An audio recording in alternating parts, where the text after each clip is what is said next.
Chapter 9:13. That old man is really cunning. He kept the clue that he had the yin-yang cauldrons a secret, but he told you that I knew about the Jizhou cauldrons, Nangong Ao said to Yi Fan with a smile.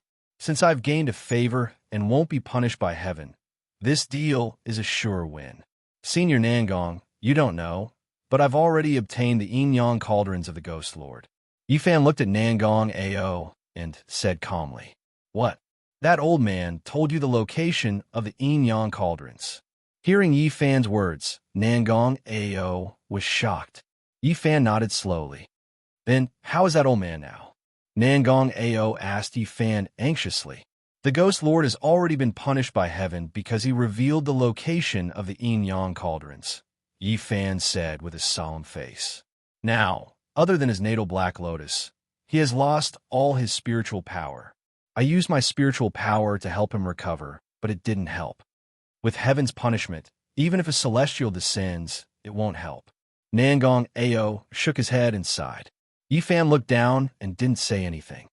That guy has always been proud and arrogant. He has never had any friends. Why would he be willing to suffer heaven's punishment and tell you the location of the yin-yang cauldrons? Nangong Ao frowned and asked Yi Fan, Could it be that you have a previous life's agreement with him? Senior Nangong, you've misunderstood. There's no previous life's agreement between the Ghost Lord and me. Yi Fan answered Nangong Ao. It's only because I was lucky enough to defeat the Ghost Lord that he told me the location of the yin-yang cauldrons. What? You fought with him and defeated him? Yi Fan's words shocked Nangong Ao. It was just luck, Yi Fan replied. That old ghost's primordial spirit transformation technique and 9U Fire's ability are not a joke. You actually defeated him?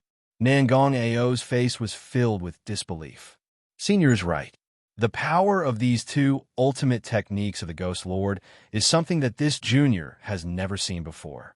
If it wasn't for this junior's good luck, I'm afraid that I would have turned into ashes long ago, Yi Fan said honestly. Mister, you're too modest. You can't beat that old ghost with just luck, Nangong Ao said with a frown. That old ghost's two supreme techniques can kill immortals and gods, and kill saints and mortals. Even if a Daluo Golden Immortal descends to the lower realm, he's definitely not his opponent. If you don't mind, can you tell me a little about the battle? It's a long story. Hearing Nangong Ao's question, Yi Fan told Nangong Ao about the bitter battle between him and Gue Linglong. After Nangong Ao heard this, he nodded with a solemn expression. Mysterious sky, secret essentials. Proud moon, heavenly scripture, heavenly demon power. Three ultimate techniques were gathered in this person at the same time. Of course, that old ghost was no match for him. What surprised Nangong Ao even more was Yi Fan's benevolence. Since ancient times, there had never been a second person who could make Gue Linglong accept wholeheartedly other than Evil Moon. No wonder Gue Linglong was willing to risk the wrath of heaven to tell him the location of the yin-yang cauldrons. Mister's cultivation is extremely high, and you're kind-hearted. You're worthy of the name Eldritch, Nangong Ao said with emotion. Senior, you flatter me, Yi Fan said to Nangong Ao with his hands folded. Mister, you're the king of the devil realm. You're second only to one person and above everyone else. Why are you still searching for the 9 cauldrons in the human realm? Nangong Ao asked, with your current cultivation, do you still need the secret technique above? To be honest, this junior is searching for the 9 cauldrons not for personal use, but to save someone, Yi Fan replied. Save someone? Save who? Nangong Ao asked. Save my wife, Yi Fan said and told Nangong Ao what he had experienced. Nangong Ao frowned and did not speak for a long time. To be honest with you, Senior Nangong, I'm also one of the 9 great bell keepers. The bell of the Jizhou cauldron is also in my hands. However, I don't dare to violate the taboo, so I traveled thousands of miles to come here and ask for your help. Yi Fan said as he took out the green bell and handed it to Nangong Ao. The green bell was simple and exquisite, surrounded by green light. The green bell of the Jizhou cauldron. Nangong Ao exclaimed when he saw the green bell in Yi Fan's hand. He was one of the bell keepers of the Jizhou cauldron, so he was very familiar with the green bell. Nangong Ao took the green bell and touched it gently, as if he was seeing an old friend after a long time. Buzz, the green bell, made a crisp sound, as if it was responding to Nangong Ao. Which divine cauldron are you guarding? Nangong Ao looked up and asked Yifan. Yongzhou cauldron, Yifan replied. Then, where did you get this bell? Where is the bell keeper of the Jizhou cauldron? Nangong Ao asked anxiously. The guardian of the Jizhou cauldron is none other than my sworn sister, Xiao Zhao, Yifan said as he looked at Baihu in Akatsuki's arms. After hearing Yifan's words, Nangong Ao fell silent. Yifan had many responsibilities now. He had to find the 9 great cauldrons, comprehend the secret technique, and save his beloved wife. He also had to protect his Yongzhou cauldron and protect his sworn sister. Other than that, he had to face the powerful and influential Matsumoto Takeyoshi alone. Everything that this young man had to endure was unimaginable. How many divine cauldrons have you found? Nangong Ao broke the silence and asked Yifan. 8, Yifan replied. You're only missing the Jizhou cauldron? Nangong Ao asked with a frown. Yes, Yifan replied. Perhaps this is the will of the heavens, Nangong Ao said as he turned around and looked up at the sky. Senior Nangong, please help me. Yifan knelt on the ground and said to Nangong Ao, After I save my beloved wife, I'm willing to use the merit I've accumulated to repay you, senior. As Yifan said that, he bowed and kowtowed to Nangong Ao. Senior Nangong, please help him. Akatsuki also knelt on the ground and pleaded for Yifan. Woo-woo. Baihu Xiao Zhao prostrated on the ground and kowtowed to Nangong Ao. Nangong Ao slowly turned around. He looked at the 2 people and the fox kneeling in front of him, and then looked at the green bell in his hand that was emitting a green light. He made a decision in his heart. All of you get up. As Nangong Ao said that, he reached out and helped the 2 people and the fox up. I can tell you where the Jizhou cauldron is, but you have to agree to one condition, Nangong Ao said to Yifan. As long as Senior tells me where the Jizhou cauldron is, I'll agree to any condition, Yifan said anxiously. I want you to fulfill the promise you made 300 years ago and fight me seriously, Nangong Ao said. As long as you win, I'll tell you where the Jizhou cauldron is. However, if you lose, there's nothing I can do. You don't have to look for me anymore. As Nangong Ao spoke, he handed the green bell in his hand back to Yifan. Yifan took the green bell and frowned. Obviously, Nangong Ao was afraid that he would deliberately preserve his strength and deal with the duel that he had agreed to in his previous life. The reason he proposed this condition was to force him to use his full strength and fight to his heart's content. What do you think, sir? Nangong Ao asked Yifan. Do you agree to this condition? All right, I'll promise you, senior. Yifan slowly lifted his gaze and said, I've been waiting for this duel for more than 300 years. I hope you won't disappoint me. Nangong Ao patted Yifan's shoulder and said with a smile, Senior, where do you want to fight? When will it be? Yifan asked Nangong Ao seriously.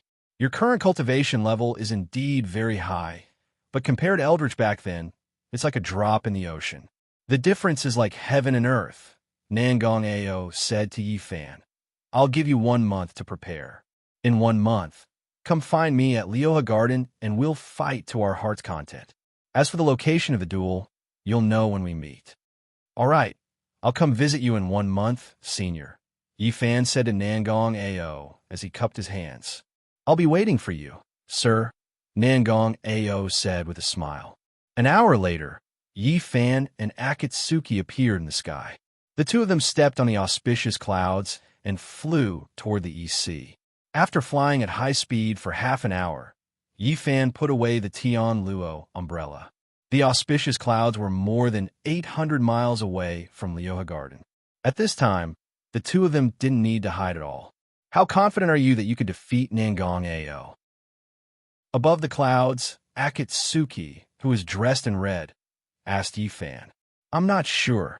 Yifan looked ahead and said with a frown. You're not sure? Akatsuki asked in surprise. She had known Yi Fan for so long, but this was the first time she had heard such words from him.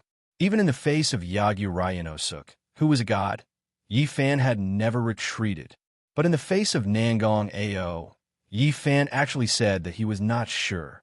If she hadn't heard it with her own ears, Akatsuki wouldn't have believed that these words came from Yi Fan's mouth. Yi Fan now had the Shantian secret treasure, the proud moon heavenly scripture, and the power of 2 heavenly tribulations. He also had the power of the heavenly demon and the power of the heavenly demon. His strength was so strong that no one could defeat him. Akatsuki didn't understand why Yi Fan said that. Nangong Ao is as famous as Gue Linglong. You can defeat Gue Linglong, so you can definitely defeat Nangong Ao. Akatsuki cheered for Yi Fan. It's not as simple as you say. Yi Fan shook his head and said with a solemn expression, his space travel ability can reach anywhere in an instant. It's the pinnacle of body movement, and there's no way to break it. If I lose in body movement, I'll lose half of the battle. You can use your powerful senses to detect his spiritual aura. That way, won't you be able to track him? Akatsuki frowned and asked Yi Fan. He can appear thousands of miles away in an instant. Even if I push my senses to the limit, I can only travel hundreds of miles. The difference between the two of us is like heaven and earth. How can I track him? Yi Fan turned to look at Akatsuki and asked. Akatsuki's beautiful eyes narrowed, and she remained silent. In addition to body movement, his spiritual aura is not below mine. Yi Fan turned his head and continued. Don't forget, he already passed the heavenly tribulation hundreds of years ago. In these hundreds of years, you can imagine how many times his cultivation has increased. Since you're not confident, why do you still want to go to the appointment? Akatsuki asked Yi Fan. If I fight, there may be a glimmer of hope. If I don't fight, there won't be a glimmer of hope. I have no choice. Yi Fan said, moreover, I already agreed to fight with him in my previous life. I can't go back on my words, right? Do you have a way to deal with it? Akatsuki asked Yi Fan. Chapter 9:14. Inside the Purple Gold City, the Crown Prince's Palace. Night. In the study room, the Crown Prince of the Great Ming Dynasty, who was wearing a golden dragon robe, was sleeping on the table. On the table, the candles were flickering and the memorials were piled up like a mountain. When the old eunuch with a horsetail whisk saw that the Crown Prince had fallen asleep, he immediately waved his hand at the palace maids beside him. The palace maids bowed deeply to the old eunuch and quietly left. Recently, the Crown Prince had been busy handling court affairs, selecting officials, handling military affairs, and observing the people. He had been busy day and night. Even though he was young and healthy, he could not withstand such torment. The old eunuch took a golden silk cloak and gently draped it over the Crown Prince's body. The Crown Prince was too tired during this period of time. Let him have a good sleep. The old eunuch thought in his heart, Hongji, Hongji. The Crown Prince kept talking in his sleep and instantly woke up from his sleep. He rubbed his sleepy eyes and looked at his surroundings. Then he let out a long sigh. So it was a dream. Your Highness, did you dream of Miss Hongji again? When the old eunuch saw that the Crown Prince had woken up, he immediately took a cup of hot tea and asked with a smile. The Crown Prince smiled awkwardly and reached out to take the tea from the old eunuch. He gently took a sip. In the past month, this is the 7th time your Highness has called for Miss Hongji in your dreams.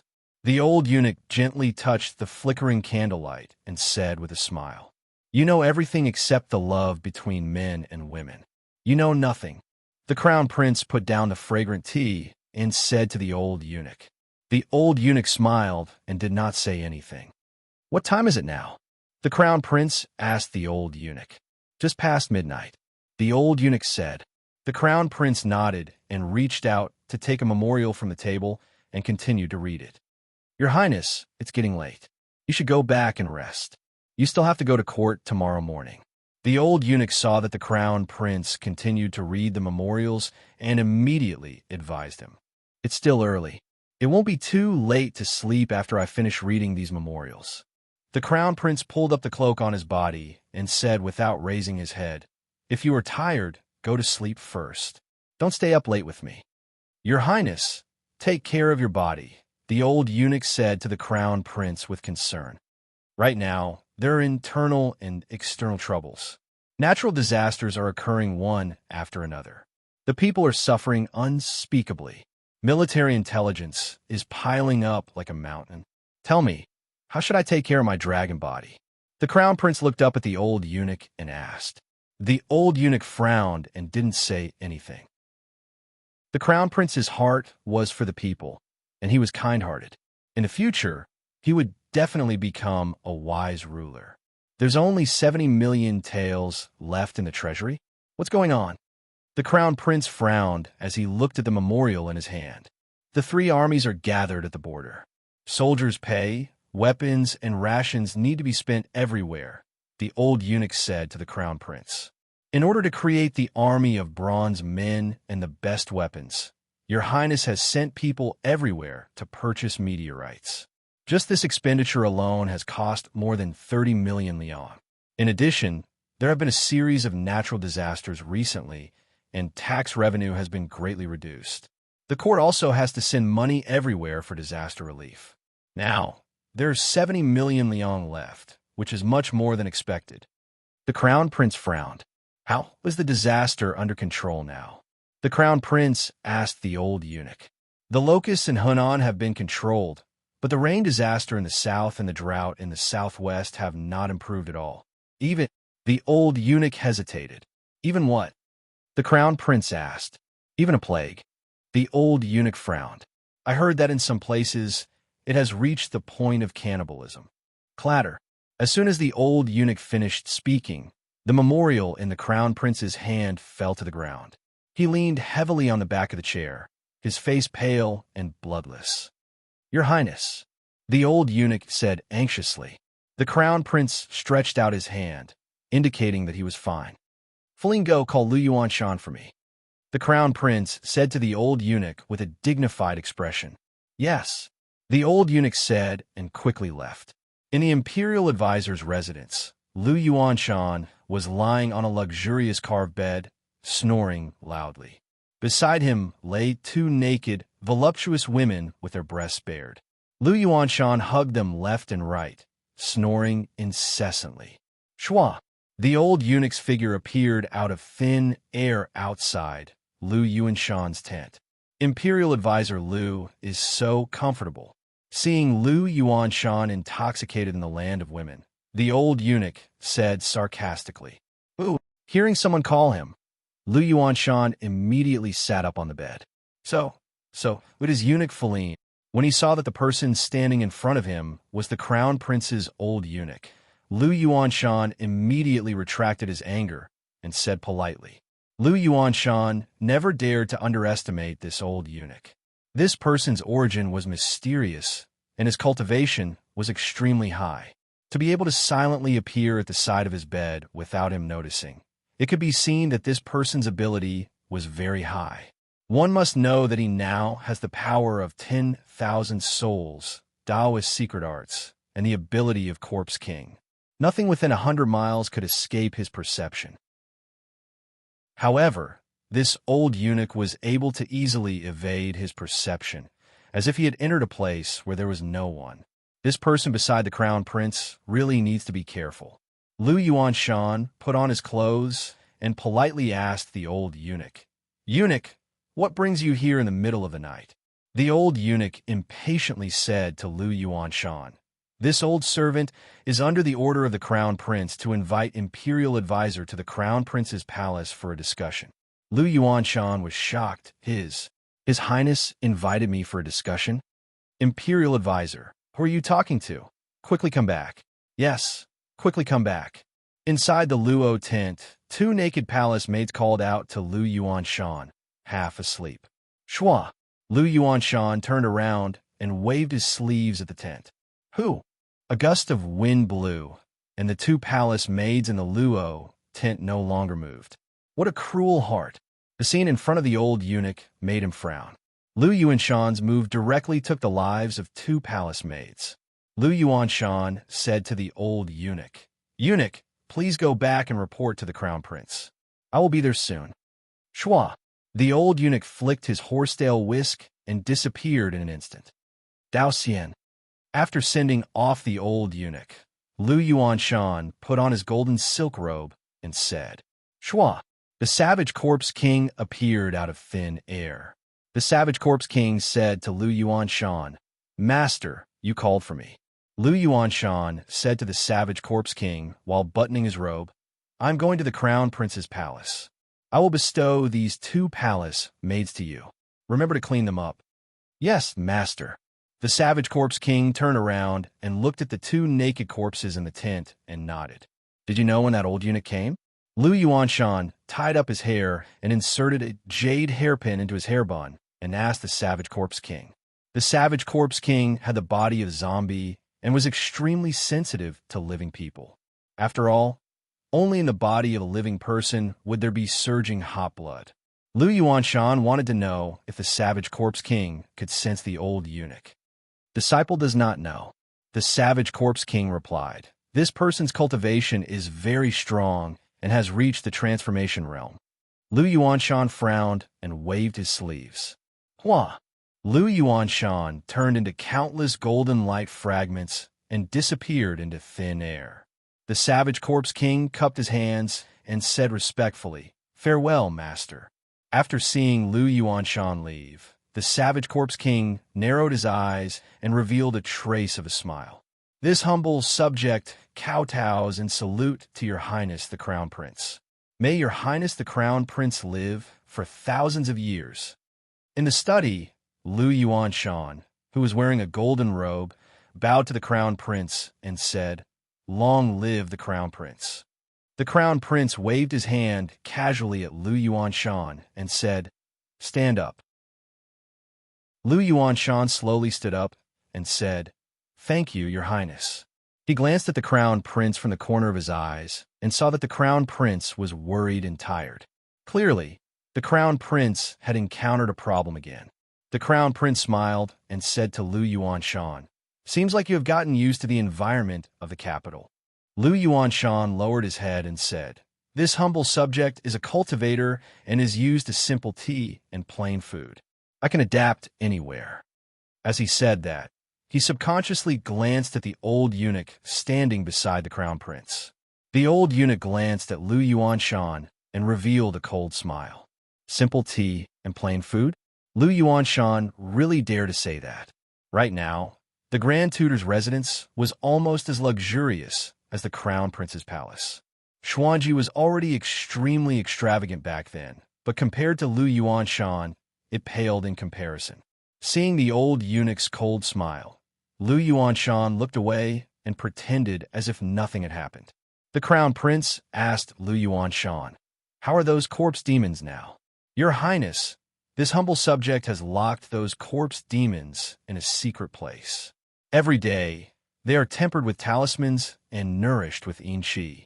As long as your Highness gives the order, they can rush to the battlefield and kill the enemy. Lu Yuanshan respectfully replied.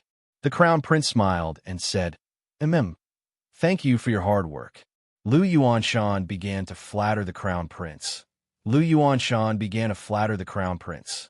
The Crown Prince went straight to the point and said, I called you here so late because I want you to do something for me. He also could not stand Lu Yuanshan's clumsy flattery. Lu Yuanshan looked up and asked the Crown Prince, What does your Highness want this humble subject to do? The Crown Prince said to Lu Yuanshan, I want you to gather all the masters of Taoism and go to the southwest to pray for rain. For the masters of Taoism, praying for rain was not difficult. The Crown Prince was eager to save the people, so he thought of this method. Lu Yuanshan frowned and muttered to himself, Praying for rain? What? You can't do it? The Crown Prince asked Lu Yuanshan. It's just a simple praying for rain. This humble subject can do it easily, but Lu Yuanshan hesitated. The Crown Prince picked up the fragrant tea and asked while drinking, But what? But this humble subject needs to take care of tens of thousands of corpse demons, so Lu Yuanshan looked embarrassed. The Southwest had a harsh environment, except for yellow soil and sand. He did not want to go to that kind of place. The people there are suffering and eating each other. It is urgent to pray for rain.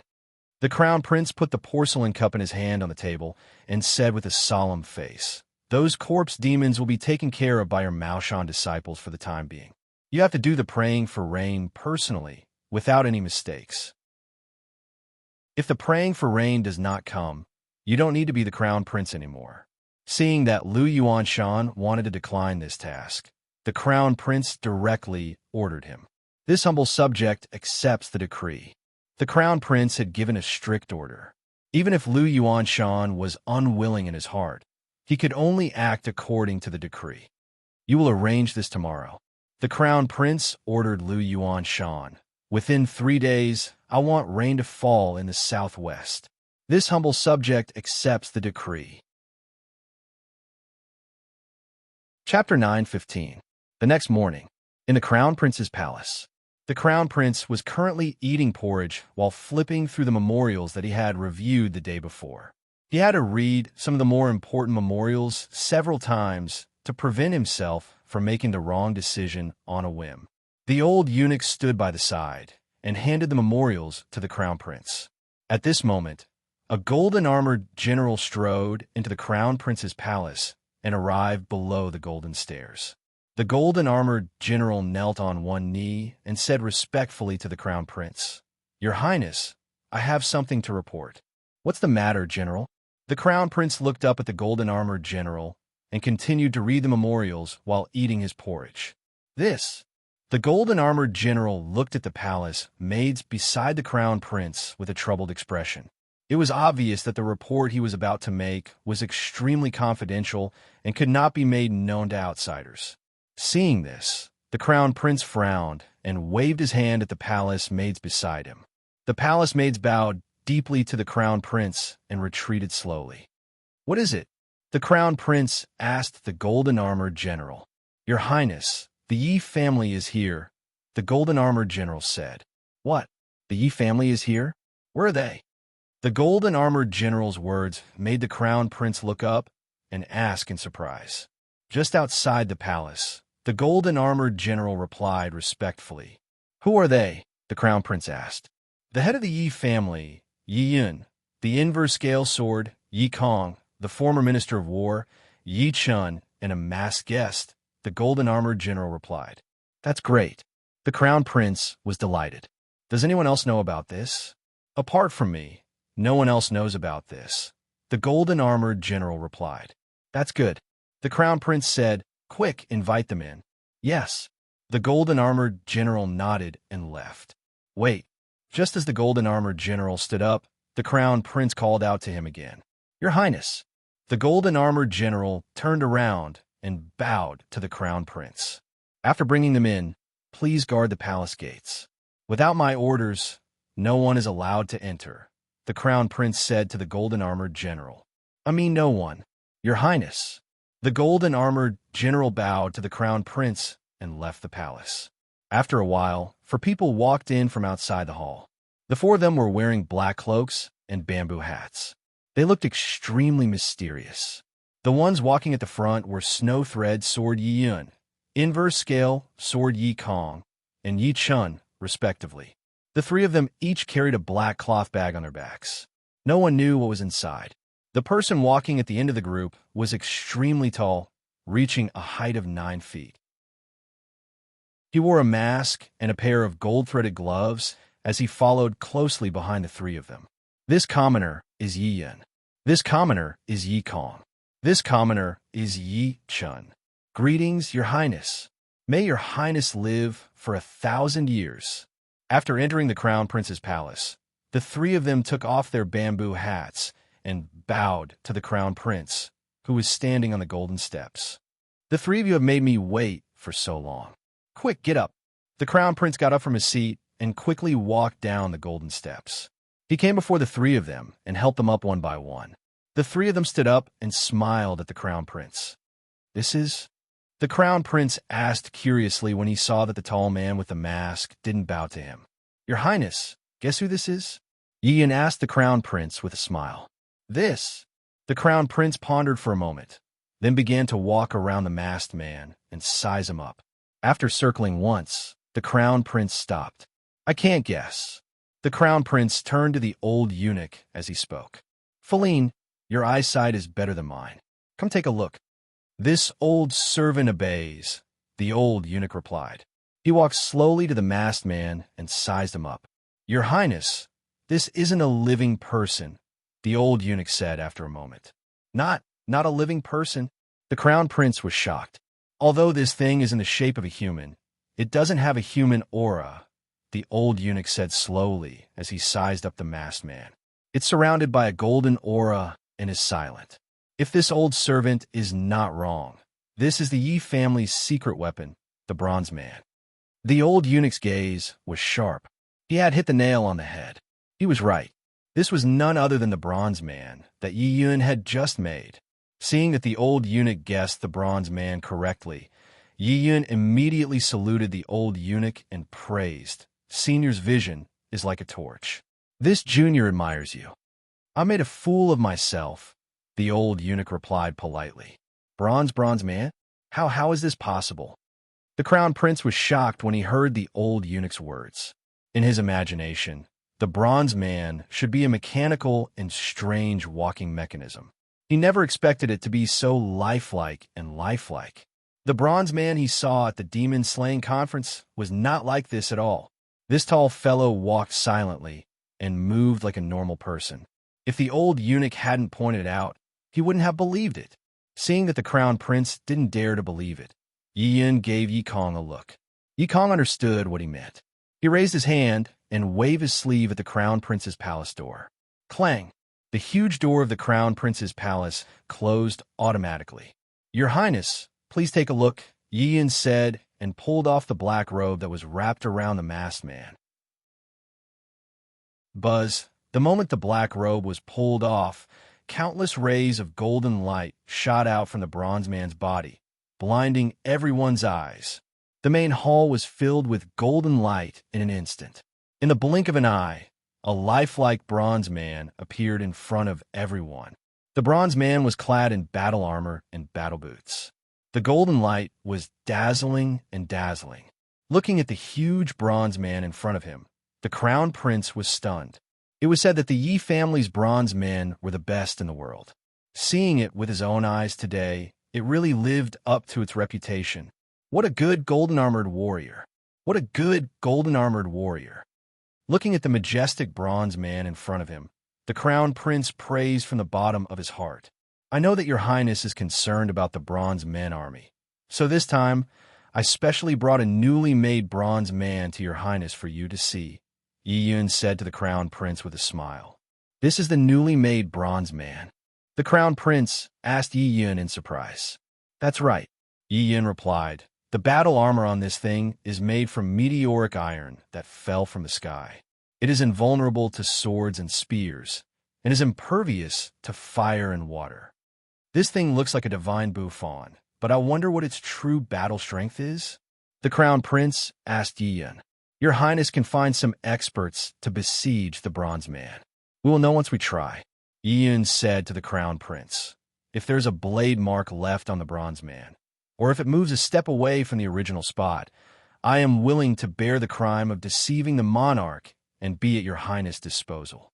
A blade mark? Move a step away? The crown prince was shocked by Yi Yun's promise. That's right, Yi Yun replied seriously. Master Yi is so confident. The crown prince frowned and asked, You must know that a monarch's words are not a joke. He was now the monarch of a country. If he really gave the order, it would not end well. Your highness, feel free to try. I have confidence in my bronze man. Yi Yun clasped his hands and said to the crown prince, However, before your highness tests, I would like to ask your highness to allow me to put on some clothes for the bronze man to prevent the news from being leaked. When your highness tests later, it is best that you do not leak the news of the bronze man. Okay, the crown prince said. Yi Yun took out a black robe from his bag and swiftly put it on the bronze man. After putting it on, the bronze man's metal texture was completely hidden. Your highness, it is done, Yi Yun said to the crown prince. Okay, since Master Yi is so confident, then this crown prince will not be polite, the crown prince said. Clap, clap, clap. The crown prince clapped his hands 3 times. Shwa, shwa, shwa. After the three claps, dozens of experts appeared out of thin air. They were dressed in black with black veils covering their faces. They carried all kinds of weapons on their backs. These people were all experts that secretly protected the crown prince. They all had their own strengths. After they appeared, all the experts knelt down on one knee and bowed their heads to the crown prince. You have not appeared for a long time. This time, I will let you come out and exercise. The crown prince turned around and looked at the experts kneeling in front of him. He said, "This masked man is a top expert from the western region. He once said that the experts of the great Ming dynasty were all good-for-nothings. All of you, show your true abilities and help me teach him a lesson. Do not disgrace me." "Yes," all the experts said in unison. The crown prince turned around and walked slowly to the golden steps. He sat on the throne. The old eunuch stood below the golden steps to protect the crown prince. The three people from the Yi family slowly retreated to make room for the experts to fight. In the blink of an eye, the atmosphere in the hall became austere. "Let's begin." The crown prince picked up the teacup and gently drank. Schwa, schwa, schwa. As soon as the crown prince finished speaking, dozens of experts instantly used their ghostly movements and disappeared. Schwa. In an instant, the experts appeared directly above the bronze man. They were less than 5 feet away from the top of the bronze man's head. Schwa. The experts formed a circle in the air and slashed down with the cold gleam of their swords and sabers. Their speed was so fast that they left afterimages behind them. Whoosh, before they arrived, a strong gust of wind arrived first. A gust of wind blew above the hall. For feet, 3 feet, 2 feet, 1 foot, the weapons in the experts' hands are getting closer and closer. However, the bronze man in the black robe was still standing there. He did not move at all. Seeing this, the crown prince, who was holding the fragrant tea in his hand, frowned. What time is it now? Why is the bronze man not fighting back? Schwa. Just as the crown prince was puzzled, the bronze man moved. He suddenly raised both his arms, and his palms were facing the sky. He quickly struck his palms at the dozens of experts who were descending from the sky. The speed was so fast that it was as if hundreds of hands had appeared out of thin air. The shadows of his palms were as fast as lightning. Pa, pa, pa, pa. Every time the bronze man struck out with his palm, there would be an expert flying backwards. In the blink of an eye, the figures of the experts were sent flying into the sky. Bang, bang, bang, bang. Along with the experts, there were also dozens of broken weapons that were sent flying backwards. It only took a moment for the bronze man to send dozens of experts flying. The 3 men from the Yi family smiled, as if they had already expected the outcome. The old eunuch looked calm. His eyes were lowered, as if he was not interested in the battle in front of him. The crown prince's mouth was half open. His jaw was almost dislocated. He had only taken a sip of the tea in his hand. He did not have time to put it down. Bang, bang, bang, bang. All the experts fell from the sky in a disorderly manner. Ding, ding, ding. All kinds of weapons that had been broken into pieces fell down like rain. The bronze man slowly retracted his arms and stood still. Chapter 9:16. What a powerful bronze man. In just one move, he had sent dozens of peerless masters flying. The bronze man's strength was evident. As the crown prince was thinking, the dozens of experts who had fallen to the ground struggled to stand up. They were all inner experts, and their inner strength was extremely deep. Although the bronze man's palm had sent them flying, it did not hurt them. The experts looked at each other and displayed their movement skills again, lining up in a row. Pa! One of the young experts pinched his fingers and closed his eyes. Wong! A layer of dazzling, resplendent golden light soared from his body. Clang! As the golden light continued to rise, the hundreds of broken swords and knives scattered on the ground began to slowly leave the ground. They floated around the young expert and slowly circled around him. It was the Ouyang family's object controlling technique. The crown prince was shocked. Schwa! Just as the crown prince was shocked, the young expert shrouded in the golden light opened his eyes. Cha-cha-cha! The moment the young expert opened his eyes, the countless broken swords and knives floating around him flashed with golden light and went straight for the bronze man. His aura was as strong as a golden rain of light. Since he could not get close, he would use his special technique to attack. This move of 10,000 blades was enough to make the opponent suffer. In the face of the broken swords and sabers, the black-robed bronze man with a mask on his face slowly raised his arms and spread open his fingers. Whoosh! When the countless golden broken swords and knives were less than 3 feet away from the bronze man instantly waved his arms up and down. The waving speed was so fast that it was as if hundreds of hands had appeared out of thin air. Pa pa pa pa. The bronze man's palms were like the wind and as fast as lightning. Ding, ding, ding, ding. A crisp sound was heard, and countless broken swords were knocked down by the bronze man's palms. The palm shadows were as dense as lightning, and the broken swords fell like rain. The Ouyang family's object controlling technique was broken by the bronze man. Whoosh! Just as the bronze man knocked down the last broken sword, another expert began to make his move. He first took a deep breath with the tip of his nose, then faced the bronze man and opened his mouth. Whoosh! A huge flame spewed out from his mouth. After the flame came out, it instantly became 1 foot thick and like a fire dragon. It went straight for the bronze man. It was Shangwan Liuyun's raging fire technique. The crown prince was shocked. As soon as the flames appeared, the temperature in the hall rose rapidly. The blazing flames illuminated the bronze man's exquisite face. This time, the bronze man should not be able to dodge. The crown prince thought to himself as he sat on the throne. As the saying goes, fire and water are merciless. In the face of a tyrannical flame that did not have a physical body, the copper men could only let it be. However, the crown prince was wrong this time. Even if it was a flame, the bronze men had a way to deal with it. The bronze man stretched out his arms and clasped his 5 fingers together, facing the huge flame that was coming at him. Pa! The sound of the bronze man clapping his hands was deafening, echoing endlessly. Buzz! The sharp reverberation caused all the experts to cover their ears in pain. Phew! The copper man clasped his palms together in front of him, instantly creating an extremely powerful airflow. The airflow spun at high speed and headed straight for the pillar of fire. Phew! The tyrannical airflow instantly blew the oncoming pillar of fire back. Phew! Before Shangwan Liuyun, who was spitting fire from his mouth, could react, the raging flames engulfed him in an instant. Those who play with fire will burn themselves. This sentence was proven by Shangwan Liuyun. Shangwan Liuyun was indeed an expert in playing with fire. In a flash, his true qi reversed, and he used his will to control the fire. Phew! The raging flames that were rolling back were directly sucked into his mouth. Chapter 9:17.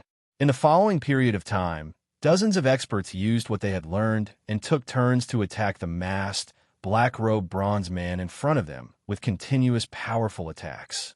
Some of them used illusory arts, some used secret arts of the 5 elements, some used Chimanduanjia, and some even used soul-stealing arts. But to the bronze man, these attacks were completely useless. The secret arts of the 5 elements were divided into metal, wood, water, fire, and earth.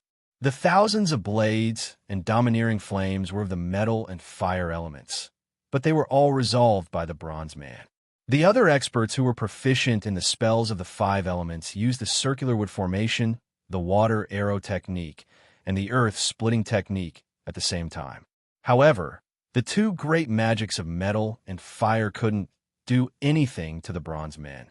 What could a few logs, a few water arrows, and a few stones do to the bronze men? After a few moves, the experts of the 5 elements were not able to control the bronze man. Instead, they were beaten to a sorry state by the bronze man. The expert who used the roundwood formation was hit in the chest by the roundwood, and he spat out blood. The expert who used the water arrow technique was drenched, and he looked like a drowned rat. The expert who used the earth-splitting technique was in an even more sorry state, and he was almost buried by the earth and rocks that he had used. As for the illusory arts and soul-stealing arts, they were completely useless. No matter how powerful these two techniques were, in front of the bronze man, they were useless. They looked good, but were useless. The reason was very simple. The bronze man had no soul and no consciousness. After a series of battles, the experts either fell to the ground or were heavily injured. Some were burnt, some were soaked, some were covered in dirt, and some were lying on the ground and wailing. It could be said that they had suffered a crushing defeat. They were all top experts, but in front of the bronze man, the techniques they were so proud of were like a game played by a 3-year-old child. In an instant, the hall was in a mess, and the atmosphere was foul. And at this time, the bronze man was completely unharmed. There was not even a speck of dust on him. On the gold stairs, the crown prince on the throne was dumbfounded and dumbfounded. This time, he had opened his eyes. It had to be known that these dozens of experts were not incompetent. They were top experts who had been selected through layers of screening. Any one of these experts was a famous expert in the Jianghu, whose name could shake an entire region. But now, in less than the time it took to brew a cup of tea, these experts had been beaten to a pulp by the Yi clan's bronze men. On the other hand, the bronze man was completely unscathed. Not even a speck of dust could be seen on it. The strength of the copper men's battle prowess had already completely exceeded his imagination. While the crown prince was shocked, a trace of worry flashed through his heart. The Yi clan was too powerful. In terms of financial resources, they were as rich as a nation. In terms of talents, they produced many capable people. In terms of weapons, they were invincible. Now, they had created such an invulnerable and powerful bronze man. If they wanted to rebel against the great Ming and usurp the throne, it would be a piece of cake. Not to mention other things. As long as they could make 100 such bronze men, they could invade the Forbidden City and go straight to the imperial palace. No one could stop them. Thinking of this, the crown prince's expression turned solemn. Your Highness, this subordinate is incompetent and has lost the dignity of the country. I am willing to be punished for deceiving the emperor. Below the gold rank, the leader of the experts knelt on the ground and said to the crown prince bitterly, Your Highness, please punish us. The other experts also knelt and said in unison. They would never have thought that the Western region expert in front of them was so powerful. They had planned to teach this arrogant guy a lesson, but they didn't expect that after a strong attack, they couldn't even touch a hair of the other party. Instead, they had made a fool of themselves.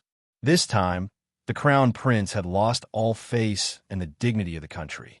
If this wasn't the crime of deceiving the emperor, what was it? It's not that you're not skilled, but this Western region expert is too powerful. I can't blame you. The crown prince waved his hand to the experts kneeling below the gold rank and said calmly, Go and treat your injuries. When the experts heard this, they were immediately shocked. They looked at each other, as if they couldn't believe what the crown prince said. They had committed such a big crime, but the crown prince didn't punish them. Still not thanking the crown prince? The old eunuch raised his white eyebrows and asked the stunned experts, Thank you, Your Highness, for not killing us. The experts came to their senses and thanked the crown prince. After thanking the crown prince, the experts bowed and retreated. The fighting power of the bronze men has really opened my eyes. The crown prince stood up from his throne and walked down the gold rank while smiling at the 3 Yi clan members. With this army of bronze men, the great Ming dynasty can sit back and relax. To be honest, Your Highness, those few moves just now weren't the bronze men's full fighting power. Yi cupped his hands and said to the crown prince, Not the bronze men's full fighting power? The crown prince was shocked by Yi Yun's words. That's right, Yi Yun explained. Just now it was only the bronze men's defense. They didn't take the initiative to attack. Moreover, they didn't use any weapons. When Yi Yun finished speaking, the crown prince's pupils instantly shrank. The bronze men's great fighting power, just now, was actually just defense. The crown prince was flabbergasted, his face full of disbelief. Ian was right. The bronze men didn't use any weapons. They only defended and had such fighting power. If they were equipped with the divine weapons made by the Yi clan and took the initiative to attack, the Crown Prince didn't dare to think further. Your Highness, I have finished the main weapons for the bronze men and brought them here. Your Highness, do you want to take a look? Ian asked the Crown Prince, who was stunned. You brought the weapons? The Crown Prince regained his senses and asked Yi Yun in surprise. Ian smiled and nodded. Quick, take them out and let me take a look. The Crown Prince said anxiously. Any man would be interested in weapons, especially divine weapons. The Crown Prince was no exception. The bronze men have many weapons, at least a dozen types.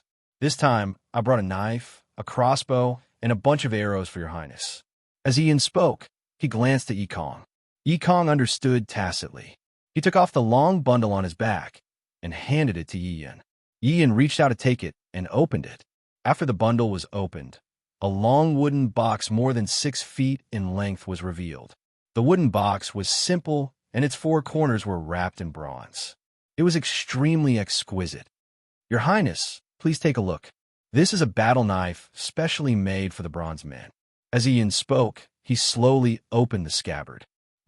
Once the scabbard was opened, dozens of dazzling golden lights shot out from the scabbard and into the sky. The intensity of the light was dazzling and eye-catching. Above the dome of the main hall, the golden light flickered. The Crown Prince covered his eyes with his sleeves and didn't dare to look directly at it. What a powerful sword glow! The old eunuch who was standing below the golden stage was shocked, and his eyes trembled. All treasured swords had their own sword glow. However, even the experienced and knowledgeable old eunuch had never seen such an imposing and domineering sword glow.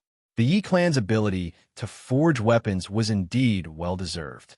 When the dazzling golden glow slowly faded, the Crown Prince put down his sleeves and looked at the scabbard. Inside the scabbard, a huge golden battle knife was in sight. This was a straight knife. The hilt was carved with 9 dragons, majestic and domineering. The scabbard was carved with auspicious clouds, exquisite and gorgeous. As it was specially made for the bronze men army, it was huge. Just the hilt alone was more than a foot long. Good knife. Looking at the magnificent and domineering battle knife in the scabbard, the Crown Prince was delighted and exclaimed. As he spoke, he held the hilt with one hand and prepared to take the knife out of the scabbard. However, the battle knife didn't budge at all. Your Highness, this knife is made from more than 10 types of meteoric iron. The weight of the knife alone is more than 300 pounds, Yi Yun explained to the Crown Prince. It's so heavy. The Crown Prince looked at Yi Yun and asked in surprise, will it affect the bronze men's movements? If the bronze men's strength is maximized, they can reach tens of thousands of pounds. A weapon of more than 300 pounds is already very light for them, Yi Yun said with a smile. If all the weapons of the bronze men are added together, it will be at least 2,000 pounds. The Crown Prince's eyes widened when he heard that.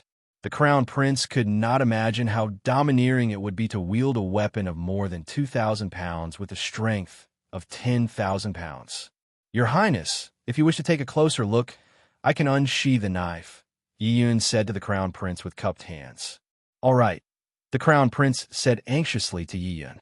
Quickly unsheath it and let me take a good look. Yi Yun smiled and held the battle knife in the scabbard with one hand. With a gentle tug, he pulled out the huge golden battle knife. Master Yi has great strength. The Crown Prince was flabbergasted when he saw Yi Yun pull out a battle knife of more than 300 pounds with one hand. I've embarrassed myself in front of your Highness. As Yi Yun spoke, he held the 9 dragons' hilt with one hand and the flowing cloud scabbard with the other. He exerted strength with both hands. Clang!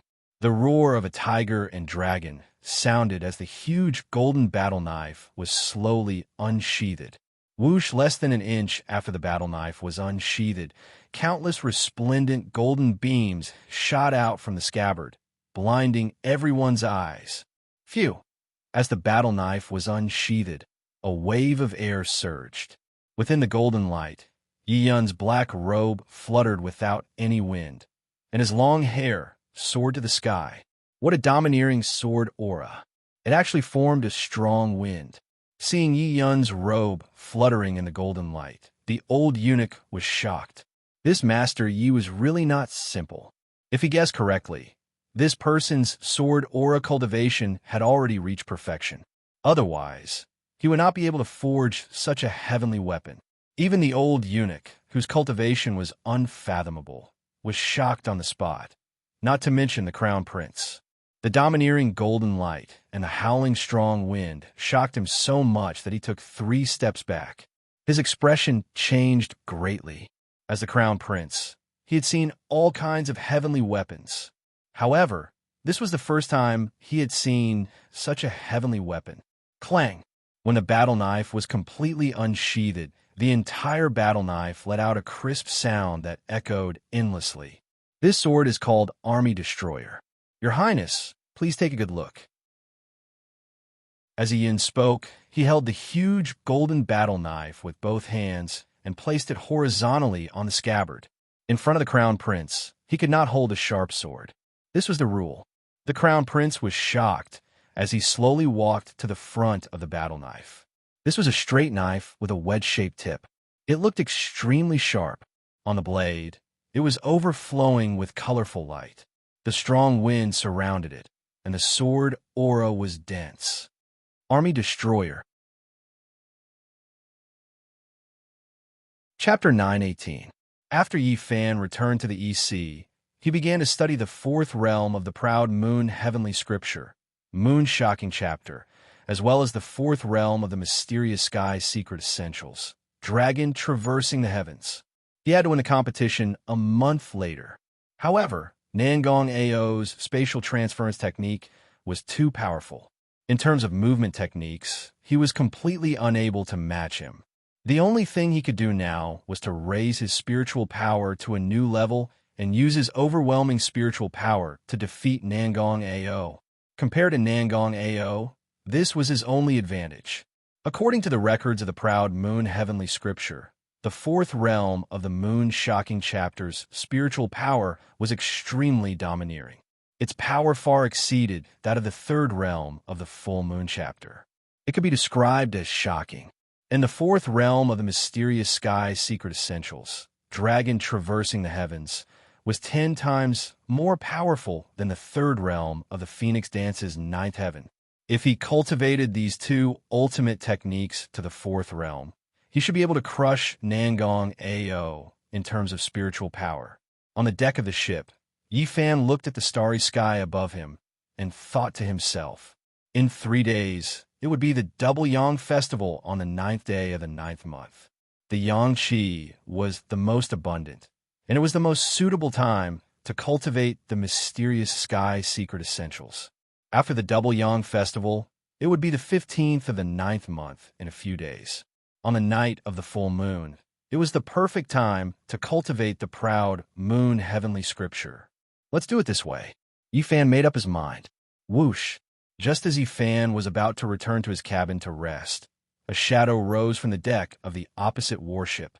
The shadow stepped on the iron chain and charged towards Yi Fan at a high speed. Yi Fan frowned. What was he doing here so late at night? As Yi Fan was thinking, Yi landed in front of him. Greetings, Mr. Yi. Yi, who was dressed in ninja attire, knelt on one knee and bowed to Yi Fan. It's so late. Why are you looking for me? Yi Fan asked Ishii. Mr. Matsumoto invites you over, Ishii said respectfully as he looked up at Yi Fan. Invite me over? Now? Yi Fan asked. Yes, Ishii replied. Apart from me, who else was invited? Yi Fan continued to ask. All the experts have arrived, Ishii answered. Only you and Mr. Chi Yao are left. Got it, Yi Fan said to Ishii. Go back first. I'll be there shortly. Yes, Ishii answered and returned to the warship. It was definitely not an ordinary matter to invite all the experts over at this time. Yi Fan pondered as he watched Ishii's departing figure. Perhaps it was information regarding the divine cauldron? This was a possibility. If he could get a clue about the Jijo cauldron from Matsumoto Takeyoshi, He wouldn't have to care about winning or losing the competition a month later. However, the possibility of this happening was not high. Yifan was unable to guess which group of the dozen or so experts will be able to obtain the clues to the true divine cauldron. In addition, there were a total of 9 divine cauldrons, so the chances were even lower. Yifan thought to himself as he picked up Baihu Xiao Zhao, who was lying at his feet. Then, he tapped the deck with the tip of his foot and flew towards the warship opposite him. No matter what it was, he would know once he got there. When he landed, Qi Yao, who was dressed in a black robe, walked out of the cabin. He was holding the white jade belt in his hand and looked unhappy. "What can't you say during the day? I'm having a good time." "What a F*** King Killjoy." Qiao tied the white jade belt around his waist as he complained to Yifan. It was obvious that he was very busy just now. Yifan smiled and didn't say anything. "Brother Yi, how's the beauty in your cabin? Does she pester you every day, huh?"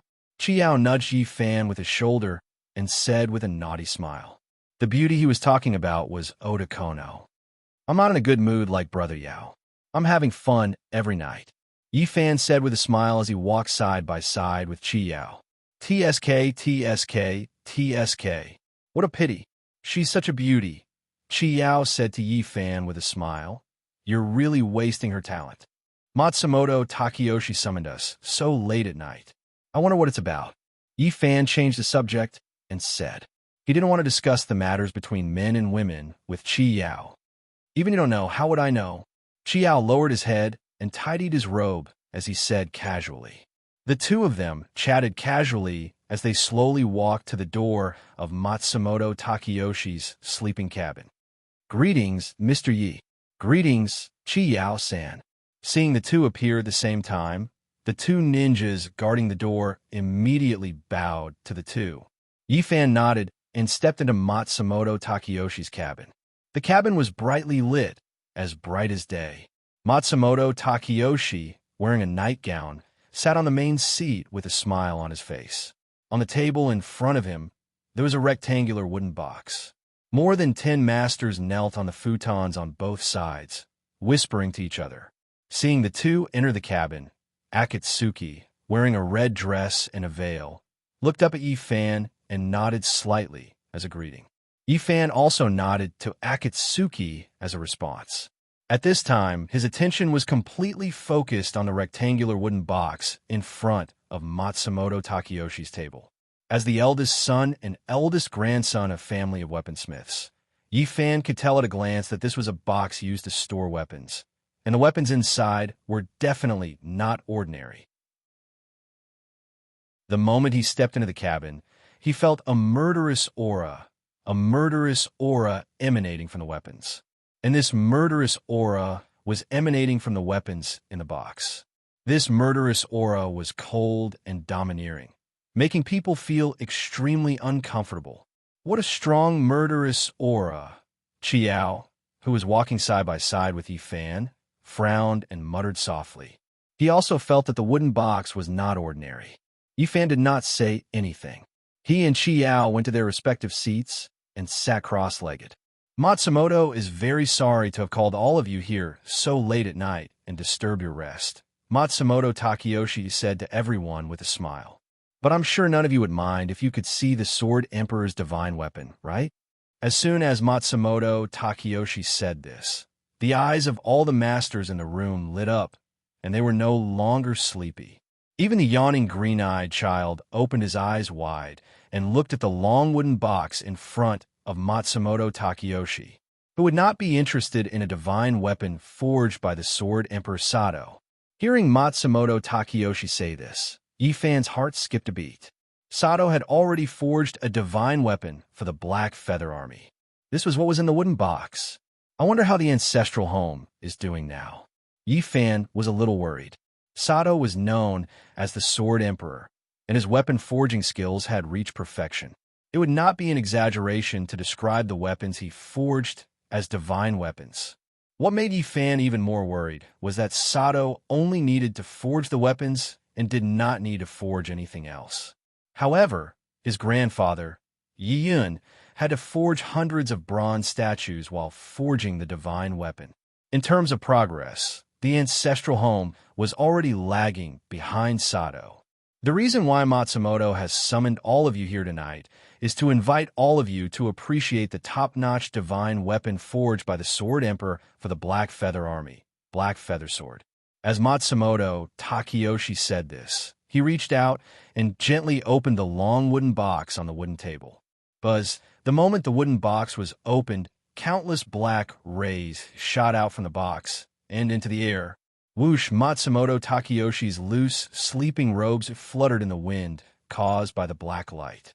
Creak, creak. The huge bronze lamp hanging above the cabin also began to shake violently. What a powerful sword chi! When a master saw this, their eyes widened in shock. Chi Yao frowned. Yifan drank his tea quietly. Matsumoto Takeyoshi glanced at Yifan with a smile. Yifan's reaction seemed to be within his expectations. If Yifan was surprised, it proved that Yifan did not know about this matter. However, Yifan did not even look at the Black Feather Sword. This proved that he already knew about the Black Feather Sword. Matsumoto Takeyoshi had seen countless people. He immediately saw through the clues. Under everyone's shocked gazes, Matsumoto Takeyoshi slowly took out the Black Feather Sword from the box. The Black Feather Sword was 4 feet long and 3 inches wide. It had a beautiful arc and was surrounded by black rays. Other than the black band on the hilt, there was no pattern on the entire sword. The practicality of a Japanese katana was fully displayed on this black feather blade. After taking the Black Feather Sword out of the box, Matsumoto Takeyoshi held the hilt with one hand and the shark skin scabbard with the other. He exerted force with both hands. Clang! With a crisp sound, the Black Feather Sword was slowly unsheathed. Was less than an inch after the sword was unsheathed. Countless black rays shot out from the scabbard. The black rays were dazzling and dazzling. Whoosh! The shockwave created by the black light caused Matsumoto Takeyoshi's long hair to stand up and flutter in the wind. What a domineering sword aura! When the experts saw this, they were all shocked. They had seen many divine weapons, but they had never seen a sword with such powerful sword aura. Everyone here is a sword expert and an expert in sword appraisal. Tonight, I invite everyone to appreciate this sword. As Matsumoto Takeyoshi spoke, he unsheathed the entire sword. The body of the sword was pitch black and smooth. Only the blade was as bright as silver. The cold light was blinding. At the mouth of the sword, a golden feather pattern was inlaid on it. Below it, there were 2 words engraved in ancient Japanese script, Black Feather. The moment the Black Feather Sword was unsheathed, the entire cabin was filled with murderous intent. The experts were stunned. The King of Swords was indeed the King of Swords. The power of the sword that he forged was unparalleled. Everyone, please hold this sword in your hands and appreciate it carefully. See if there are any flaws in it. As Matsumoto Takeyoshi spoke, he passed the sword to a ninja beside him. The ninja held the sword with both hands and walked toward the experts. He then passed the sword to Chinkong Iha, who was sitting in the first seat on the right row. Chinkong Iha looked at the sword carefully and nodded his head slowly. After that, he passed the sword to Onijiro. Onijiro looked at the sword carefully and passed it to Funakoshi Shinichi. Just like that, the sword was passed from one expert to another until it was passed to Yifan. Yifan took the Black Feather Sword and looked at it for a while. After that, he passed the sword back to the ninja. Buffon, San is the descendant of a divine weapon family. If you claim to be second in appraising weapons, no one would dare to claim to be first. I wonder what Mr. Buffon, San thinks of this Black Feather Sword? Chapter 919. This sword is made of meteoric iron. The shape of the blade is smooth and the edge is unparalleled. It is a rare weapon. Other than its murderous aura, it has no flaws. Yifan said calmly as he sipped his tea. Ha! Buffon. Kuan is indeed an expert in sword appraisal. You can describe the characteristics of this sword in one sentence. After listening to Yifan, Matsumoto Takeyoshi said with a smile. Yifan smiled but did not say anything. Although he looked calm and composed on the surface, in reality, his heart was palpitating with fear. The sharpness of the blade, the density of the blade, and the intensity of the murderous aura were rarely seen in the world. If the powerful Black Feather army was equipped with such a powerful weapon, it would be like adding wings to a tiger. This time, the Yi family had really met their match. What do you think about this sword? Matsumoto Takeyoshi looked around at the masters and asked, Mr. Matsumoto, this sword does look like a peerless weapon. It is rare in the world, but Chiao turned his head to look at Matsumoto Takeyoshi. He wanted to say something, but stopped himself. But what? Matsumoto Takeyoshi asked Chiao with a smile. But no one knows the true power of this sword, Chiao said with a smile. Chiao-kun, you mean? Matsumoto Takeyoshi asked Chiao with a smile. If Mr. Matsumoto doesn't mind, can we take turns to test this blade and see how powerful it really is? Chiao replied with a smile. As the saying goes, if one is a donkey, then one is a horse. If we don't test it, how can we know the true power of this black feather blade? What do you think, Mr. Matsumoto? As soon as Chiao finished speaking, the masters looked at each other and nodded slightly. All the masters agreed with Chiao's idea. Sabers were meant to be used to kill enemies, not to be used for decoration. Only in actual combat could one test the true power of the saber and their own strengths and weaknesses. That being said, they also wanted to personally test out the peerless divine weapon forged by the Saber Emperor. They wanted to see how much power this saber could unleash. Yifan glanced at Chiao from the corner of his eye. He could tell that this guy was helping him. Everyone knew that the imperial court had cleared the Yi clan's name. The news of Zhou Dao's army turning against the imperial court had also spread throughout the world.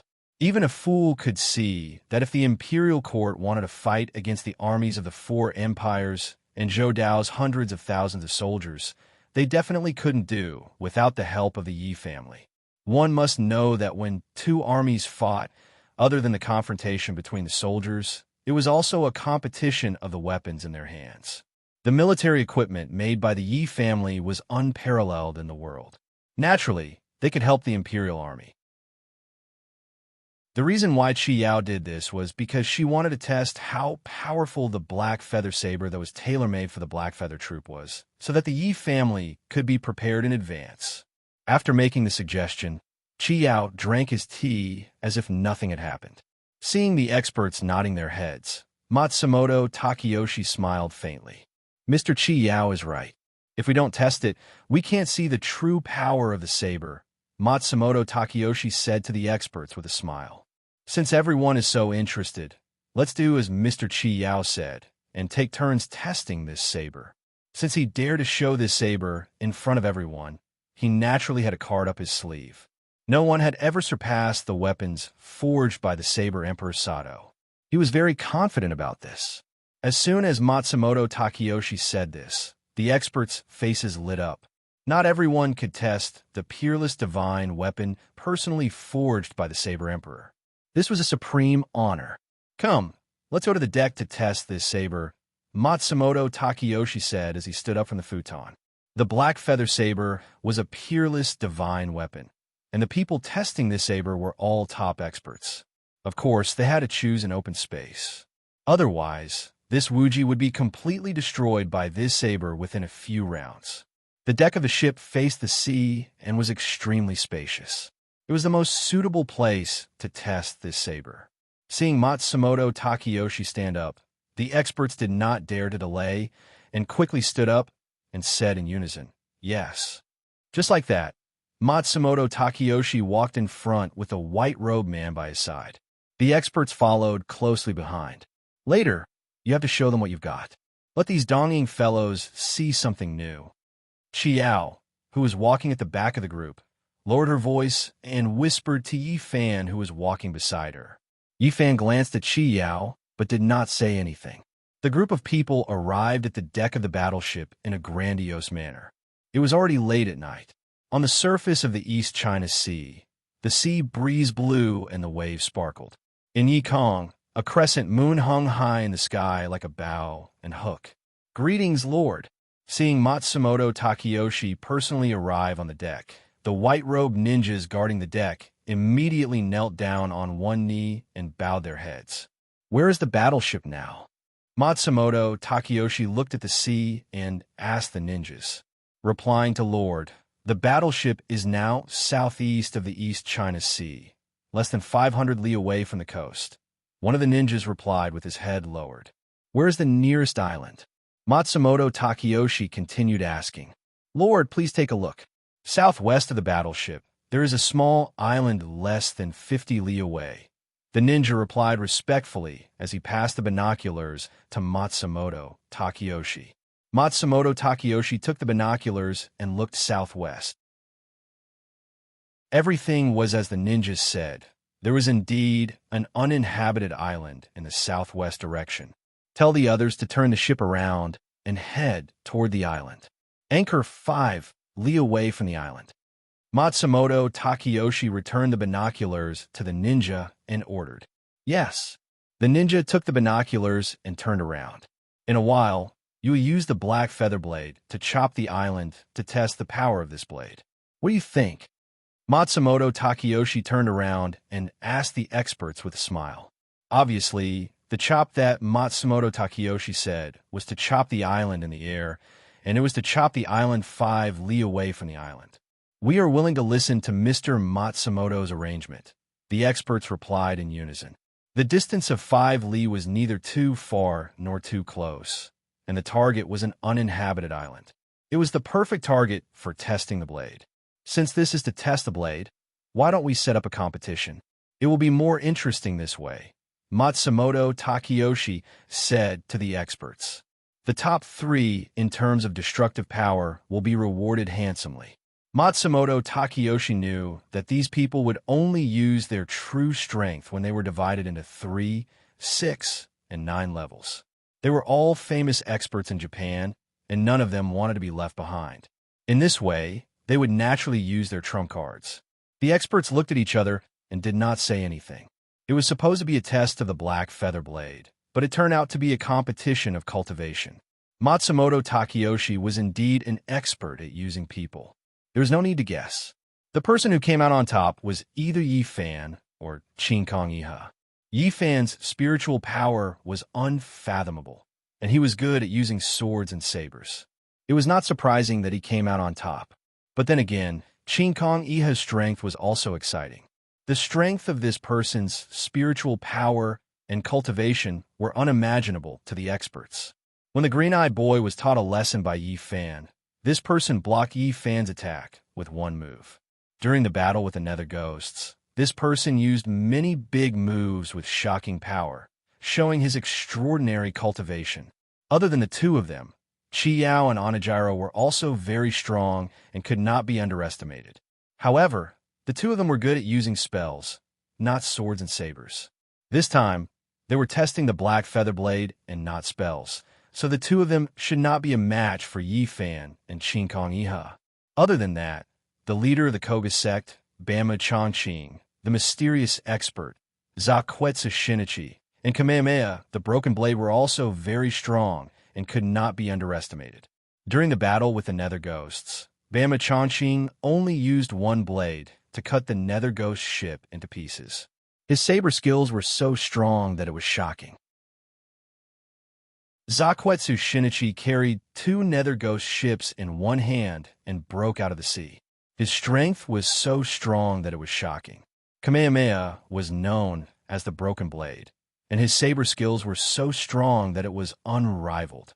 If Yi Fan and Qin Kong Iha were the candidates for first place, then the 3 of them were the best candidates for second place.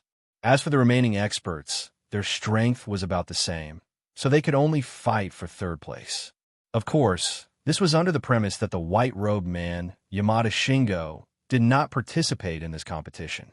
If he was also involved, it would be even more confusing to see who would emerge victorious. This is going to be a good show. Chiyao, who was standing at the back of the group, crossed her arms and laughed softly. Akatsuki looked at Yi Fan and did not say anything. Whoosh Wuji's sails were hung high as it broke through the waves towards the small island. After the time it took to drink a cup of tea, the warship slowly came to a stop. Reporting to my lord, the warship is already in position. The uninhabited island is right in front of us. The ninja from before quickly walked in front of Matsumoto Takeyoshi and reported respectfully. Matsumoto Takeyoshi waved his hand, and the ninja bowed and left. Everyone, the competition can start now. Matsumoto Takeyoshi turned around and said to the experts. The experts nodded slightly at Matsumoto Takeyoshi. Who will go first? Matsumoto Takeyoshi asked the experts. The experts looked at each other, but no one stepped forward. In this kind of competition, whoever went first would be the one at a disadvantage. Mr. Matsumoto, what is the reward for the top 3? Chiao asked Matsumoto Takeyoshi with a smile. 3rd place, one of the 7 precious treasures. 2nd place, 7 energy-enhancing pills. As for the helmet, Matsumoto Takeyoshi looked at the black feather blade in the ninja's hand and smiled mysteriously.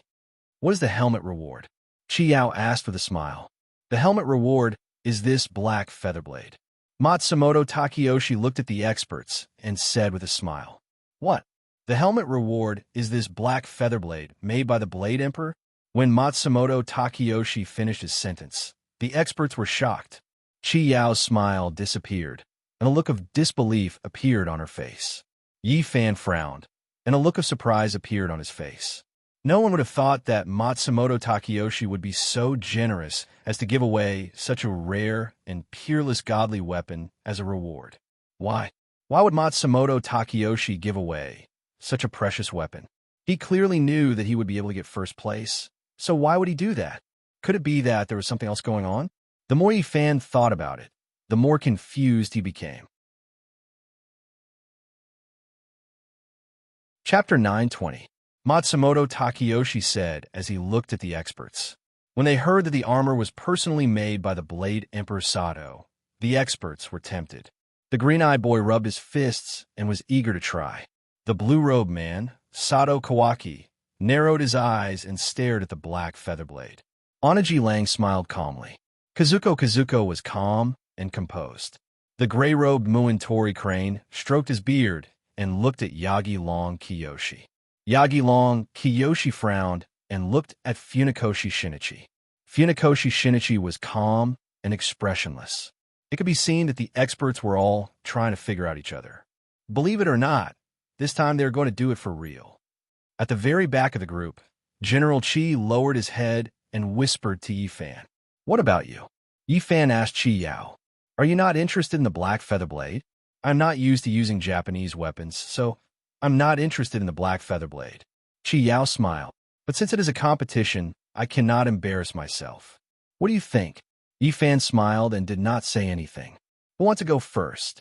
Matsumoto Takeyoshi looked at the experts and asked, Aren't you all interested in the black feather blade? The experts looked at each other, but no one stepped forward. Seeing this, Matsumoto Takeyoshi smiled. The more careful these people were, the more it proved that they wanted the black feather blade. Since no one is volunteering, I'll throw a brick to attract Jade and try the first strike. A short green-eyed boy in a large cloak walked out of the group slowly and spoke. To him, the black feather blade was too attractive. He could not hold it in anymore. Okay, then let's have a first blade. Matsumoto Takeyoshi smiled. As he spoke, he waved his hand to the ninja beside him. The ninja understood and handed the black feather blade to the blue-clothed man with both hands. The blue-clothed man held the black feather blade in his hand and caressed the blade greedily. He liked this blade too much. Mr. Blue, please. Matsumoto Takeyoshi reminded the blue-clothed man. Yes, Mr. Matsumoto. The blue-clothed man replied. His cloak fluttered in the wind as he walked to the front of the ship. The scene in front of him made Chi Yao, who was standing beside Yi Fan, laugh coldly. The black feather blade was 4 feet long, but the blue-clothed man was not even 4 feet tall. At first glance, it looked like a child playing with a huge saber. When he arrived at the front of the ship, the blue-clothed man, he took a deep breath, then closed his eyes and concentrated on activating the black feather saber in his hand. Tongue, with the rise of his spiritual power, the blue-clothed man's entire body burst into a green light. The light flame soared into the sky. The light flame was green and bright. It was more than 10 feet high. Whoosh! At the same time, the blue-clothed man's black hair turned into a dazzling green color from the roots to the ends of his hair. It fluttered in the wind. In an instant, the entire front of the ship was illuminated by the blue-clothed man's green light flame. Tisich, looking at the blue-clothed man covered in green flames, Chi-Yao crossed her arms and showed disdain. In Chi-Yao's eyes, the blue-clothed man was just an arrogant, greedy, and lecherous 3-inch nail. At best, he was a third-rate master. This kind of guy was not worth mentioning at all. Chi-Yao's disdainful voice clearly passed into the blue-clothed man's ears. He slowly opened his eyes and turned to look at Chi-Yao. When they saw the blue-clothed man's eyes, the master's faces changed. At this time, his eyes had completely turned into a pair of eyes that were bursting with green light. In the light flame, he was covered in green flames. His green hair fluttered, and his green eyes shot out. He was like a god descending to the world. Forbidden move. Eldest senior brother used a forbidden move this time. Among the 5 disciples, Sakuragi Haruko, who was ranked second, was shocked when she saw this situation. In order to get the black feather blade, he actually ignored his master's instructions and used a forbidden move without permission. Eldest senior brother, Sakuragi Haruko, shouted in shock. The blue-clothed man was unmoved. He turned a deaf ear to Sakuragi Haruko's reminder.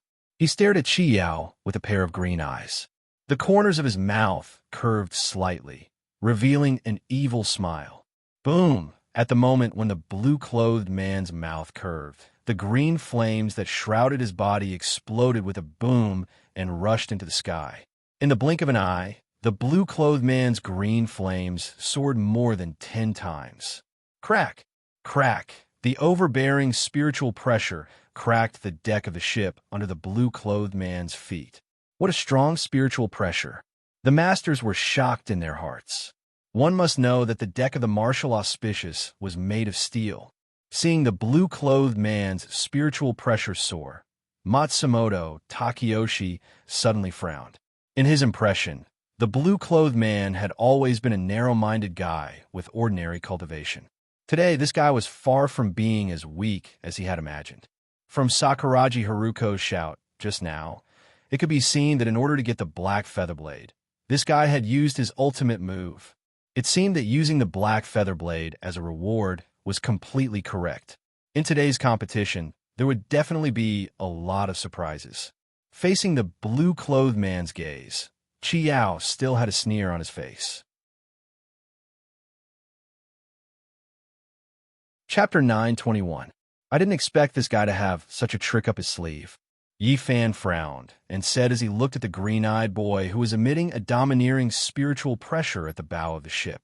He also didn't expect the green-eyed boy's spiritual pressure to suddenly soar to such an extent. This should be his strongest skill, Chi-Yao said with a smile. It seems that he is determined to get the black feather saber, Yi Fan said. He has a trump card. Don't tell me the others don't have it. What a joke, Chi-Yao said with a smile. You wait and see. With the black feather saber as a guide today, there will be many surprises. Yi Fan turned his head and glanced at Chi-Yao without saying anything. Chi-Yao was right. With the black feather saber as a reward today, these hidden masters who usually gave in to each other would definitely show their true strength. This might also be one of the purposes of Matsumoto Takeyoshi. Yi Fan thought in his heart. On the bow of the ship, the green-eyed boy with the rising spiritual pressure slowly turned his head. With his green hair flying, he held the saber with both hands and slowly raised the black feather saber above his head. Boom! The moment the black feather saber was raised above his head, a black beam of light gushed out from the tip of the black feather saber, whistling up. The black beam of light was more than 3 feet thick, with black light flowing, like a black dragon soaring into the sky. It was saber energy, the saber energy of the black feather saber. All the masters frowned and were shocked. The green-eyed boy had actually activated the saber energy of the black feather saber to such a level. They had really underestimated this short, and arrogant guy before. To be able to become the leader of the five boys, this person was indeed qualified. He. In the flames, the green-eyed boy with the flapping cloak and green eyes suddenly laughed strangely. Today, this black feather saber is mine, the green-eyed boy said with a ferocious look. Whoosh! As soon as the green-eyed boy finished speaking, the green flames that enveloped his body instantly intertwined with the black pillar of light that shot up into the sky, forming a huge pillar of light that was green and black and dazzling. The light pillar was dozens of feet tall and 5 feet thick. It surged madly and spun incessantly.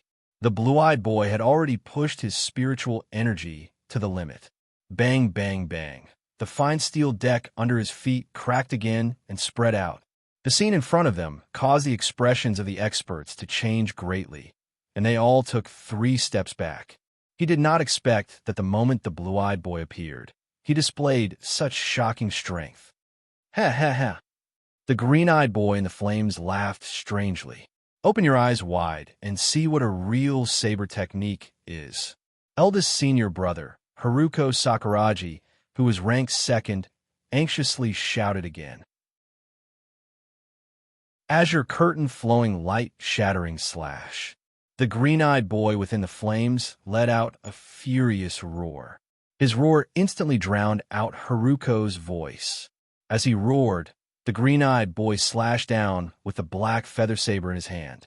Swoosh with a sharp piercing sound, a dazzling black saber arc shot out from the black feather saber in the green-eyed boy's hand, whistling toward the uninhabited island 5 miles away. The saber arc was 3 feet long, and it flashed brilliantly. The green-eyed boy's saber was too fast, so much so that the experts did not even see how the black feather saber fell. They only saw a light curtain appear out of thin air, flashing from top to bottom. Bang! The moment the saber was swung, an invisible shockwave instantly spread out in a circular shape with the green-eyed boy as the center. The force of the shockwave was so strong that it actually sent dozens of ninjas on the deck flying upside down and landing heavily on the ground. Even the experts could not help but take 3 steps back to avoid the force of the shockwave. The green-eyed boy's saber was fast, but the saber arc was even faster. The huge saber arc, which was 3 feet long and dazzling, rushed forward along the surface of the sea like lightning. The dazzling brilliance reflected the sparkling surface of the sea into a green-black mixture. Whoosh! The wide sea surface was directly rushed out by the saber arc, creating a 3-foot water channel. The sea water was split to the left and right, moving forward rapidly, and it was very beautiful. Good saber technique. After seeing the green-eyed boy's powerful saber technique, the experts who had stabilized themselves could not help but be secretly shocked. This green curtain flowing light perfectly merged the saber aura and spiritual pressure into one, and it could be called a shocking skill. The soaring saber aura of the black feather saber, coupled with the overbearing spiritual pressure of the green-eyed boy, the two merged together, complementing each other's strengths and weaknesses. It not only had the vertical slashing power, but also the horizontal explosive power. The strength of its power could be imagined. Today's competition was very likely to be more exciting than the battle with the Netherworld Ghost. The experts thought in their hearts. Schwa, the saber arc was extremely fast, and it could be said to be like lightning. The distance of 5 miles was covered in an instant. Under the shocked eyes of the experts, the green-black saber arc instantly rushed into the uninhabited island 5 miles away. Boom! With a loud sound like a landslide, the uninhabited island was instantly sent flying, and the gravel burst. The dense forest on the island was uniformly cut off by the green-eyed boy's saber arc, like cutting chives. Countless huge rocks burst open in an instant and turned into stone fragments, splashing in all directions. The huge air wave turned the sand and soil on the island directly over, and the trees were uprooted, and the soil splashed in all directions. The entire island was instantly covered in dust, and there were loud sounds. The green-eyed boy's saber directly destroyed half of the things on the island. The experts' faces were dignified, and Chi Yao's smile disappeared. The green-eyed boy's move was really not a joke. Although the island 5 miles away was called a small island, it was at least dozens of acres in size. With one saber, it could destroy half of the vegetation and rocks on the island, and it was indeed not simple. Seeing the situation, Yi Fan frowned slightly. The green-eyed boy's performance today made him somewhat puzzled. When he was teaching this guy a lesson, why did he not use this move to deal with him? Could it be that, to him, the black feather saber was more important than his life? Or could it be that he had some taboos? Yi Fan thought in his heart and looked up at the green-eyed boy at the bow of the ship. With one look, Yi Fan instantly understood. But at this time, the green-eyed boy was no longer radiant. His face was pale, and he was panting, and even his body began to shake. His body, which was exhausted, lowered his body, and the saber leaned on the ground. Screech! The extremely sharp black feather saber instantly pierced into the steel deck of the ship, and it was a foot deep. Huff! Huff! The pale-faced, green-eyed boy held on to the handle of the black feather saber, and he was panting heavily. This guy must have used a forbidden move, and that was why there was such a backlash. Yi Fan thought in his heart. Activating a forbidden move could indeed unleash shocking power in an instant, but the price to pay was also not small. It could be seen that the 5 Dongying boys had their own forbidden moves, but they would not use them easily. Perhaps it was a sect rule, or perhaps it was a taboo, but in short, unless it was a last resort, they would not use it rashly. This point could be seen from Sakuragi Haruko's anxious shout just now. So that was it. Yi Fan suddenly understood. Elder brother, seeing that the green-eyed boy's body was unstable, Sakuragi Haruko, who was wearing a pink dress, rushed out from the group. Elder brother, Mochizuki Kumi, who was ranked 3rd, and Kato Nagato, who was ranked 4th, also rushed out. The 3 of them came to the side of the green-eyed boy and reached out to help him. I'm fine. Puff! The green-eyed boy's throat was sweet, and he spat out a mouthful of blood. Elder brother, the 3 of them shouted worriedly. Whoosh! At this moment, a bright white light appeared out of thin air. After the white light dissipated, Chinkong Iha, who was wearing a white robe and a cloak with the word crane, stood in front of the green-eyed boy. It's just for a blade, elder brother, why bother? While speaking, Solitary Crane Fairyland bent down and stretched out his hand to point at green-eyed child's chest a few times. Pa pa pa! As a few white light spots flashed on the green-eyed boy's body, the green-eyed boy's face began to turn red. 5th brother, is elder brother okay? Sakuragi Haruko looked at Chinkong Iha and asked anxiously. Elder brother forcefully used a forbidden technique, and his heart was damaged, and he won't be able to recover in a short time. Chinkong Iha said to Sakuragi Haruko, My business, you don't need to worry about it. The green-eyed boy with blood on the corner of his mouth slowly stood up and said. As he spoke, he turned around and prepared to leave. Elder brother, please wait. Chinkong Iha's voice came from behind the green-eyed boy. The green-eyed boy stopped. If there's a next time, I'll enforce the sect rules on behalf of my master. Chinkong Iha said calmly. Before coming to the Great Ming Dynasty, the Ghost King specially handed the Ghost King token to Chinkong Iha and let him hold the green-eyed boy hostage at a critical moment to prevent him from acting recklessly. Seeing the Ghost King token was like seeing the Ghost King himself, and even if the green-eyed boy was the leader of the 5, he must be obedient. The green-eyed boy looked back at Chinkong Iha and then turned around and walked toward Matsumoto Takeyoshi. At this time, Matsumoto Takeyoshi was holding a telescope and looking at the island 5 miles away with interest. Mr. Green-Eyed is indeed worthy of being the leader of the 5. His strength is Buffon, and his blade technique is outstanding. Matsumoto Takeyoshi said as he put away the telescope and smiled at the green-eyed boy. The destruction of the island made him look at the green-eyed boy in a new light. The green-eyed boy nodded respectfully to Matsumoto Takeyoshi and offered the black feather blade with both hands. Help Mr. Green-Eyed to the side to rest. Matsumoto Takeyoshi took the black feather blade and ordered the ninja beside him. The ninja followed the order and helped the green-eyed boy to the side to rest. The green-eyed boy sat cross-legged, adjusted his breathing, and quietly watched the next competition. Who will be the next one? Matsumoto Takeyoshi looked around at the masters and asked with a smile. The masters looked at each other, guessing who would be the second one. I'll do it, Chiao at the back of the team said with a smile. Yifan frowned and looked sideways at Chiao. Didn't he want to watch a good show? Why'd he act so early? Yifan couldn't figure out why Chiao did this. Chapter 922. Chiao's appearance was truly unexpected for the masters present. Logically speaking, the more powerful the master, the more likely they would be the last to appear. This was the so-called grand finale of the show. Among these masters, Chiao's strength was definitely in the top 3. Why was he in such a hurry to make a move with his unfathomable cultivation? Was it to obtain the black feather blade? Or was it to show off his strength to everyone? The masters could not figure it out for a moment. Seeing that Chiao was the second to appear, the blue-eyed boy who was meditating with his legs crossed snorted coldly with a look of disdain. He admitted that in terms of cultivation, Chiao was definitely a first-class master.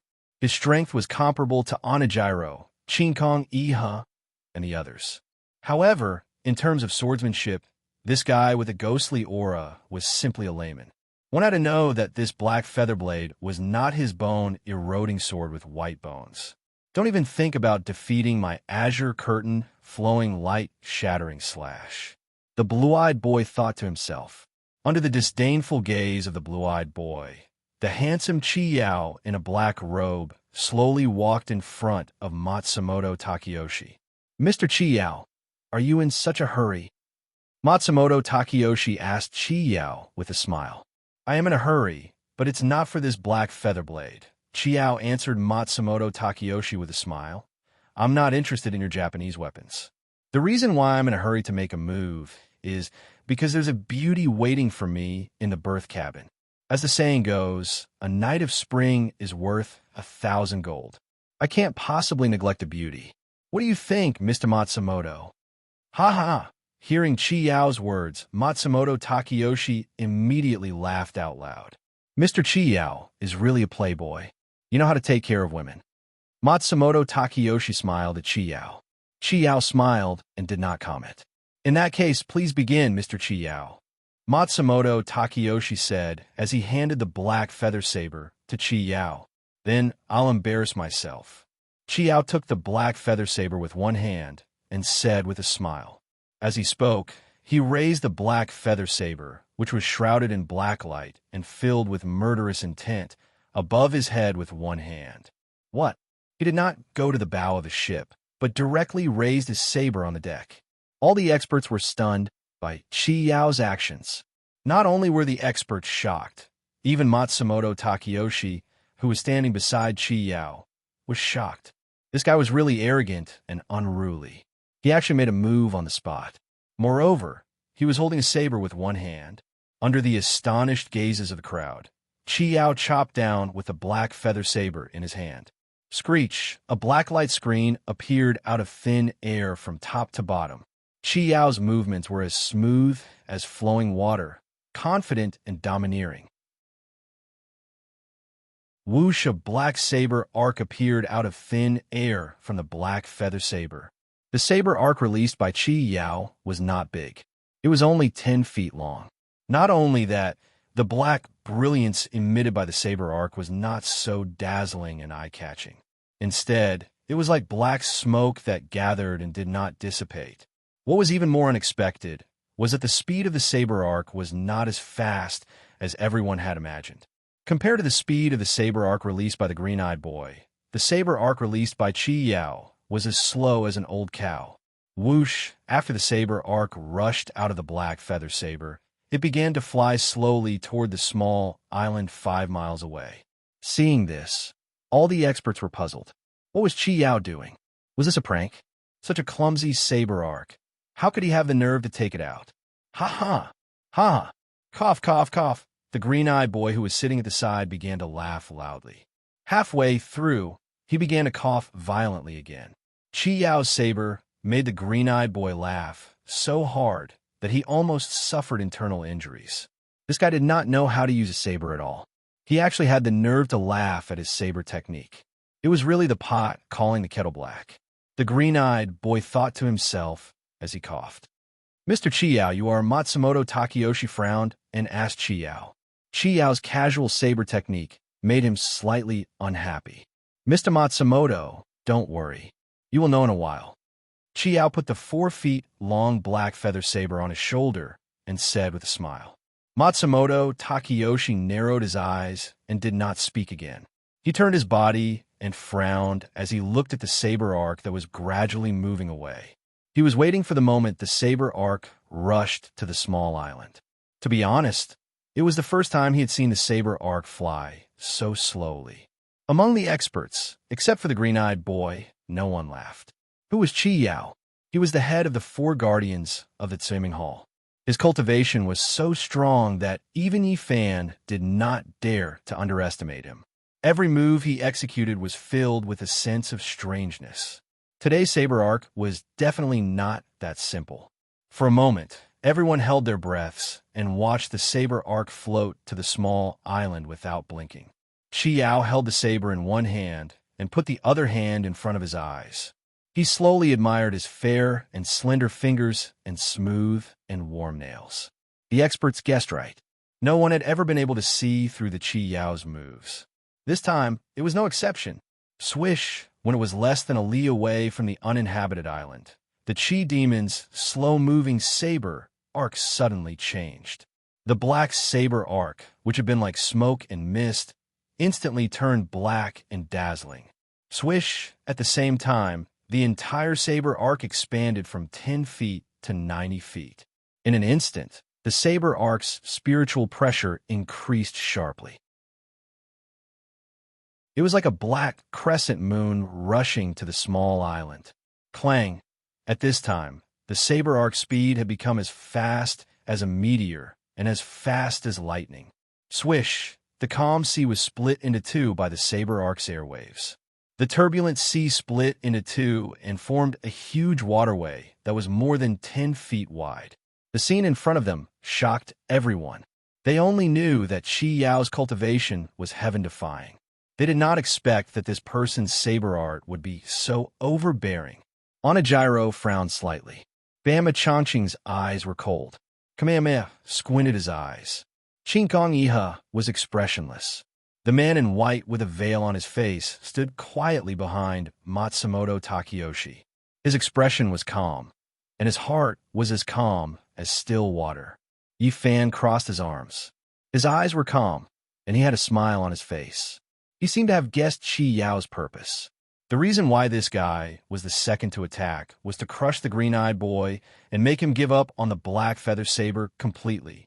He was indeed not interested in the black feather saber, but he was very interested in crushing the green-eyed boy. Yi Fan thought in his heart and looked at the green-eyed boy. At this time, the green-eyed boy looked terrified and his face was pale. His mouth was half open, and his face was full of disbelief. The saber arc of the green curtain flowing light slash was 30 feet long, but Chi Yao's saber arc was 90 feet long.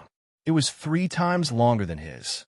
What he could not accept was that this black saber arc was actually chopped out by Chi Yao with one hand. In an instant, the green-eyed boy's heart was in his throat. He had a faint premonition that the black feather saber would fall into the hands of others. But even so, he still had a trace of fantasy. The size of the saber arc and its destructive power were not proportional. If Chi Yao's move was not as good as his flowing light slash, then he still had hope. But the green-eyed boy was too naive. Everything was as Yi Fan guessed.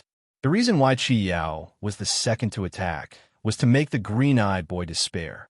Crushing other people's willpower was what Chi Yao was most willing to do, especially those arrogant fellows who thought they were infallible. Boom! After a loud noise, the black saber arc with dazzling black radiance and wild spiritual pressure blasted onto the uninhabited island. Bang, bang, bang, bang. The island that had just fallen to the ground was once again filled with smoke and dust. The mountains collapsed and the earth cracked. Buzz, a huge black shockwave instantly spread out with the island as the center. Hua! The shockwave was extremely strong. Everywhere it passed, the sea surface was instantly pressed down, forming huge ripples. Whoosh! The shockwave's circular explosion formed a huge sea breeze. The whistling sea breeze was extremely fast and rushed to ship Wuji very quickly. Whoosh! The strength of the sea breeze was extremely strong. Even the huge ship Wuji was slightly swaying from the wind. One had to know that this was 5 miles away. On the deck of the ship, the experts' robes fluttered in the wind, and their expressions were grave. The green-eyed boy's body relaxed, and he almost collapsed to the ground. From the tyrannical saber arc that was 90 feet long to the world-shaking explosion that shook the mountains, from the berserk shockwave that exploded out to the enormous sea breeze with a ferocious strength, all the signs indicated that the Qi Yao's casual saber strike was far more powerful than his own flowing light, shattering slash. He was casually attacking while he was using a forbidden move. He was standing at the same spot while he was standing at the bow of the ship. He was holding the saber with one hand while he was holding it with both hands. He did not need to gather spiritual power and directly attacked while he pushed his spiritual power to the extreme and chopped down with all his might. Obviously, compared to Qi Yao, his cultivation was not worth mentioning. No wonder Qi Yao mocked him. He was indeed inferior. The green-eyed boy fell into despair. His gaze was lifeless as he slowly shook his head. Ever since he came to the great Ming dynasty, he had not turned over a new leaf. First it was Jin Shan, then it was Yi Fan, then it was Qi Yao. Every time he made a move, there would be an expert who was several times stronger than him waiting for him.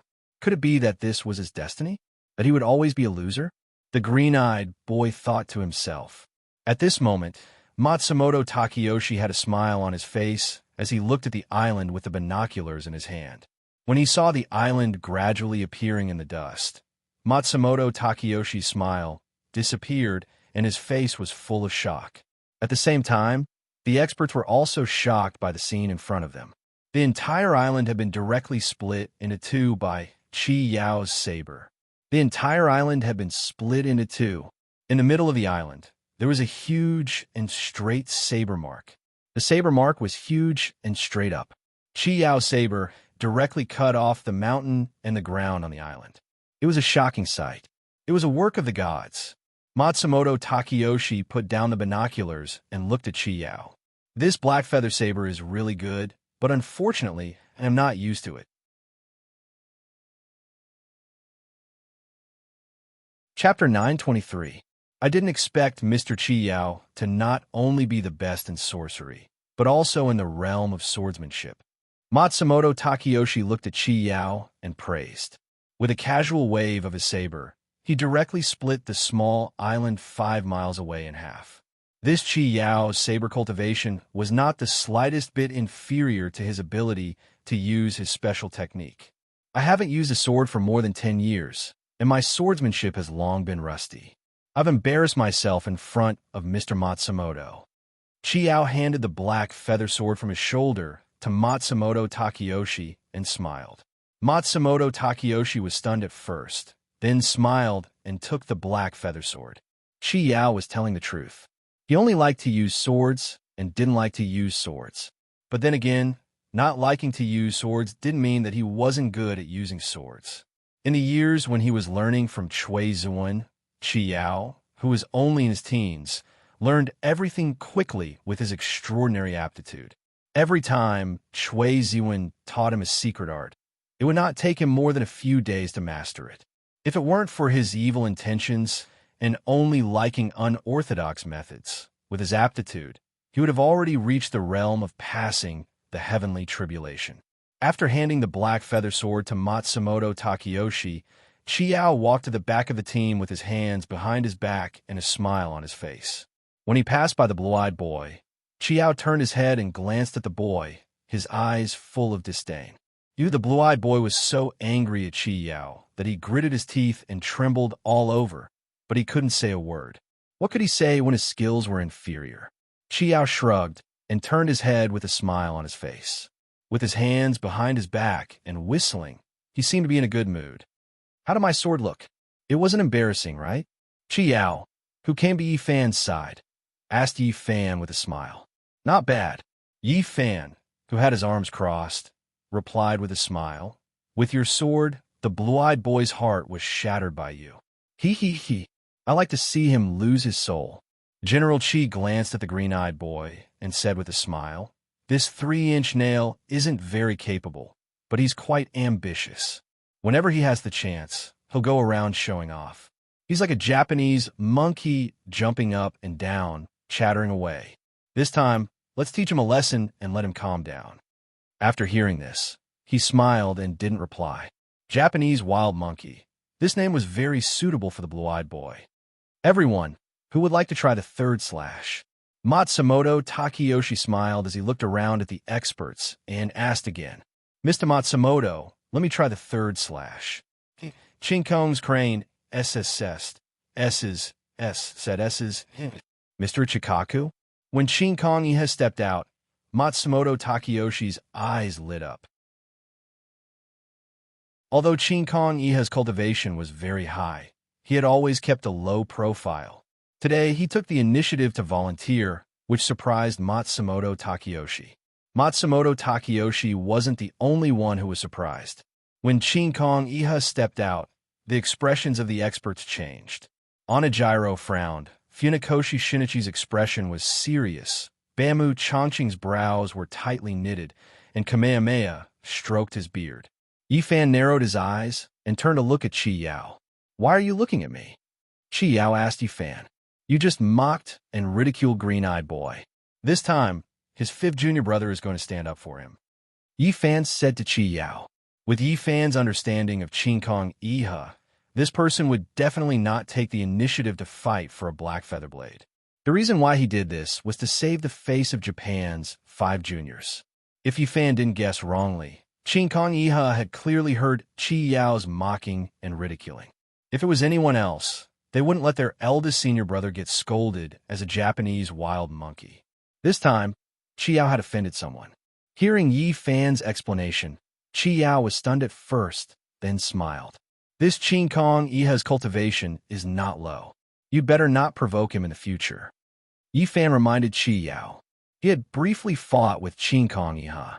This person's cultivation was high, and his spiritual power was strong. He was definitely not comparable to other masters. This is a competition, not a fight.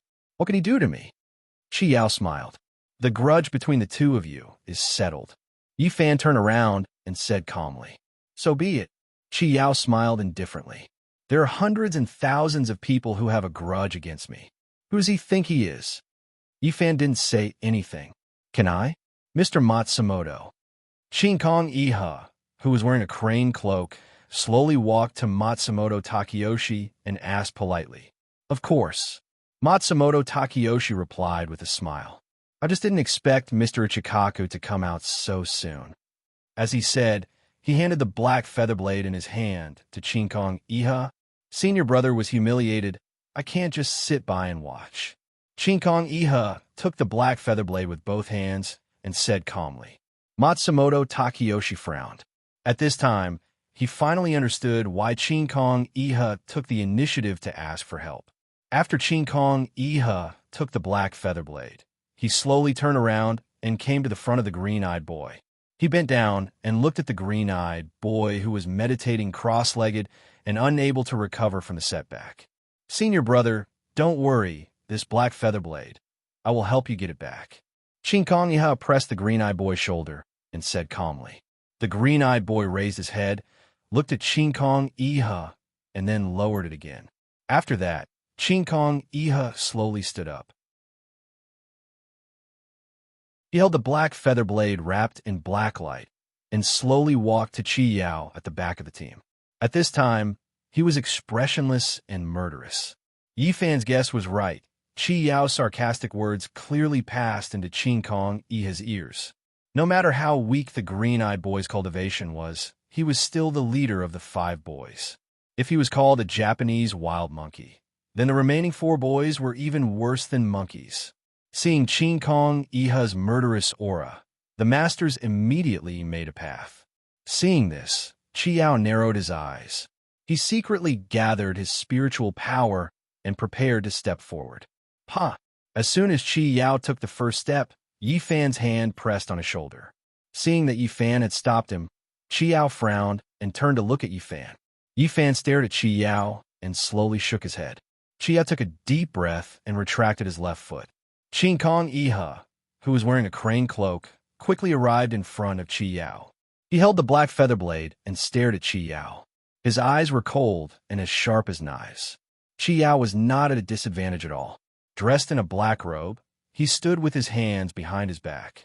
His expression was calm as he stared at Qin Kong Iha's eyes. Yi Fan, on the other hand, was expressionless.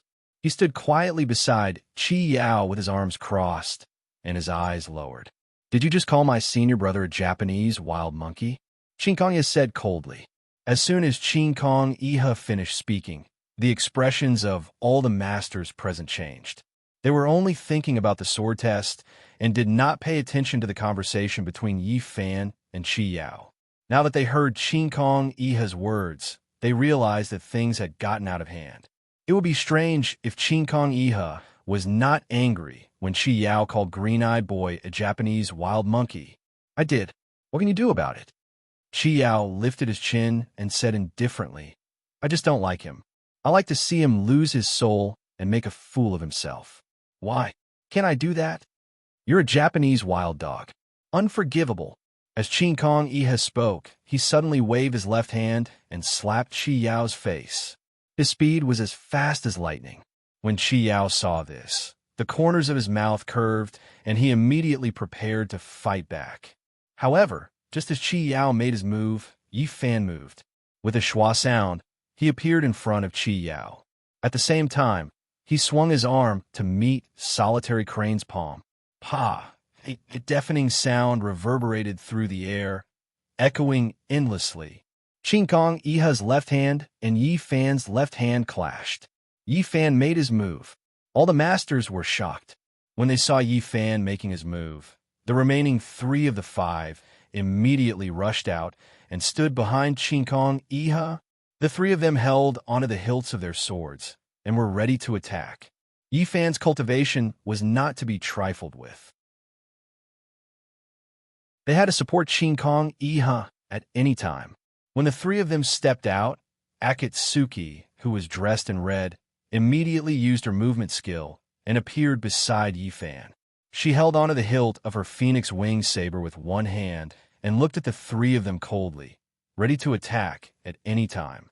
As long as someone tried to harm Yi Fan, she would not sit back and do nothing, no matter who the other party was. As a result, it became a 3 versus 4 situation. On one side, it was the 4 Japanese disciples led by Qin Kong Iha.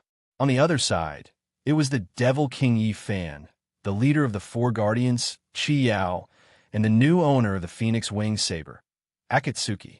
Qi Yao frowned and looked at Yi Fan in shock. He never thought that Yi Fan would actually lend a helping hand. When Qin Kong Iha saw Yi Fan standing in front of Qi Yao to help, he immediately asked coldly, "What are you trying to do?" "You're not allowed to touch him," Yi Fan replied. "He called my eldest Shixiang a Japanese monkey. I have to teach him a lesson." Qin Kong Iha said coldly to Yi Fan. "He did call your eldest Shixiang a Japanese monkey, but you also called him a damning dog." "You're even now," Yi Fan replied. "He's my eldest Shixiang," Qin Kong Iha said. "He's my friend," Yi Fan did not decline. "You better mind your own business," Qin Kong Iha said with narrowed eyes. "I'm going to interfere." Yi Fan also narrowed his eyes. "I'll count to 5, Qin Kong Iha said coldly. "I'll count to 3. Yi Fan's voice turned cold. Buzz, the black feather saber in Qin Kong Iha's hand started to glow with a black light. Buzz, Yi Fan reached out with one hand, and the dazzling frost dragon sword appeared in his hand. Cha San Tong, who was standing behind Qin Kong Iha, started to unsheath his saber. Buzz, Akatsuki's phoenix wing saber was also unsheathed. Buzz, the bone-eroding sword appeared in Qi Yao's hand out of thin air. A chaotic battle was about to break out. Seeing that both sides were ready to fight, the rest of the experts immediately retreated several feet away. They did not want to get involved in this personal feud. "What are you doing?" When the experts were about to fight, Matsumoto Takayoshi's cold voice sounded. Both sides did not stop and continued to fight.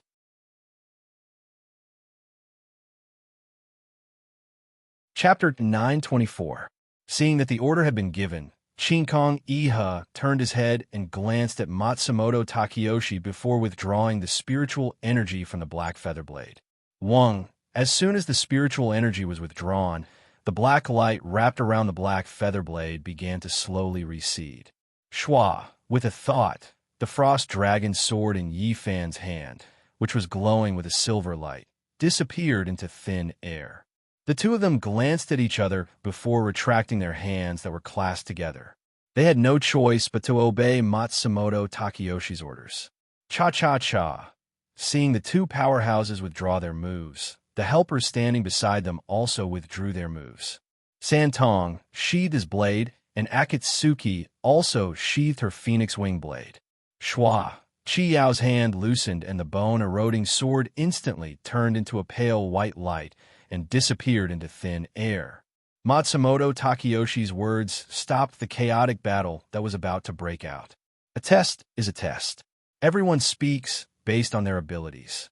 If you're not as good as others, then you have to accept defeat, Matsumoto Takayoshi said with a gloomy expression. You're all famous figures. How can you be like a woman and speak without thinking? Matsumoto Takayoshi's words were full of deep meaning. He blamed Solitary Crane in the clear sky for making a mountain out of molehill because his senior brother's skill was not as good as his. He also warned Chi Yao not to make sarcastic remarks and look down on others because of his cultivation. As for Yi Fan, Matsumoto Takayoshi didn't think he did anything wrong. If he didn't step in, Shinkong Iha and Chi Yao would inevitably fight. Both of them were top experts. If they really fought, it was unknown who would win. As the saying goes, when two tigers fight, one is bound to be injured. No matter who won, it wasn't a good thing for Matsumoto Takayoshi. He was in need of manpower and couldn't let his subordinates turn against each other. Otherwise, there would be too much internal friction. Moreover, once the two of them fought, the remaining four boys and Akatsuki wouldn't just sit by and watch. They would directly draw their swords and join the chaotic battle. If that happened, Shipwuji would be very lively. There were only a dozen or so experts. If half of them fought, how embarrassing would that be? This wasn't what Matsumoto Takayoshi was most worried about. If the two sides fought, would the remaining experts stand on their own and support both sides? This wasn't impossible. Onijiro and Bama Chanching had a good relationship with Yi Fan. Kamehameha and Shinichi Funakoshi were also very close with Yi Fan's side. So if the two sides fought, these four people would most likely join Ye's team. On the other side, there were quite a lot of helpers. The blue-clothed man, Kakashi Sato, had always been on bad terms with Yi Fan. However, he had a good relationship with Green Eye Boy. Once the two sides fought, he would definitely stand on the side of the five boys. Although Jogo Yokoyama and Tsuyoshi Fujita were cautious, they had always been unhappy with Chi Yao's arrogance. If they fought, the two of them would definitely attack Chi Yao. If this continued, there wouldn't be many of these experts who had been painstakingly recruited left. As the leader, Matsumoto Takayoshi couldn't be biased. Otherwise, not only would it not solve the problem, it would also intensify the conflict. Once someone made the first move, it would most likely lead to a group battle. The best way to solve this problem was to punish both sides 50 times each. Matsumoto Takayoshi's words were indeed brilliant. Both sides were very satisfied with Matsumoto Takayoshi's way of handling this. After all, both sides were in the wrong. Chi Yao shouldn't have cursed and insulted Green Eye Boy, and Shinkong Iha shouldn't have attacked the other party when the other party hadn't made a move yet. In the blink of an eye, the tense atmosphere suddenly eased up. Mr. Chi Yao, please watch your words in the future. No matter how high your cultivation is, you should pay attention to your morals. Mr. Ichikaku, please pay attention to the situation in the future and control your emotions. Today is a sword test, not a fight, Matsumoto Takeyoshi said sternly. If the two of you want to settle your personal grudges, please arrange a time alone and go somewhere else to settle it. You can fight however you want. Even if you kill each other, I have no objections. Matsumoto Takeyoshi's words were as sharp as a knife. Mr. Matsumoto, I will pay attention. Chiao frowned and said to Matsumoto Takeyoshi. At this point, he couldn't continue to be unreasonable. After all, Yi-fan had stepped forward to help him, and he could not appreciate it. Matsumoto Takeyoshi gave him a way out, and he had to accept it. Mr. Matsumoto, I apologize for my reckless behavior just now. Haruko Ichiru turned around and lowered his head in apology to Matsumoto Takeyoshi. He also felt the seriousness of the matter. And the few of you, Matsumoto Takeyoshi looked at the 3 Japanese tomes and Akatsuki. It's fine if you don't stop the fight, but you actually added fuel to the fire and pulled out your swords to help. What? Do you think I don't exist? Do you want to rebel? Matsumoto Takeyoshi's tone began to become cold. We don't dare. Seeing Matsumoto Takeyoshi's unfriendly tone, the 3 Japanese tomes immediately knelt on one knee and lowered their heads. They knew Matsumoto Takeyoshi's temper. When his own son made a mistake, he dared to pull out his sword and kill him, let alone them. We don't dare.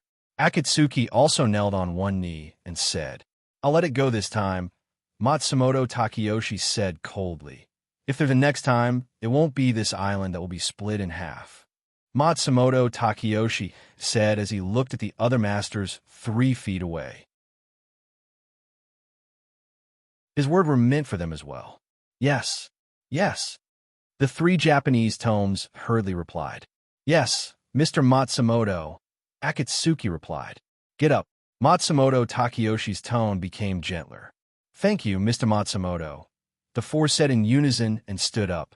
Continue to test the blade, Matsumoto Takeyoshi said as he slowly turned around and faced the island. Since the storm had passed, the black feather blade should continue to be tested. Matsumoto Takeyoshi never had the habit of giving up halfway. Yes, Chinkongya said as he slowly walked to the bow of the ship. After arriving at the bow of the ship, Chinkong Iha held the blade in one hand and stood against the wind.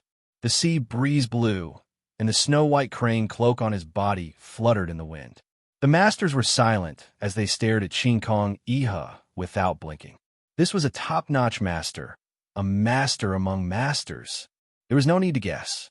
Chinkong Iha would go all out this time to save face for the green-eyed tomes, win back the honor of the 5 Japanese tomes, and crush Chi Yao's arrogance. The green-eyed tomes, who was sitting cross-legged and recuperating, looked straight at Chinkong Iha at the bow of the ship with a complicated gaze. The current situation was that no matter who got the helmet, he had lost all his face. As the leader of the 5 Japanese tomes, he actually needed his 5th junior brother, Chinkong Iha, to stand up for him. It was embarrassing. Before he took out the blade, he said that he would show the masters the real blade technique. But in the end, he was slapped in the face by Chi Yao. It was embarrassing. If Chinkong Iha won the helmet this time and gave the black feather blade to him, he would not have the face to own the black feather blade. It was embarrassing. If Chinkong Iha did not win the helmet, it would be even more embarrassing. What made him feel even more ashamed was that this was the 2nd time that Chinkong Iha stood up for him. He wanted to show his face every time, but in the end, it was not his face that was exposed, but his butt. Not only did he embarrass himself, but he also embarrassed the 5 Japanese tomes. He suddenly felt that he was a complete failure. In terms of stature, he was the shortest among the masters. He was less than 4 feet tall. In terms of appearance, he was extremely ugly. Compared to the handsome Buffon Onijiro, the dignified Bama Chongqing, the handsome Yi-fan, and the elegant Chi Yao, there was a world of difference. In terms of cultivation, the forbidden technique that he used all his strength to display was not as good as the casual blade of others. In terms of status, Matsumoto Takeyoshi ignored him and turned a blind eye to him. He did not even take him seriously. Even his luck was not as good as others. Since he came to the great Ming dynasty, bad luck seemed to have been following him like a shadow, inseparable from him. No matter how hard he tried, no matter how much he schemed, In the end, he was still the unlucky one.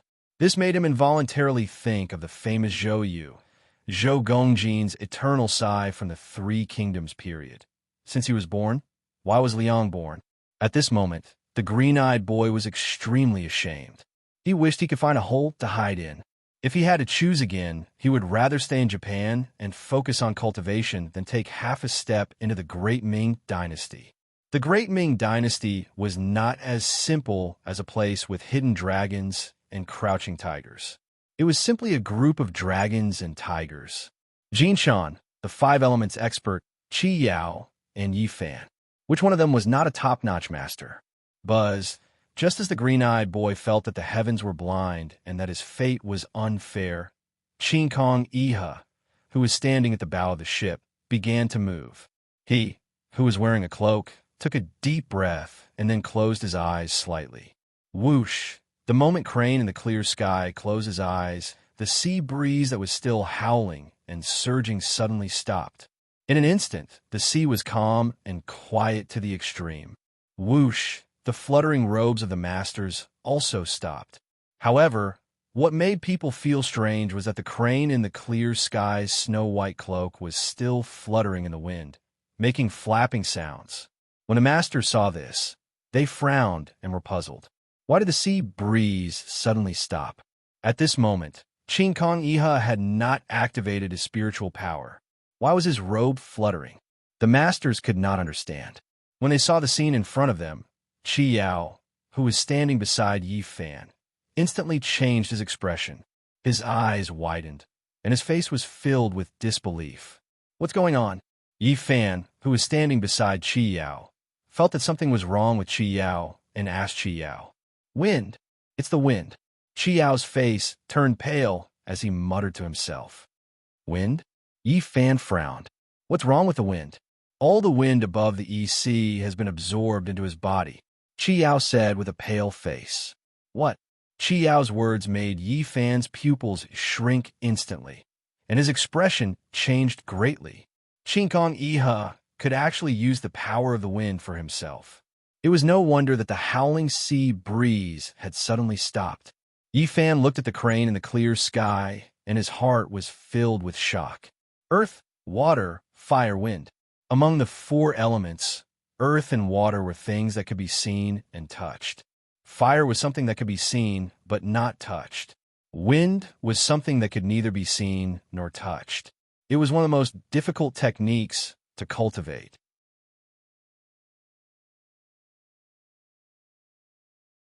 Chapter 925.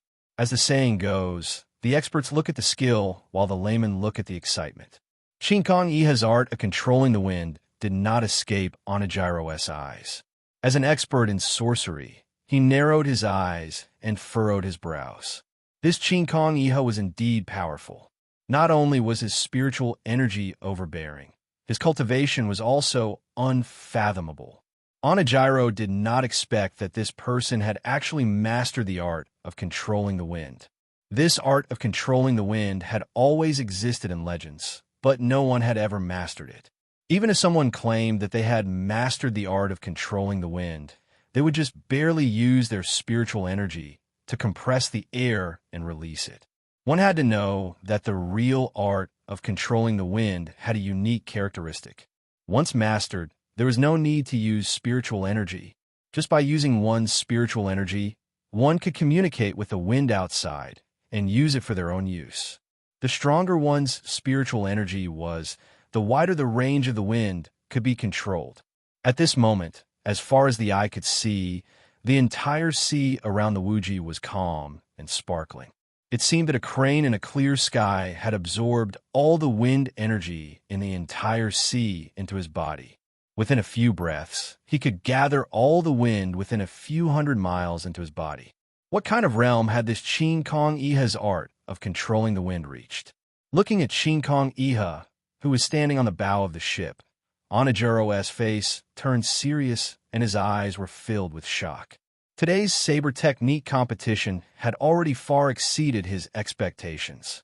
Just as Anamuki was shocked, Crane in the clear sky, who was at the bow of the ship, suddenly opened his eyes. "Hong, The moment he opened his eyes, a huge white halo appeared out of thin air beneath his feet. The halo shone brightly and dazzlingly, like a white flame rotating upwards. In an instant, a white light burst out, and a high-speed rotating tornado soared into the sky. It was like a flying dragon that soared into the sky. Following the appearance of the dazzling tornado, the deck was suddenly filled with strong winds and turbulence. The violent shock wave blew dozens of ninjas on the deck into the air, and they were thrown more than 30 meters away. Voila! Bang! Pah! The huge anchors on the deck, the fine steel chains as thick as bowls, and the buckets used to clean the deck were instantly blown away by King Kong Iha's tornado, making loud, banging noises. All the experts were stunned by the scene in front of them. Seeing the storm coming, they didn't have time to think.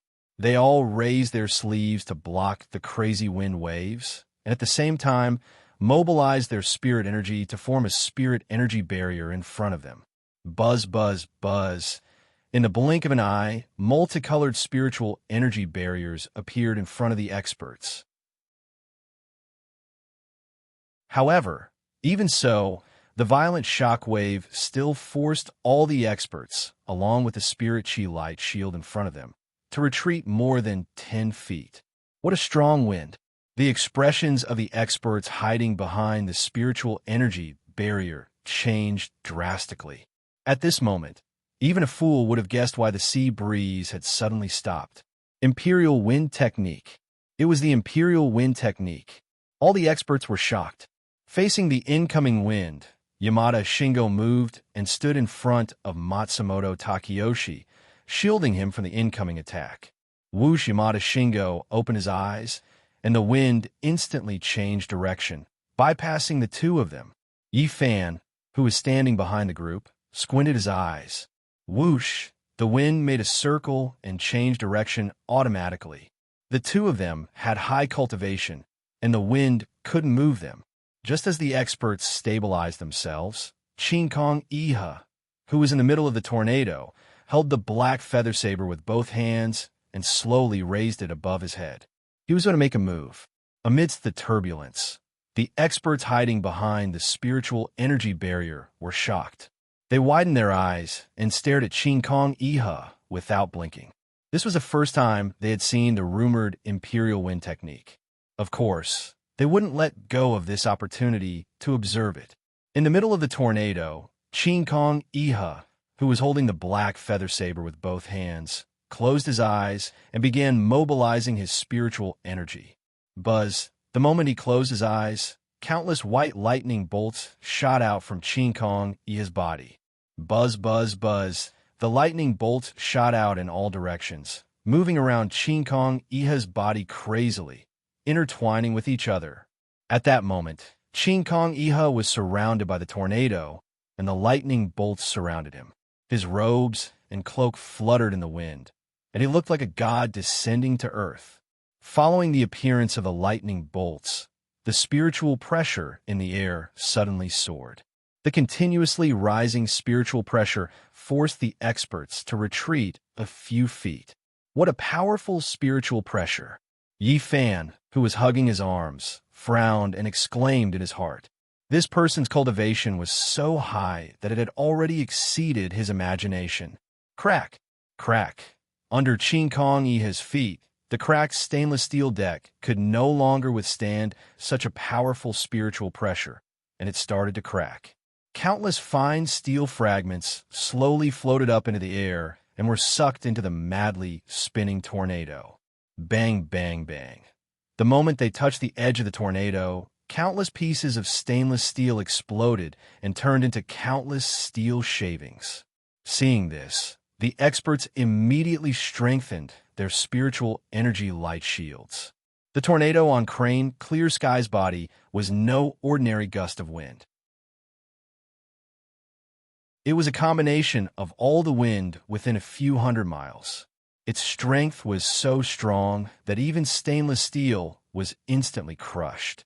Buzz, buzz, buzz. While the experts were stunned and sighing, the silver lightning bolts around King Kong Iha's body started to change. Tens of thousands of lightning bolts were like intelligent snakes.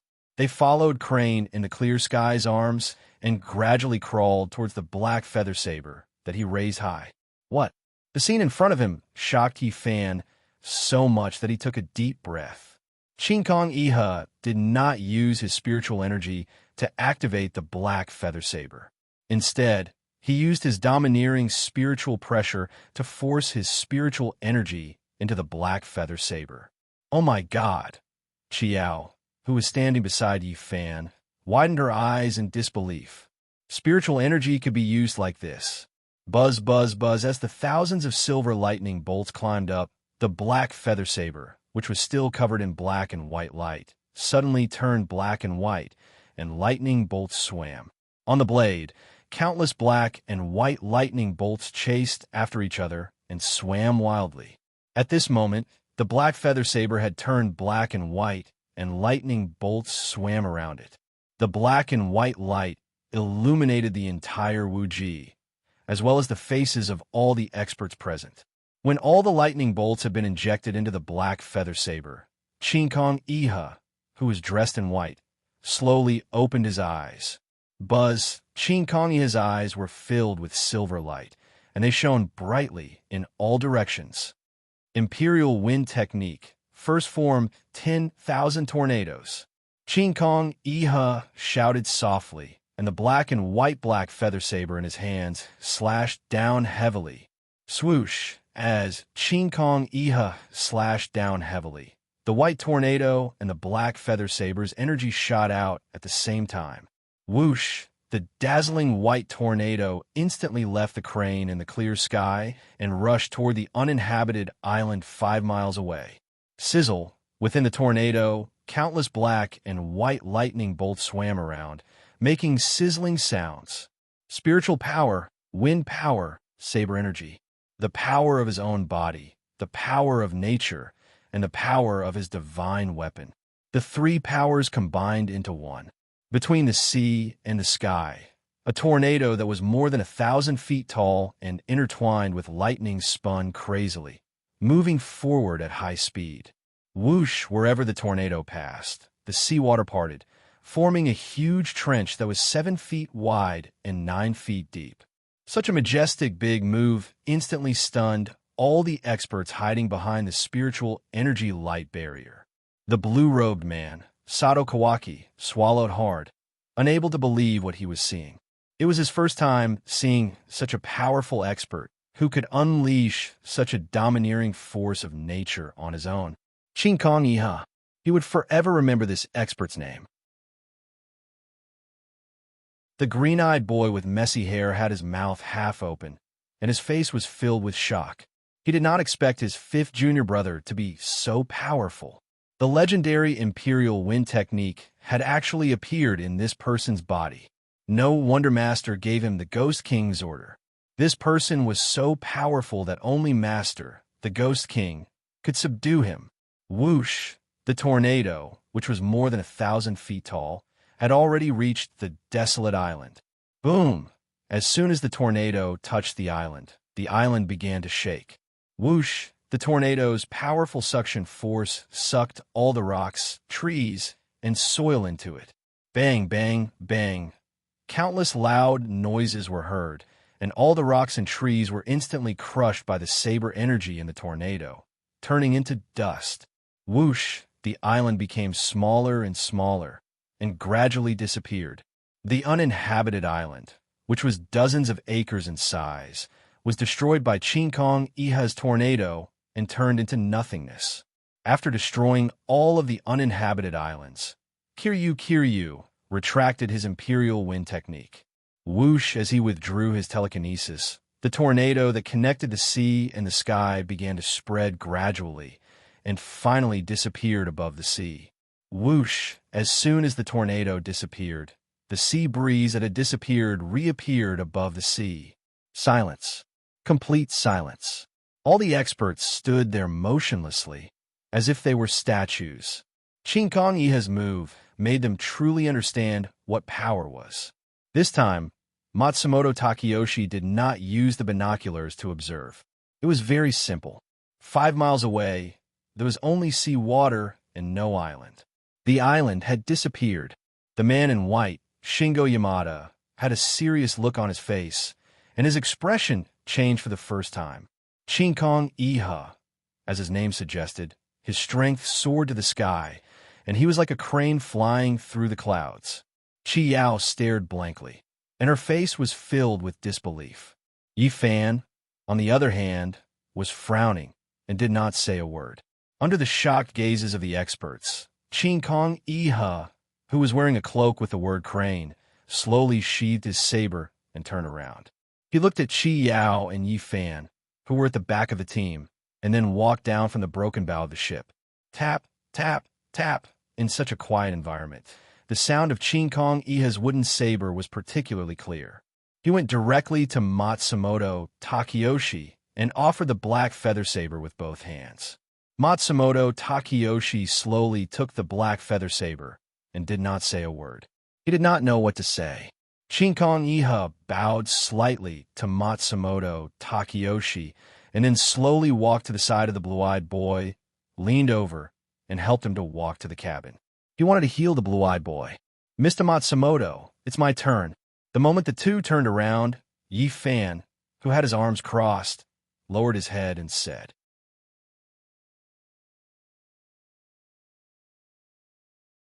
Chapter 926.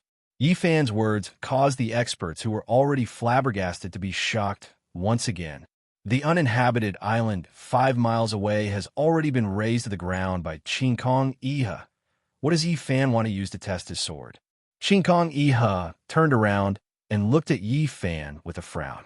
Yi Fan glanced at Chinkong Iha and then looked at Matsumoto Takeyoshi. Buffon, Kuin wants to test his sword. Matsumoto Takeyoshi asked with a frown. Why can't I? Yi Fan asked Matsumoto Takeyoshi. Of course you can, Matsumoto Takeyoshi replied. But the island 5 miles away has already been razed to the ground by Kakasan. How does Buffon, Kuin want to test his sword? There are many islands in the East Sea, Yi Fan said calmly. If an island is destroyed, then find another one. As soon as these words came out, the experts present were surprised at first, and then nodded repeatedly. Yi Fan is right. The East Sea is so big, it's easy to find an island. That's a good idea. Matsumoto Takeyoshi nodded and said, In that case, let's find another island. Yi Fan smiled and didn't speak. Sanada, besides this island, are there any other islands nearby? Matsumoto Takeyoshi asked the white-clothed ninja next to him. Replying to Lord, there are no other islands within a radius of 30 miles. The ninja replied respectfully. How far is the nearest island from here? Matsumoto Takeyoshi asked. Please allow this subordinate to check the sea map. The white-clothed ninja said and took out the sheepskin sea map from his arms. He squatted down and spread the sheepskin sea map on the deck, then stretched out his finger and carefully checked the sea map.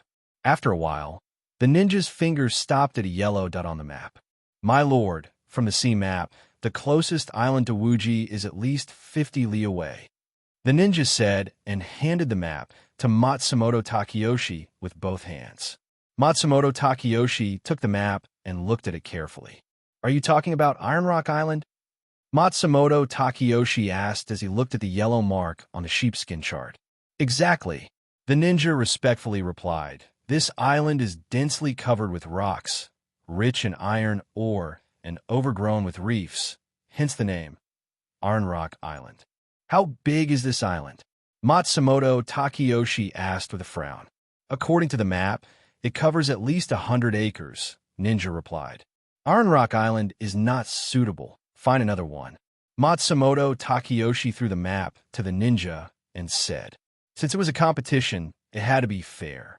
The uninhabited island covered an area of dozens of acres, and there were only ordinary rocks and trees on it. Not only did Iron Rock Island double the area, but the iron or rocks on it were also several times harder than ordinary rocks. Choosing such an island for Yi Fan to test his blade was not fair at all. Yes, the ninja said and looked at the sea map again. There were indeed many islands in the East Sea, but it was not easy to find two islands with similar areas and structures. No need to go through so much trouble, in my opinion. Let's choose this Iron Rock Island. Seeing that Matsumoto Takeyoshi ordered people to look for the island again, Yi Fan broke the silence and said, when Yi Fan said this, the masters frowned and their eyes turned cold. Everyone could see that if Iron Rock Island was chosen, it would be unfair to Yi Fan. Shinkong Iha frowned and looked at Matsumoto Takeyoshi. No, Matsumoto Takeyoshi shook his head and said, since it's a competition, it must be fair.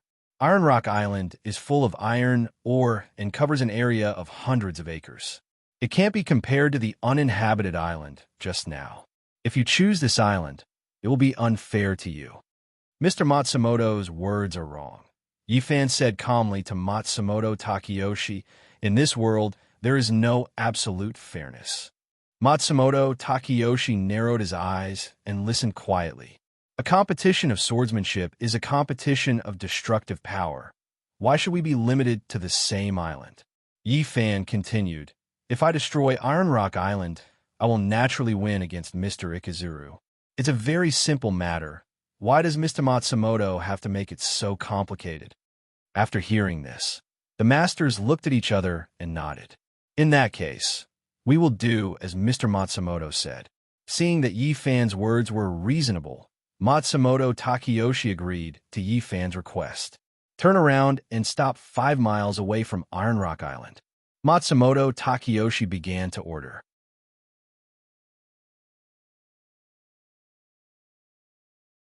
Chapter 927. The moment Yi Fan said that, everyone's pupils constricted. They were shocked. Attack here? How is that possible? They were at least 25 kilometers away from Iron Rock Island. Kazuku's eyes widened in shock. Shingo Yamada's eyes narrowed and his expression turned solemn. Chi Yao's sword-like eyebrows furrowed. The rest of the experts could not believe their ears.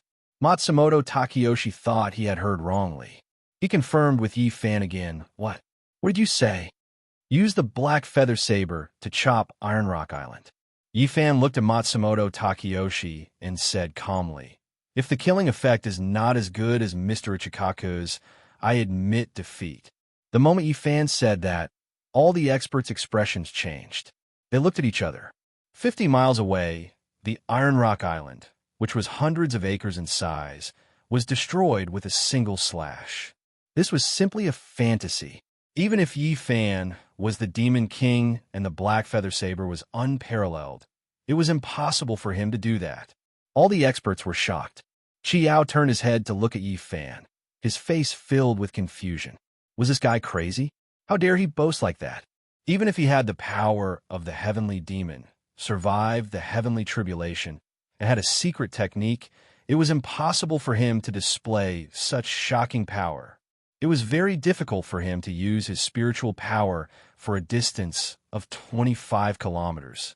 He could be arrogant, but he could not be too arrogant.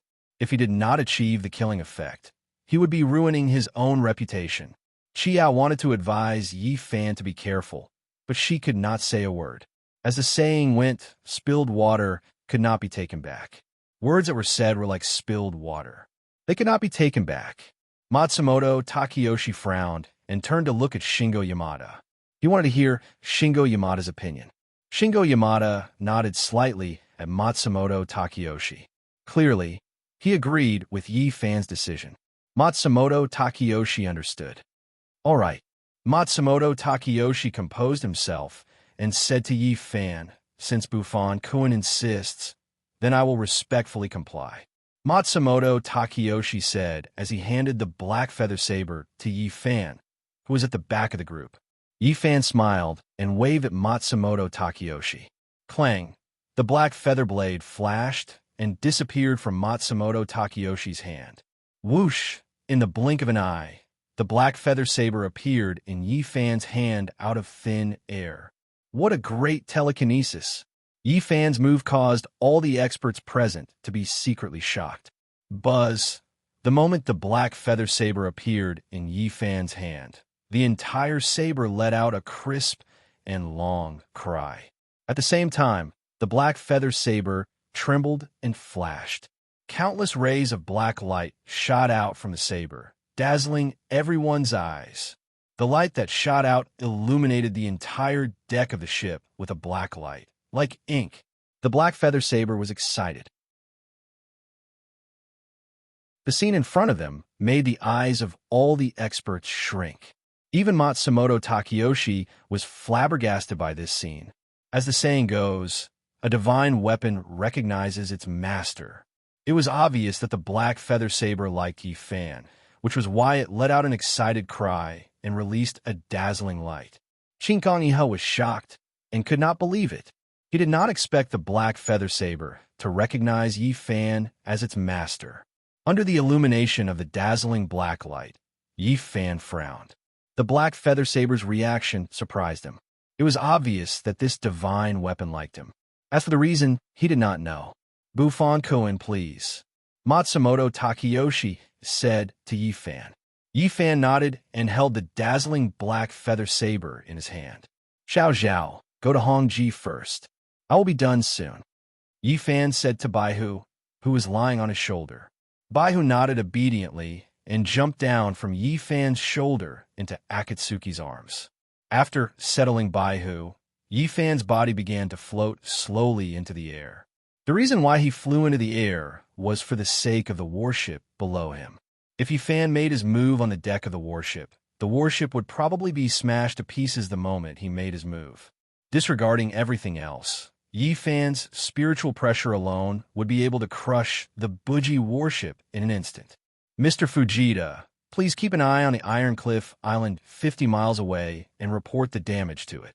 When Yi Fan floated away from the deck, Matsumoto Takeyoshi looked at Fujita Takashi and said, Fujita Takashi was born with the yin-yang eyes and extremely powerful eyesight.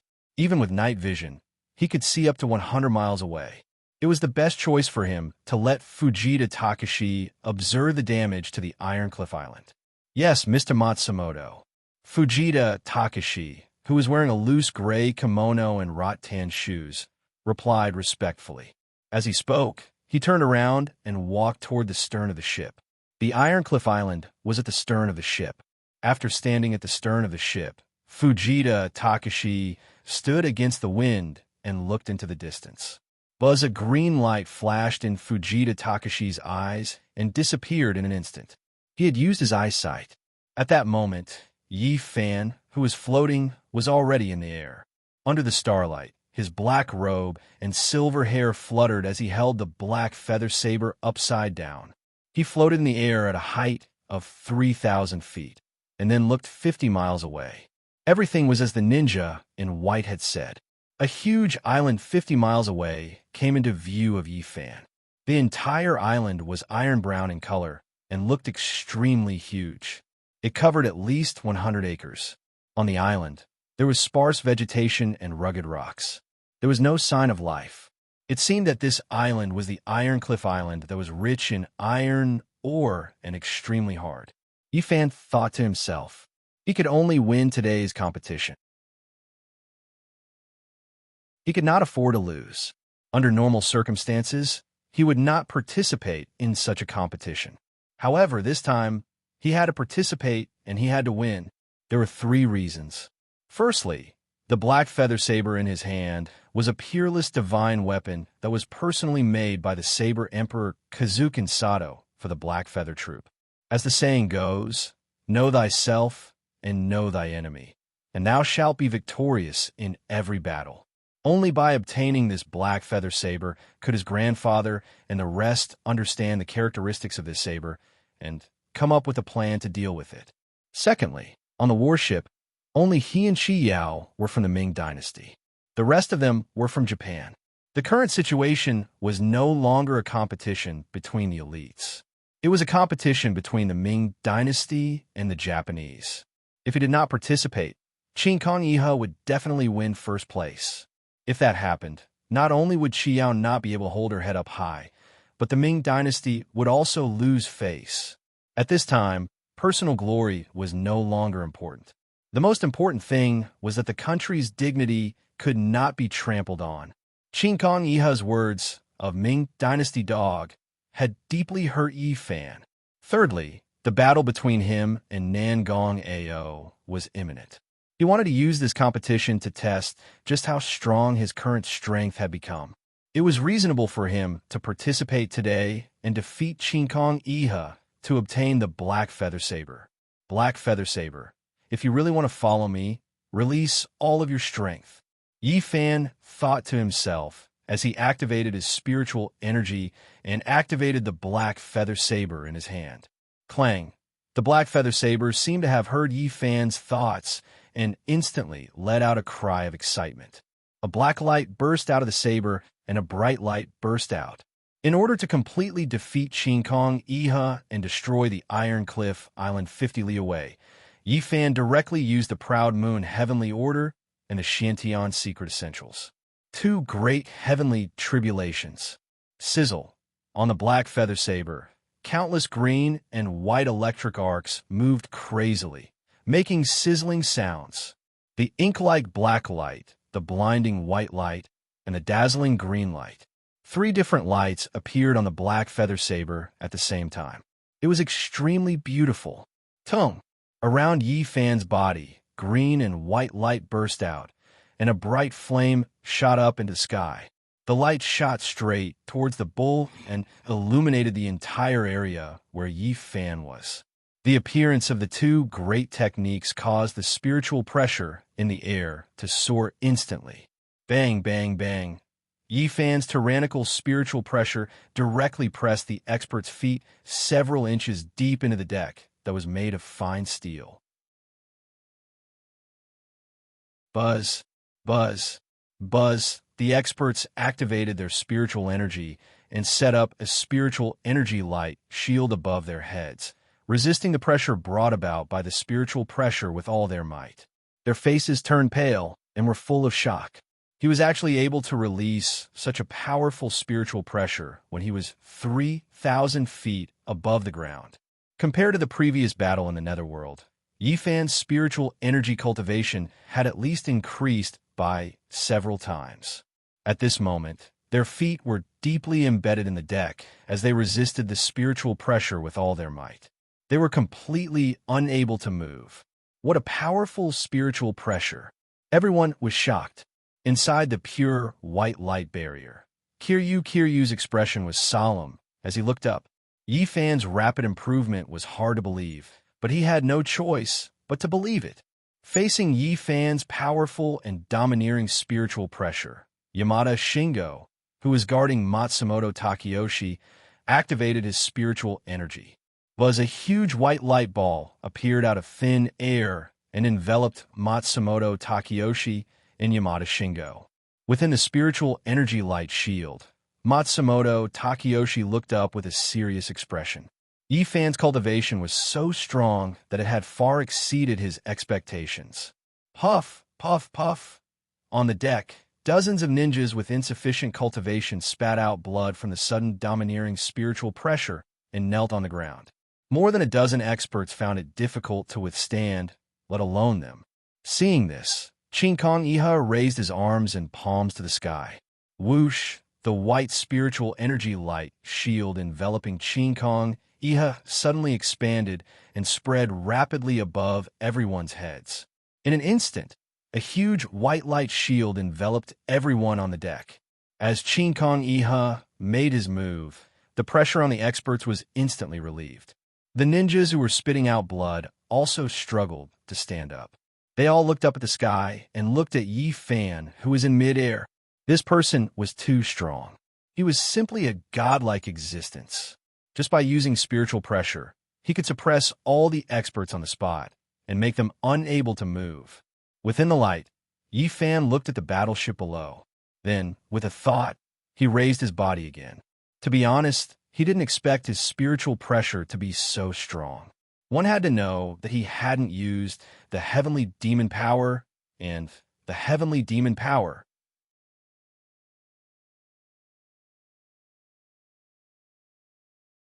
Chapter 928.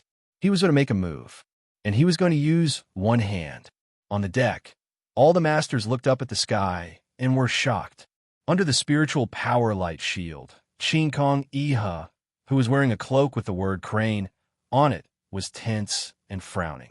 Judging from the current situation, it was still unknown who would win this competition. Yi Fan's spiritual power was indeed very strong, but it was hard to say whether he could destroy the Iron Rock Island 25 kilometers away with one strike. Qin Kong Iha thought to himself as he looked at Yi Fan in the flames. Qi Yao, who was wearing a black robe, had a solemn expression and clenched his fists. He was worried for Yi Fan. Releasing the saber energy and spiritual energy to a distance of 50 miles and then destroying a huge island that covered an area of 100 acres and was filled with iron rocks with a single slash was easier said than done. If Yi Fan lost, wouldn't he be slapping himself in the face? With his cultivation, he could completely destroy anything within a radius of 5 miles. But he boasted that he would expand the attack range to 25 kilometers, which was 10 times larger. Even if he used his movement technique, it would take some time to cover the distance of 25 kilometers. He was already arrogant enough, but he didn't expect this guy to be even more arrogant than him. Yi Fan, oh Yi Fan, if you don't do it well this time, you're really playing big. Qiao thought to himself as he looked at Yi Fan, who was in flames in the air. Inside the spiritual power light ball, Matsumoto Takeyoshi, who was wearing a nightgown, stared at Yi Fan with his robe fluttering in the wind. Tonight's saber test had made him inexplicably amazed, and he lamented that it had never happened before. Qingmu Boy, Qi Yao, Qin Kong Iha, and Yi Fan. The performance of these people was completely beyond his imagination, and he was greatly shocked. But then again, what he wanted was for these masters to go all out and display their true strength. Otherwise, he wouldn't have bestowed such a precious and peerless divine weapon as a head armor. Today, he wanted to see just how powerful Yi Fan's strength was. Even Ghost Eye's Thousand Seeker by great god Xie Tian's side could not find him. Under the watchful eyes of all the experts, Yi Fan, who was enveloped in the green and white flames, made his move. He squinted his eyes and slashed down with the black feather saber in his hand, which was surrounded by black light and electric light. Yi Fan swung his saber so quickly that the experts on the deck could not even see how he made his move. Screech, a huge and dazzling blade arc was shot out from the black feather blade with a sharp piercing sound. Then, the blade arc whizzed towards the Iron Rock Island, which was 50 miles away. The saber arc was 90 feet long, with 3 colors entwined around it. The arc was beautiful and lightning interweaved. Zheng, zheng, zheng. The instant Yi Fan swung his saber, 3 translucent shockwaves appeared out of thin air. Phew! As Yi Fan swung his saber, the vast sea instantly split into 2, left and right. In the blink of an eye, the seawater overflowed and waves of air surged. The seawater was split in 2, forming a straight waterway that was over 10 feet wide. Hong long. The sea water filled the giant ship Wuji and lifted it several feet into the air. On the violently shaking ship, the faces of all the experts changed as they revealed looks of shock. Yi Fan's saber had actually split the sea in 2 and even created a small tsunami. In an instant, they did not have time to think as they all used their movement techniques. Stepping off the ground, they flew into the air. The white-clothed man Shingo Yamada grabbed Matsumoto Takeyoshi's shoulder and disappeared into thin air. The several dozen ninjas that could not fly into the air tightly held onto the railings of the ship Wuji, not letting go no matter what.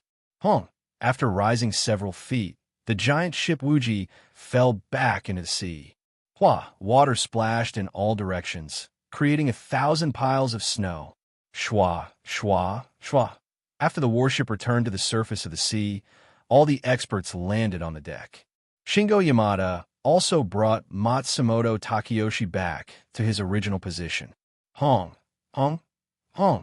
Just as the experts returned to the deck of the battleship, an earth-shattering explosion resounded from several dozen li away. Hualala! The ship Wuji that had just stabilized itself started to shake violently again. Not only the ship Wuji, but the entire sea was shaking. Just as everyone was still in shock, a huge beam of light shot up into the sky from the direction of Ironcliff Island. The beam of light had 3 colors and was dazzling.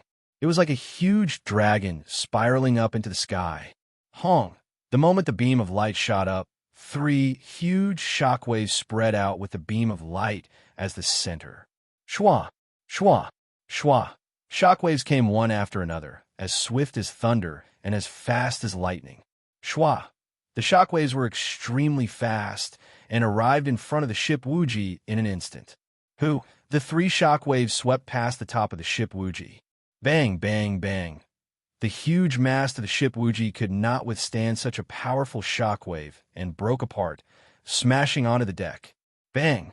Not only the mast of the ship, but even the telescope in Matsumoto Takayoshi's hand shattered. Seeing the mast smashing down, Yamada Shingo, who was guarding beside Matsumoto Takayoshi, widened his eyes. Bang! The huge mast suddenly changed direction and smashed onto the empty ground. Fujita Takashi, who was standing at the back of the ship, stared at the beam of light that was 50 miles away without blinking. When the huge beam of light dissipated, Fujita Takashi's pupils constricted. His eyes were blank and his face was devoid of blood. He stood at the stern of the ship in a daze like a statue. It was gone. Ironcliff Island was gone. Fujita Takashi broke out in cold sweat and could not believe his eyes. Fujita Takashi was not the only one who was shocked. Crane Clearski, Onamuro, Chi Yao, and Shingo Yamada were all dumbfounded at the same time, flabbergasted. Although their eyesight was not as good as Fujita Takashi's, their cultivation was extremely high and their eyesight was not ordinary. Naturally, they could see the situation on Ironcliff Island. I've lost. Chinkong Iha thought to himself, frowning. Yifan's improvement was too fast. In less than a month, his cultivation had increased to such a level. No wonder the Black Featherblade recognized him as its master. This person's strength was as unfathomable as the ocean. After recovering from a shock, Chi Yao smiled. He won, this guy won. 50 miles away, he destroyed the extremely hard Ironcliff Island with a single slash. Yifan's strength was evident. It had only been slightly more than a month since the battle with the Netherworld. Without using the Heavenly Demon's power, this guy could display such overbearing spiritual power. The speed of this person's improvement was simply unbelievable. This guy was indeed arrogant, but he had the right to be arrogant. After being shocked, Chi Yao suddenly felt a little scared. If this continued, Yifan's strength would reach the level of Almighty Immortal in no time. By then, as long as Yifan wanted to kill him, it would be as easy as blowing off dust. It seemed that it was time for his yin-yang double life technique to increase its level. Otherwise, he would not be able to protect himself. Chi Yao thought to himself, Mr. Fujita, how is Ironcliff Island now? Matsumoto Takayoshi asked Fujita Takashi. The telescope in his hand had been shattered, so he could not see the damage done to Ironcliff Island. Fujita Takashi, who was standing at the stern of the ship, slowly turned around and walked to Matsumoto Takayoshi with a serious face. Mr. Matsumoto, Ironcliff Island no longer exists. Fujita Takashi cupped his hands and said to Matsumoto Takayoshi. His words left all the experts present dumbfounded. What? No longer exists? Matsumoto Takayoshi's eyes were wide open, and his face was full of disbelief. He turned around and looked at Yamada Shingo, as if he could not believe Fujita Takashi's words. Yamada Shingo, whose face was covered by a veil, looked at Matsumoto Takayoshi with a serious face and nodded slowly. Matsumoto Takayoshi's body trembled, and his face changed drastically. Yifan's strength had reached such an unimaginable level. No wonder Ghost Eye's Thousand Seeker could not find him. Matsumoto Takayoshi was shocked. Under the shocked gazes of the experts, Yifan, whose robes and silver hair fluttered in the wind, slowly descended from the sky. He held the black feather saber and walked slowly to Matsumoto Takayoshi. Mr. Matsumoto, Yi Fan handed the black feather saber, which was shrouded in a black glow, to Matsumoto Takeyoshi. Matsumoto Takeyoshi did not take the saber. Instead, he stared at Yi Fan and asked the experts, "Who else wants to continue testing the saber?" The experts looked at each other and did not reply. Obviously, they had given up on testing the saber. How could they still have the heart to test the saber at this point? If anyone wanted to test the saber now, it would be like pushing a roller naked. It would be embarrassing. If not, then this black feather saber will belong to Buffon Kun. Matsumoto Takeyoshi reminded the experts. The experts still did not say anything. If that's the case, then I hereby announce that Buffon Kun has won first place in this competition. From now on, the black feather saber belongs to him, Matsumoto Takeyoshi said. As he said that, he waved his hand at the ninja in white beside him. The ninja in white understood and respectfully handed the scabbard of the black feather saber to Yi Fan. Yi Fan smiled and took the scabbard from the ninja in white, returning the black feather saber to its scabbard. From now on, this black feather saber would belong to Yi. Shing! The black feather saber let out a crisp sound. Obviously, it was very happy to recognize Yi Fan as its master. As for the second and third place, they are Ikizuru Kun and Chi Yao Kun respectively. Matsumoto Takeyoshi looked at the two and said, "I will order someone to send the energy pill and 7 treasure belt to the two of you in a while." "Thank you, Matsumoto Kun." Shinkong Iha respectfully nodded at Matsumoto Takeyoshi and said, although he did not win first place, although he did not regain face for the Japanese 5, although he was crushed by Yi Fan's strength, Shinkong Iha was still polite, neither servile nor overbearing. Not showing his emotions was Shinkong Iha's greatest strength. "Thank you, Matsumoto Kun," Chiao also said. Although he was ranked third, the first place belonged to Yi Fan and not some Japanese. From this point of view, he was still very pleased. "It's getting late. Everyone should go back and rest," Matsumoto Takeyoshi said to the masters as he turned to leave. The masters bowed their heads at Matsumoto Takeyoshi and then dispersed and returned to their cabins. Shinkong Iha glanced at Yi Fan, then helped the short green-eyed boy up and disappeared into thin air. At this time, there were only 3 people left on the deck.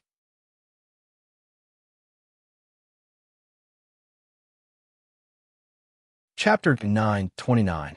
I didn't expect that a saber technique competition would cause such a big commotion. Chiao in a black robe walked slowly to Yi Fan and said, "The forbidden move of the green-eyed boy, Shinkong Iha's wind-controlling technique, and Yi Fan's earth-shattering technique all appeared today. You still have the nerve to say that? If you hadn't spoken rudely and ridiculed the green-eyed boy, how could there be today's chaos?" Akatsuki in a red robe looked at Chiao and said coldly. If Chiao had kept her mouth clean, Shinkong Iha wouldn't have been angry at all and naturally wouldn't have had a conflict with Yi Fan. Now, in order to help Chiao, Yi Fan almost fought with Shinkong Iha. Until now, Akatsuki still didn't understand why Yi Fan would rather confront Shinkong Iha head-on to help Chiao. First, I can say whatever I want. That's my freedom and has nothing to do with others. Second, I didn't ask Brother Yi to help me. He did everything voluntarily. Also, miss you, please be polite to me. Don't think that I won't dare to touch you just because someone is protecting you." Facing Akatsuki's accusation, Chiao's eyes turned cold and said, no woman had ever dared to talk to him like that. "Touch me? You can try." Akatsuki stepped forward and said angrily. Chiao narrowed her eyes with killing intent. "All right, stop fooling around." Yi Fan frowned and stopped the two of them. Akatsuki glared at Chiao, then snorted and turned her head. The Chiao flicked his sleeves and no longer paid any attention to Yu Hongji. The two people who were on the same side just a moment ago now wanted to kill each other. "If you have the time to argue, why don't you help me think of a countermeasure?" Yi Fan looked up at the two of them and said with a frown, "Countermeasures? What countermeasures?" Akatsuki turned to look at Yi Fan and asked. Chiao was also puzzled by Yi Fan's words. "It's not convenient to talk here. Let's talk in my cabin." As Yi Fan spoke, his figure disappeared into thin air. The two of them looked at each other. Then, They both used their movement techniques and turned into two rays of light, one black and one red. They flew toward Yi Fan's cabin. Clearly, Yi Fan had something to discuss with them. A moment later, the two of them appeared in Yi Fan's sleeping cabin. At this moment, Yi Fan was sitting upright on a praying mat. His expression was solemn, and his brows were tightly knitted. "What happened? Why are you so worried?" Qiao said. She shook her sleeves and sat down opposite Yi Fan. Seeing Yi Fan's worried face, Akatsuki frowned and sat beside Yi Fan. Why did Matsumoto Takeyoshi give the black feather saber as a reward? Yi Fan asked the two of them. What's the difference between this and giving the saber to me? He was suspicious of Matsumoto Takeyoshi's actions. Everyone knew that among the masters, if he claimed to be second in cultivation, no one would dare to claim to be first. Why did Matsumoto Takeyoshi do this? It should be known that this was a peerless, divine weapon tailor-made for the Black Feather Troop. With Matsumoto Takeyoshi's style of doing things, this matter was definitely not as simple as it seemed. Since it's a test, then the true power of this saber must be displayed, Qiao said. If there's no reward, who would be willing to put in the effort to display the secret technique? It's not like you didn't see that in order to obtain this saber, the Japanese monkey even used a forbidden technique. Hearing Qiao say that the green-eyed boy was a Japanese monkey, Akatsuki rolled her eyes at Qiao. Don't forget, this black feather saber was tailor-made for the Black Feather Troop by Sato, so there must be more than one. Qiao ignored Akatsuki and continued. In order to find the weakness of this saber, Matsumoto Takeyoshi had to sacrifice a little. Based on this analysis, it's normal for this saber to be given as a reward. No. Yi Fan shook his head and said, No? Qiao asked, what's wrong? Matsumoto Takeyoshi himself is an expert in appraising weapons. His ability to appraise weapons is not below mine. Yi Fan looked up at Qiao and said. Qiao frowned and did not speak. Although Matsumoto Takeyoshi is an expert in weapons, he has no spiritual power, Akatsuki said. Maybe he wants to see how powerful this saber can be in the hands of a spiritual power master. That's still not right. Yi Fan continued. It's true that Matsumoto Takeyoshi doesn't have any spiritual power. However, don't forget that Yamada Shingo beside him is a spiritual master. If you want to understand the power of this blade, you can get him to test it himself. Why bother so many masters and make things so troublesome? This, Akatsuki could not answer. After hearing what you said, this matter is indeed strange. Qiao nodded. What do you think of this matter? Akatsuki asked Yi Fan. In my opinion, Matsumoto Takeyoshi deliberately passed this saber to me in the name of testing it.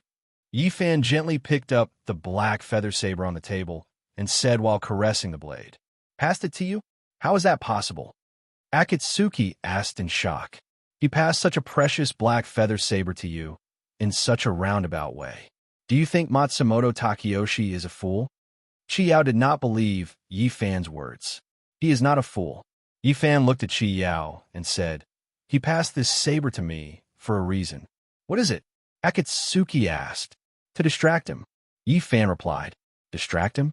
Akatsuki was more confused. Everyone knows that the imperial court has already redressed the Yi family's name. At this time, the entire Yi family is working through the night to build military equipment to help the imperial court quell the rebellion and eliminate the rebels. Yi Fan explained, Matsumoto Takeyoshi passed this saber to me.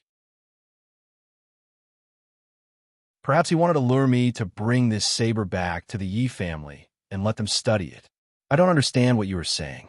Qiao frowned and said, Why would Matsumoto Takeyoshi do this? What is his purpose? Is he crazy to give the Black Feather Unit's saber to the Yi family to study? He is not crazy, Yi Fan replied calmly. If I am not wrong, this saber was not made by Sato for the Black Feather Unit. What? This Black Feather saber was not made for the Black Feather Unit. Yi Fan's words shocked the two of them. You mean this saber is fake? Qiao asked Yi Fan in shock.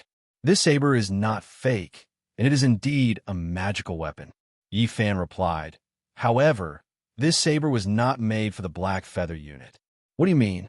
Chiao asked. The Black Feather unit is Matsumoto Takeyoshi's trump card.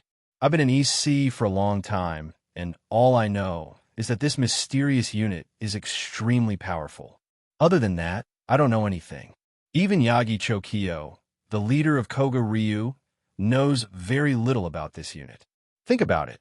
Matsumoto Takeyoshi is so smart.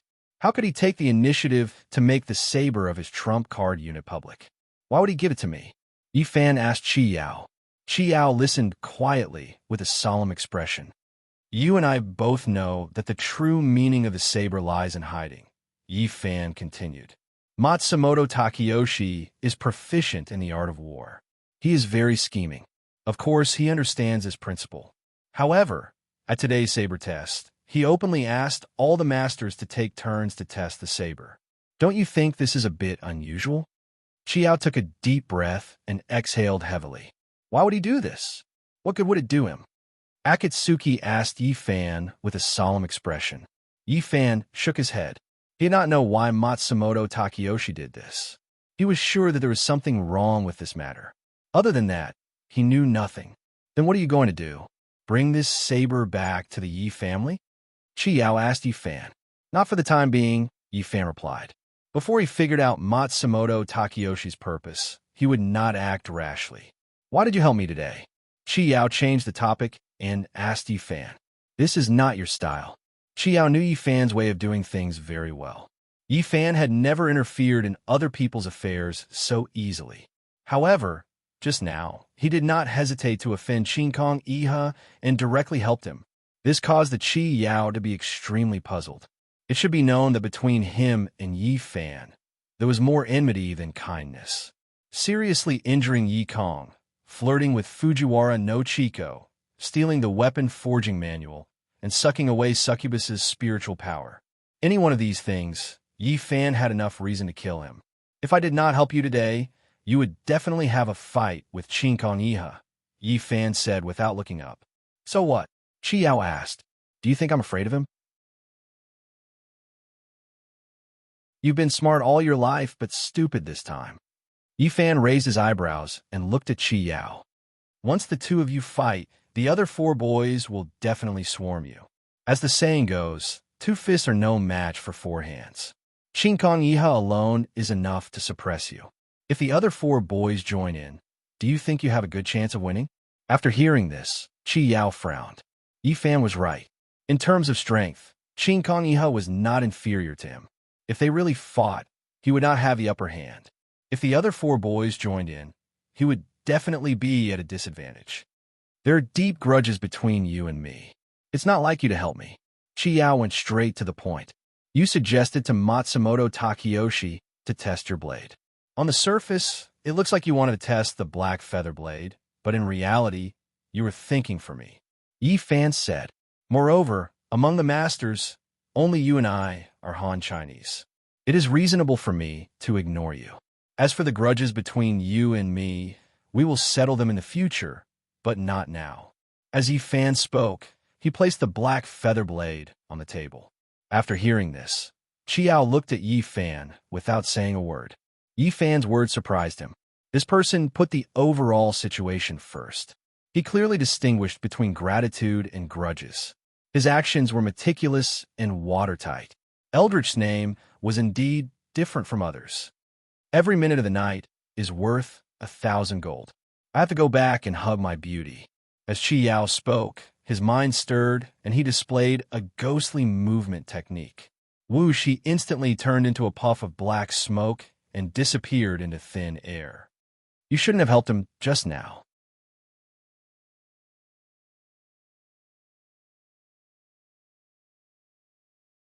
Chapter 9:30. Hearing Akatsuki's words, Yi Fan smiled and did not say anything. What are you laughing at? Akatsuki asked. You should use Chinkong Iha to get rid of people like Chi Yao. You don't understand.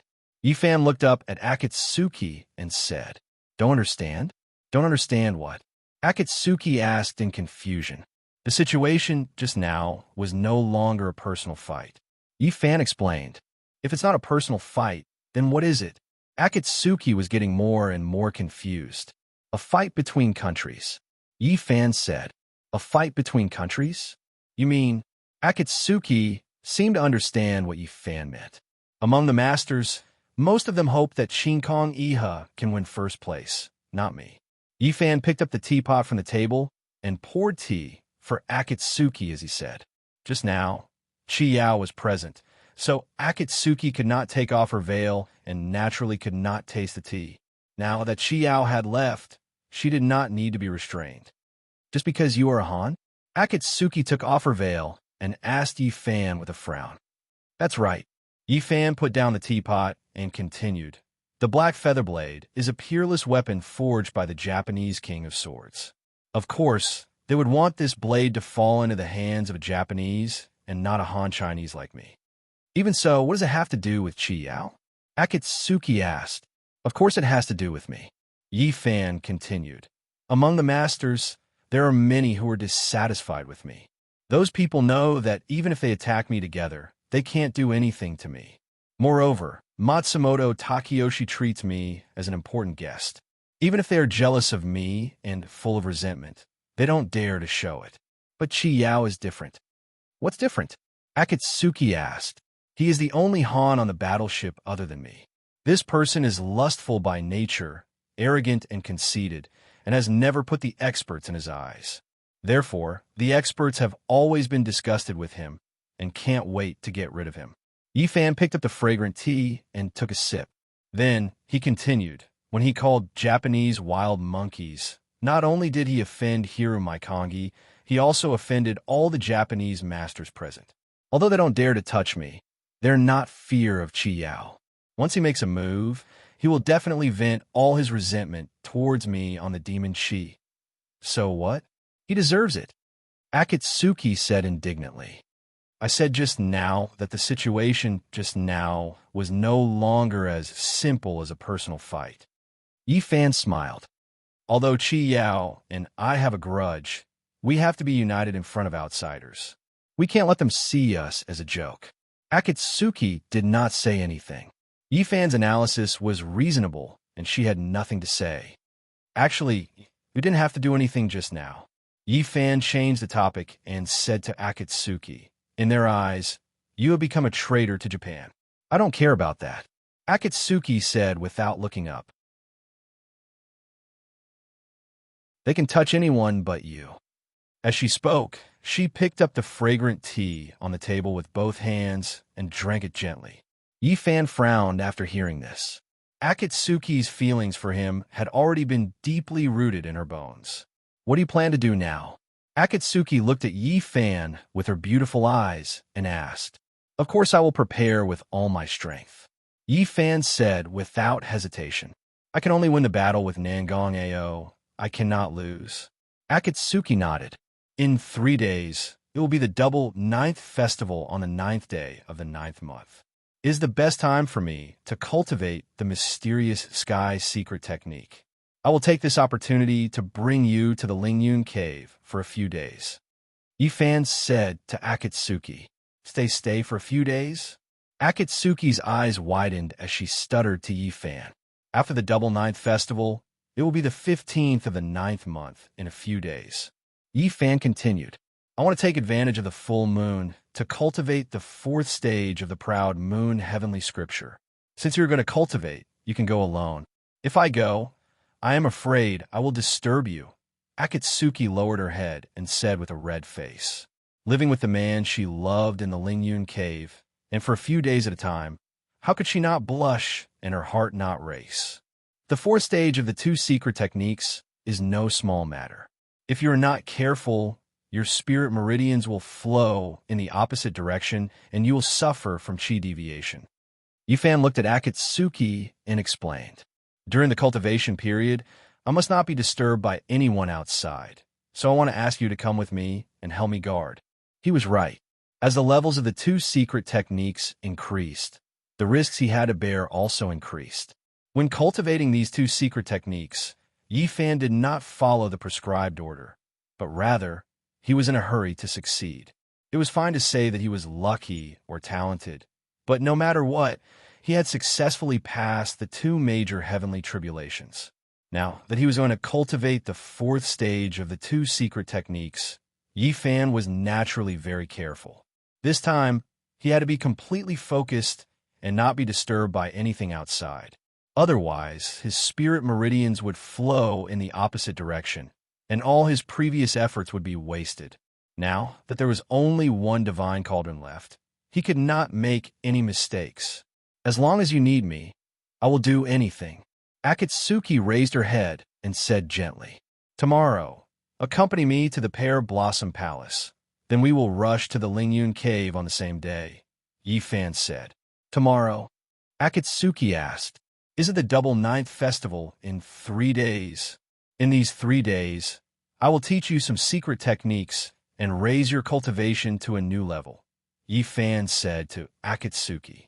"Teach me secret techniques?" Akatsuki asked in surprise. This time, danger lurks in every corner and there are many obstacles. If you fail to break through, your body will be crushed and your primordial spirit will dissipate. Yi Fan looked into Akatsuki's eyes and said calmly, "Just in case, I will raise your cultivation rapidly in 3 days.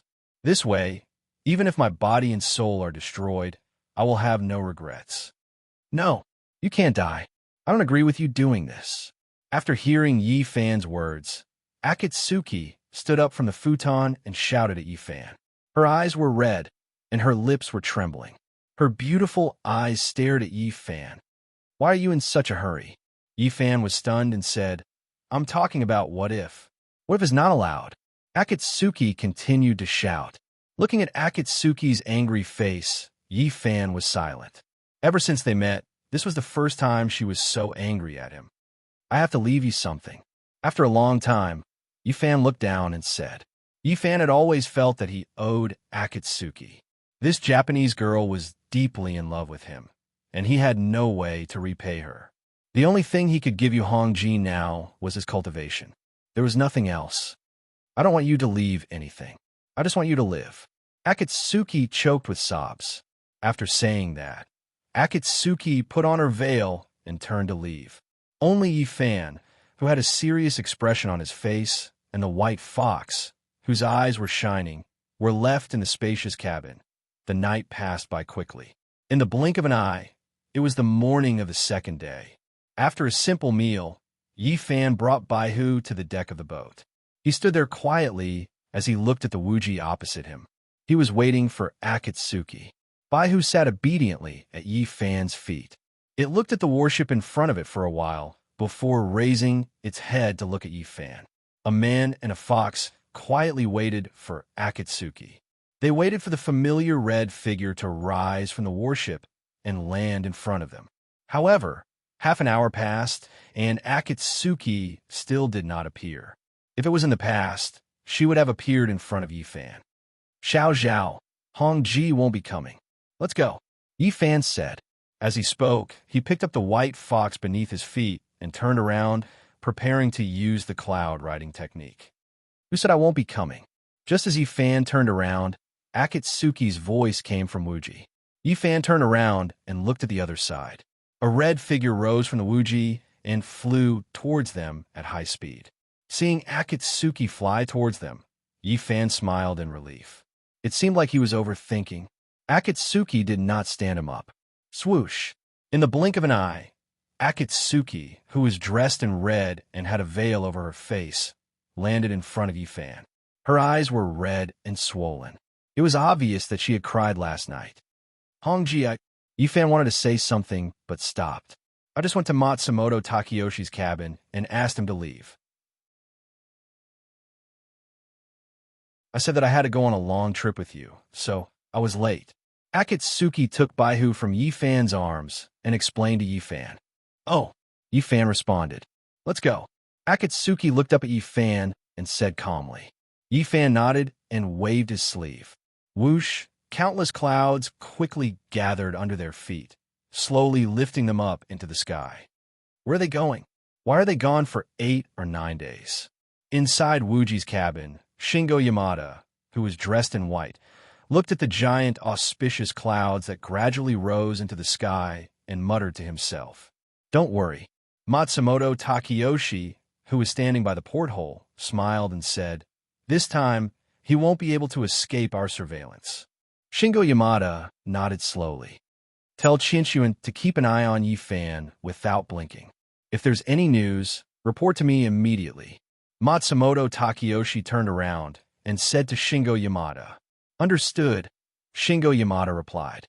Matsumoto Takeyoshi's lips curled into a sly smile. Above the clouds, Yi Fan and Akatsuki stepped on the auspicious clouds and walked side by side.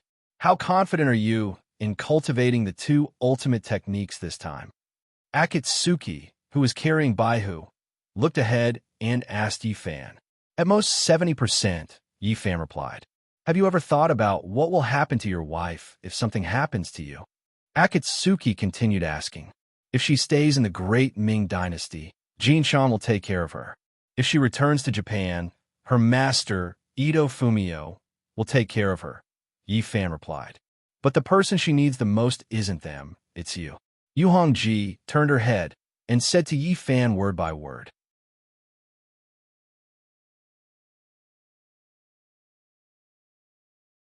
Chapter 9:31. Why don't I have a choice? Akatsuki asked. "Although your wife's soul is incomplete, she is still alive. For the last divine cauldron, you put yourself in danger. Is it worth it?" "Danger? Ha!" Yi Fan laughed bitterly and turned his head. "Let me ask you, ever since I came to the Eastern Sea, what has not been dangerous?" This, Yi Fan's question stumped Akatsuki. What he said was not wrong. Everything he did was fraught with danger and murderous intent.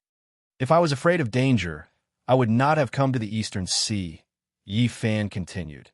"In order to save Chico, even if I have to die, I will not hesitate." "What if you fail this time? Won't you fail on the verge of success?" Akatsuki asked anxiously. "If it were you, what would you do?" Yi Fan did not directly answer Akatsuki's question, but asked her instead. I. Akatsuki could not answer. "If it was you, you would have done the same," Yi Fan continued to say. Akatsuki bit her lower lip, unable to say a word. Yi Fan was right. If it were her, she would do the same. "If it is my fortune, if it is not, is my fate," Yi Fan said calmly. "You do not need to persuade me on this matter. I've already made up my mind and will not change it." As he spoke, he took out the heavenly Luo umbrella and held it above their heads. Hua! The green light that poured down instantly enveloped the two. Akatsuki frowned and did not speak. She knew in her heart that no matter what she said, Yi Fan would not change his mind. The only thing she could do now was to let nature take its course. The two did not speak anymore and focused on hurrying. The auspicious clouds moved as fast as lightning, chasing after the wind and lightning. In less than an hour, the two of them arrived above the Pear Blossom Palace. What Yi Fan did not expect was that at this time, Jinshan was standing under the rumbling waterfall, looking up at the sky with a smile. Above the auspicious clouds, Yi Fan was dumbfounded by what he saw. Under the protection of the umbrella, Jinshan was actually able to detect his whereabouts in advance. What was going on? Could it be that Jinshan was the same as the little Taoist boy and had already attained the divine vision realm? Yi Fan exclaimed inwardly. Under the smiling gaze of Jinshan, Yi Fan placed the auspicious clouds on the grass. "Granny, you can see me?" After dispersing the auspicious clouds, Yi Fan tried to ask Jinshan, who was standing in front of him. "Put away the heavenly Luo umbrella." Jinshan, who was wearing a floral dress, said to Yi Fan with a smile. "There is a witchcraft barrier set up by Master here. Others cannot see." She could indeed see him. Yi Fan was dumbfounded. He slowly put away the heavenly Luo umbrella that was flashing with green light and looked at Jinshan in disbelief. Russell, seeing her master appear, Baihu, who was lying in Akatsuki's arms, jumped down and jumped into Jinshan's arms. "Woo!" Baihu let out an excited whine. Jinshan smiled and stroked Baihu's fur, her face full of love. "Hong Ji greets Granny." Akatsuki bowed deeply to Jinshan and said respectfully, "No need to be so polite." Jinshan glanced at Akatsuki and said, "Granny, you have the divine vision technique?" After putting away the heavenly luo umbrella, Yi Fan asked Jinshan in astonishment. "I don't have the divine vision technique," Jinshan said to Yi Fan with a smile, "but I can see you. It's not the divine vision technique? Then you're—" Yi Fan became more and more astonished as he listened. "It's not the divine vision technique. It's the witchcraft eye," Jinshan said with a smile. "Witchcraft? Witchcraft eye?" Yi Fan asked Jinshan. It was the first time he heard of such a technique. Witchcraft pays attention to the nature of heaven and earth. "Everything has a spirit," Golden Silkworm explained with a smile. "From the big gods and devils, immortals and demons, to the small birds and beasts, ants and mosquitoes, even a withered grass, a stone, or a handful of soil, they all have their own true spirit.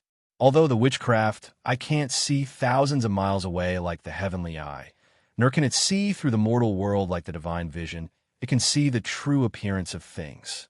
Even if you have thousands of transformations and thousands of illusions in front of the witchcraft eye, you can't avoid revealing your true form." "Revealing your true form. Revealing your true form." Yi Fan exclaimed in admiration. This Pear Blossom Palace was indeed the leader of the witchcraft sects.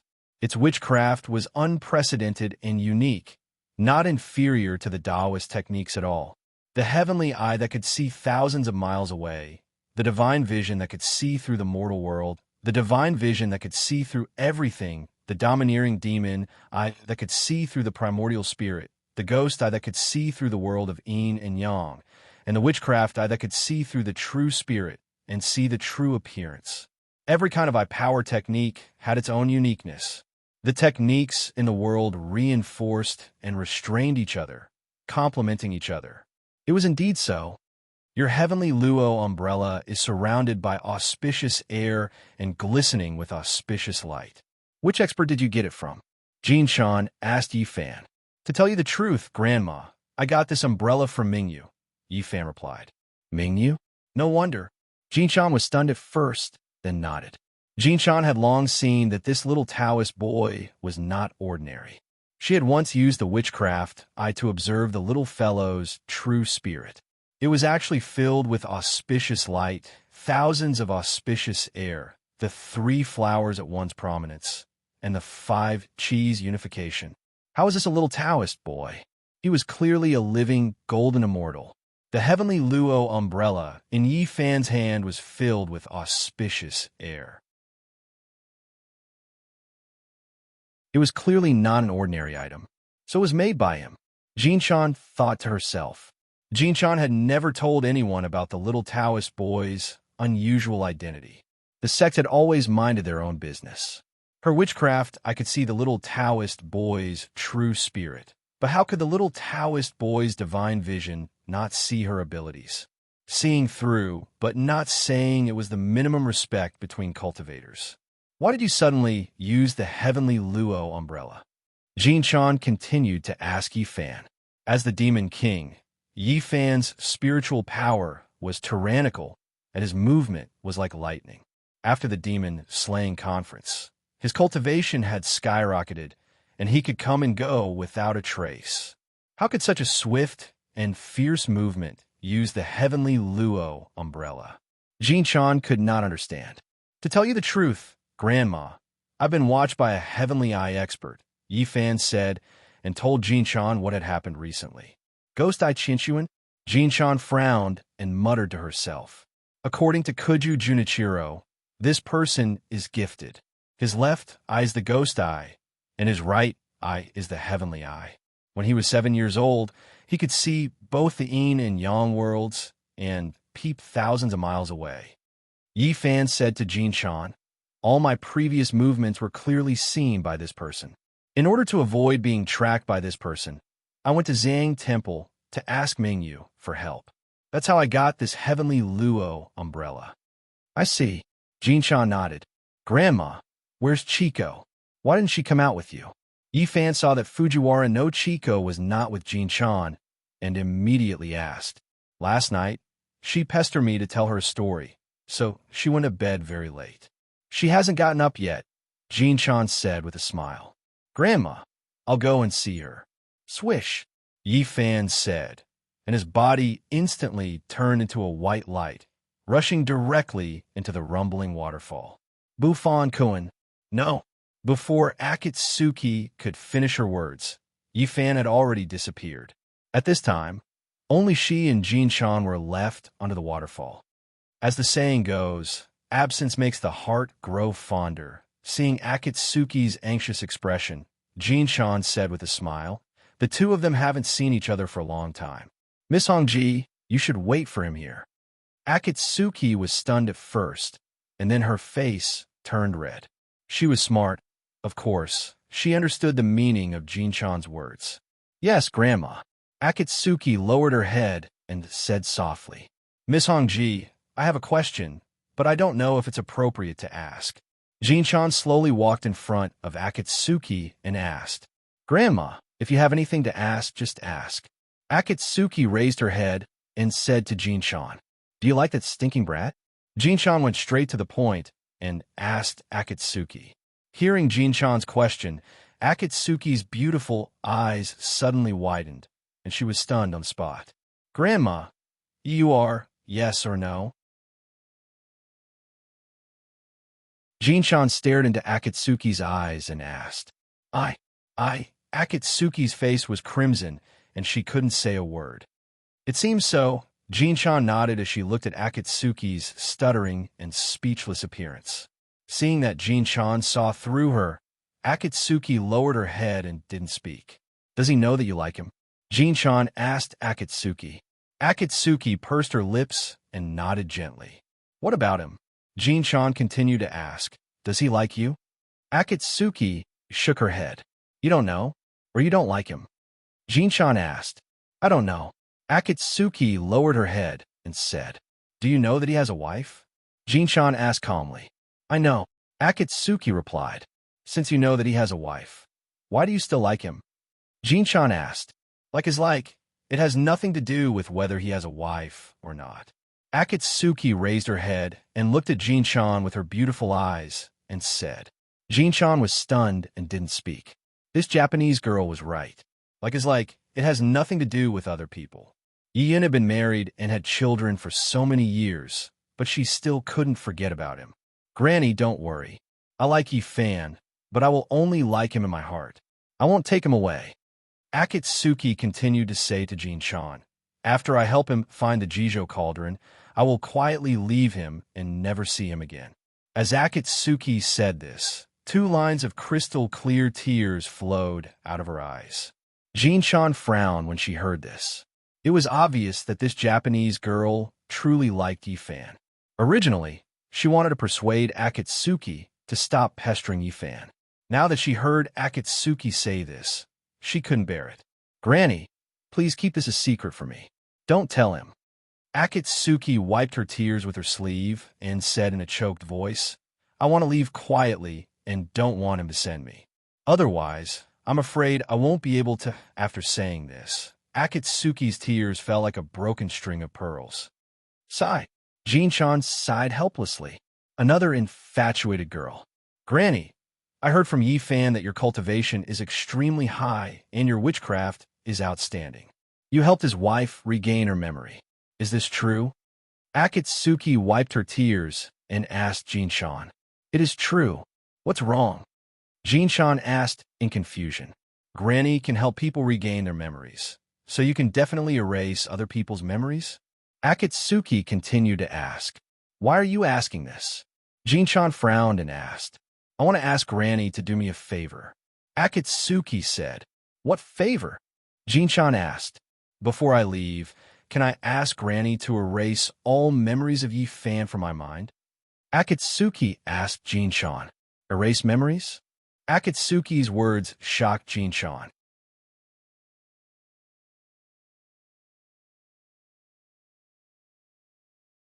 Chapter 932. After hearing Akatsuki's words, Jin-chan's eyes reddened and she fell silent. She never thought that this Japanese girl's love for Yi-fan would be to this extent. Grandma, I beg you, Seeing that Jin-chan was silent, Akatsuki fell to her knees and kowtowed to Jin-chan. "You little girl, get up, Jin-chan said with reddened eyes. As she spoke, she reached out to help Yue Hongji up from her kneeling position. "Grandma, please help me," Akatsuki was sobbing. "Silly girl, this is not the way to solve the problem. Grandma can't do your request," Jin-chan said to Akatsuki earnestly. Akatsuki sobbed softly as her tears fell like rain. "Sigh, I think you two should settle the matter between the two of you." Seeing Akatsuki sobbing, Jin-chan shook her head and sighed. In Pear Blossom Palace, Fujiwara no Chiko, who was wearing a snow-white nightgown, was sleeping soundly on the pearwood bed. Her beautiful face was curled up as she slept on her side, with a sweet smile on her lips. It was obvious that she was dreaming, and it was a beautiful dream. Whoosh, with a flash of white light, Yifan's figure appeared beside Fujiwara no Chiko's bed. Looking at his beloved wife, who was sleeping peacefully, Yifan smiled in relief. Fujiwara no Chiko's smile made him feel more at ease than ever. He slowly sat down by the bed and reached out to gently tuck Fujiwara no Chiko's hair behind her ear. Then, he tucked Fujiwara no Chiko in.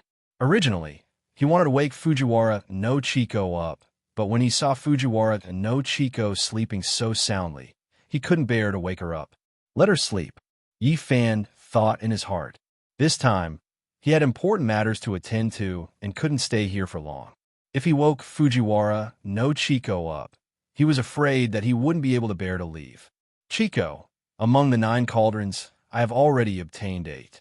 I only need the last Jijo cauldron. Wait for me obediently.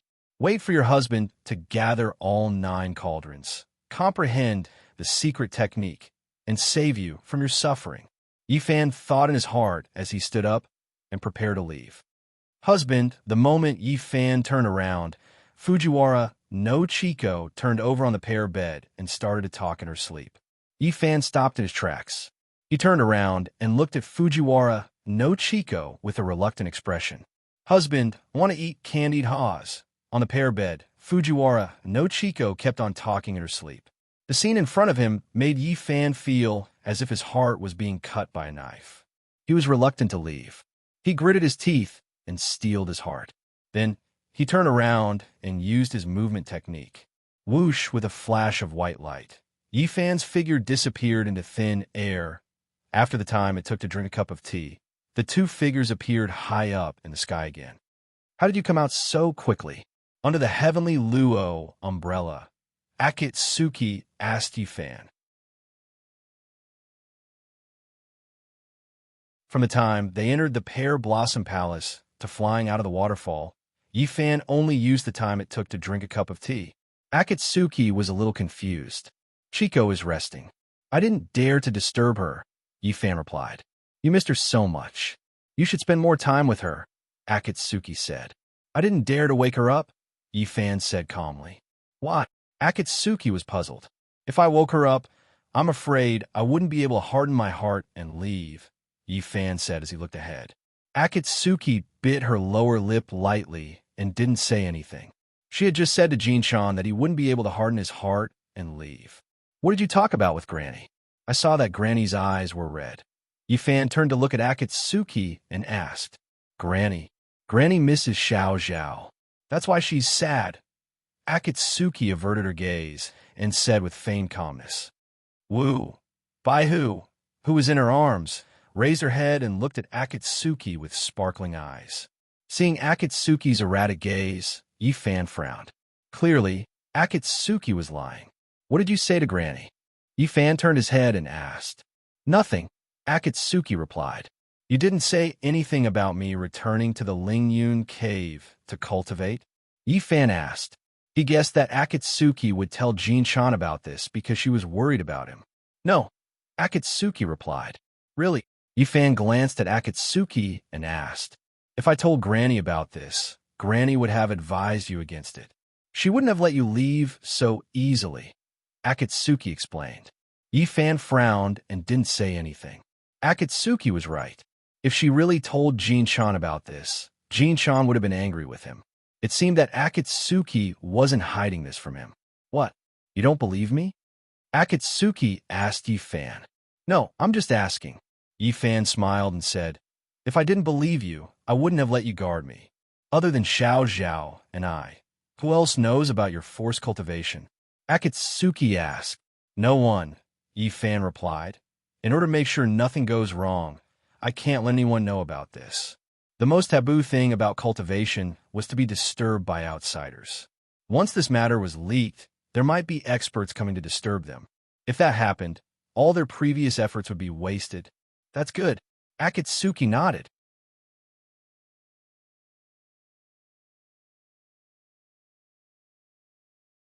Chapter 9:33. At this time, Phoenix Crime Mountain was shrouded in clouds and mist, and under the illumination of the sun, it was like a fairyland. We're here, Yi Fan said, and with a thought, he urged the auspicious clouds to slowly descend. But after descending for a few hundred feet, the two flashed with white light and instantly passed through an invisible wall of spirit chi. This was the spirit chi barrier that Yi Fan set up to protect Fujiwara no Chiko from harm. The spirit chi barrier was transparent and invisible, and it was several feet thick, extremely overbearing. After passing through the thick spirit chi wall, Yi Fan, who was above the auspicious clouds, waved his sleeve at the huge cave door dozens of feet away. Boom! The stone door began to slowly rise. Yi Fan dispelled the auspicious clouds under his feet and entered with the red-clothed Akatsuki.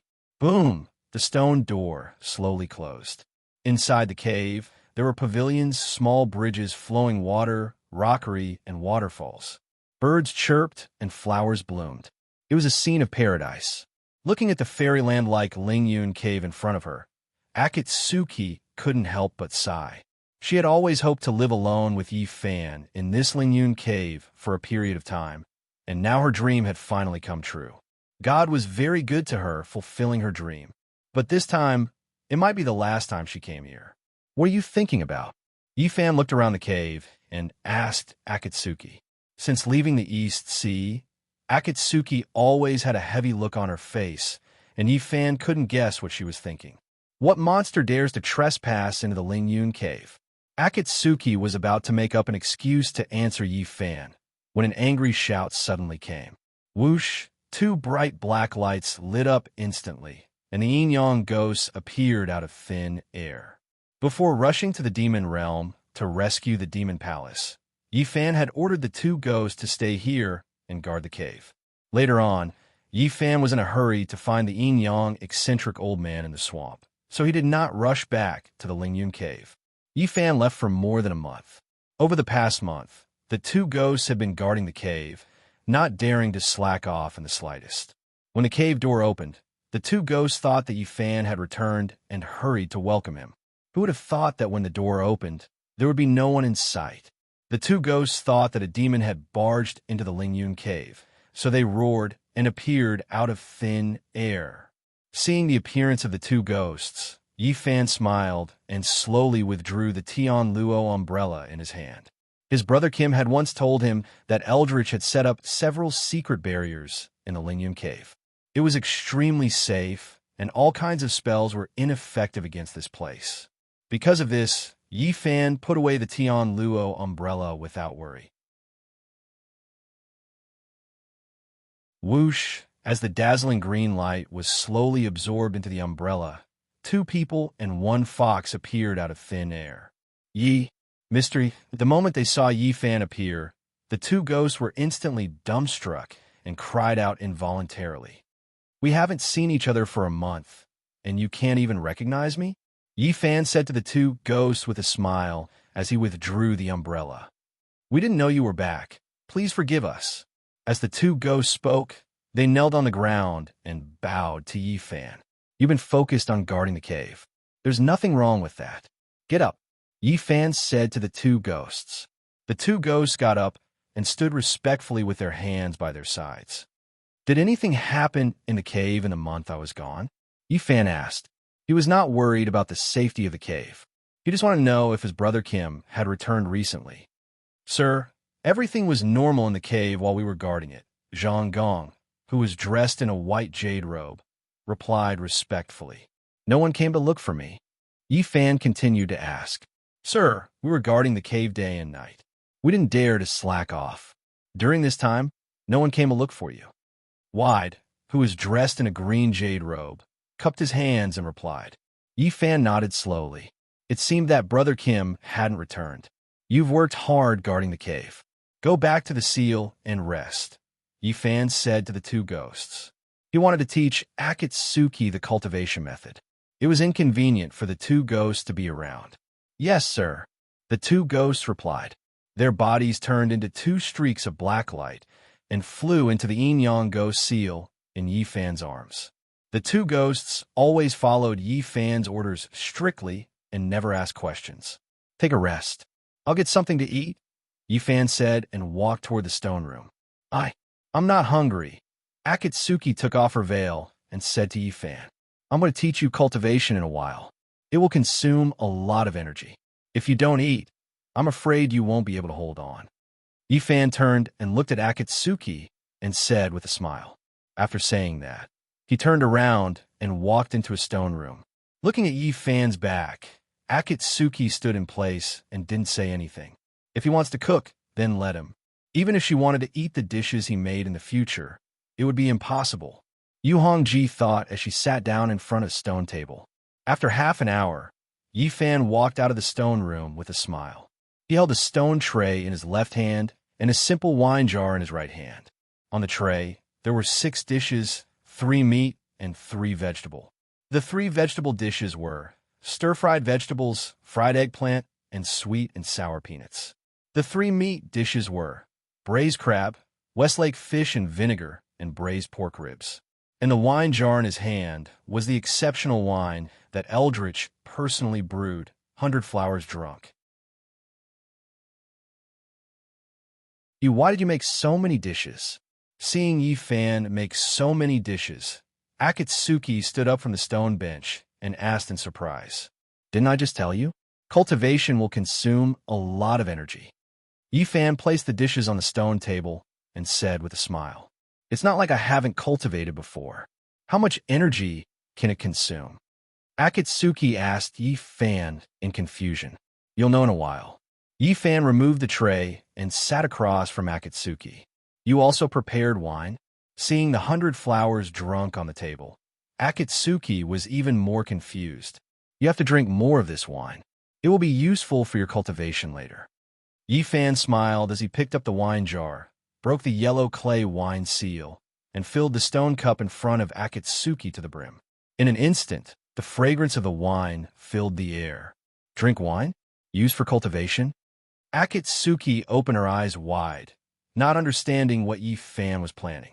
I want you to achieve the effect of 3 years of cultivation in just 3 days. I want to increase your cultivation by 10 times. So, these 3 days will be very difficult for you, Yi Fan said with a smile as he filled the stone cup in front of him with 100 flowers drunk. Difficult? How difficult? Akatsuki asked Yi Fan. Very difficult. Yi Fan put down the wine jar and smiled mysteriously. Don't look down on me. The hardships I've suffered are much more than you can imagine. Akatsuki said to Yi Fan.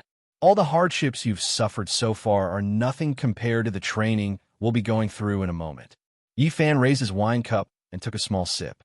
He then smiled as he spoke. Akatsuki frowned and looked at Yi Fan. Before you start cultivating, you have to agree to a condition of mine, Yi Fan said to Akatsuki with a smile as he played with the stone cup in his hand. What condition? Akatsuki asked. During the cultivation period, you have to listen to me completely. Whatever I tell you to do, you have to do it. You can't resist. Can you do it?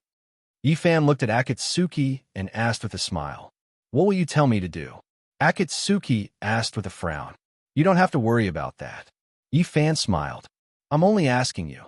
Can you do it, or can you not do it? Akatsuki looked down and seemed to be hesitating. If you can't do it, then forget it. I won't force you. Seeing Akatsuki hesitate, Yi Fan put the wine cup on the stone table and said, I can do it. Akatsuki raised her head and said, Good. Yi Fan nodded and smiled. As long as you do as I say, after 3 days, you will be reborn. Even Chi Yao won't be able to do anything to you. Are you serious? Akatsuki asked Yi Fan in surprise. She didn't dare to believe Yi Fan's words, although she was extremely disgusted with Chi Yao. But to be honest, this person's cultivation level and the strength of his divergent ability was something she had never seen before. To be able to fight to a draw with him, he must be a top expert. What kind of cultivation method is Yi Fan going to teach me that I can reach such a level in 3 days? When have I ever lied to you? Yi Fan smiled and asked Akatsuki. Okay, I'll listen to you. Akatsuki replied. That's good. Yi Fan handed the bamboo chopsticks to Akatsuki and said, Come, eat. Eat more. Akatsuki took the bamboo chopsticks and began to eat with big mouthfuls. Yi Fan, on the other hand, was leisurely sipping his wine as he watched Yuhong Ji stuffing herself with food. Baihu Xiao Zhao sat to the side with a curious expression, not knowing what the two were going to do. After a whirlwind, Akatsuki put down the bowl and chopsticks in her hands. At this time, her face was red and she reeked of alcohol. She drank 70 to 80% of the large jar of 100-flower drunk. Can we start now? Akatsuki asked Yi Fan in a drunken state. The after effects of the 100-flower drunk were extremely strong. Even Akatsuki, who had a good tolerance for alcohol, felt a little lightheaded. I think it's about time. Looking at the drunken Akatsuki, Yi Fan said with a smile. He put down the wine cup and then walked directly in front of Akatsuki. Clap, clap, clap, clap.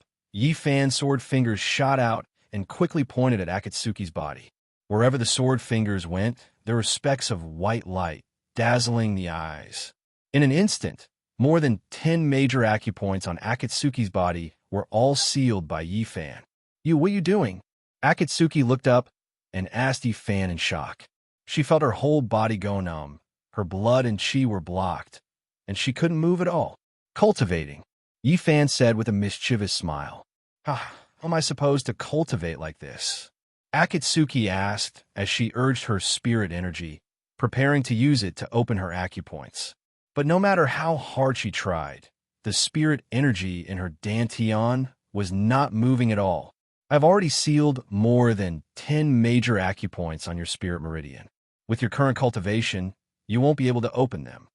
Looking at the feudal Akatsuki, Yi Fan said with a smile. What are you doing? Akatsuki looked up at Yi Fan and asked anxiously.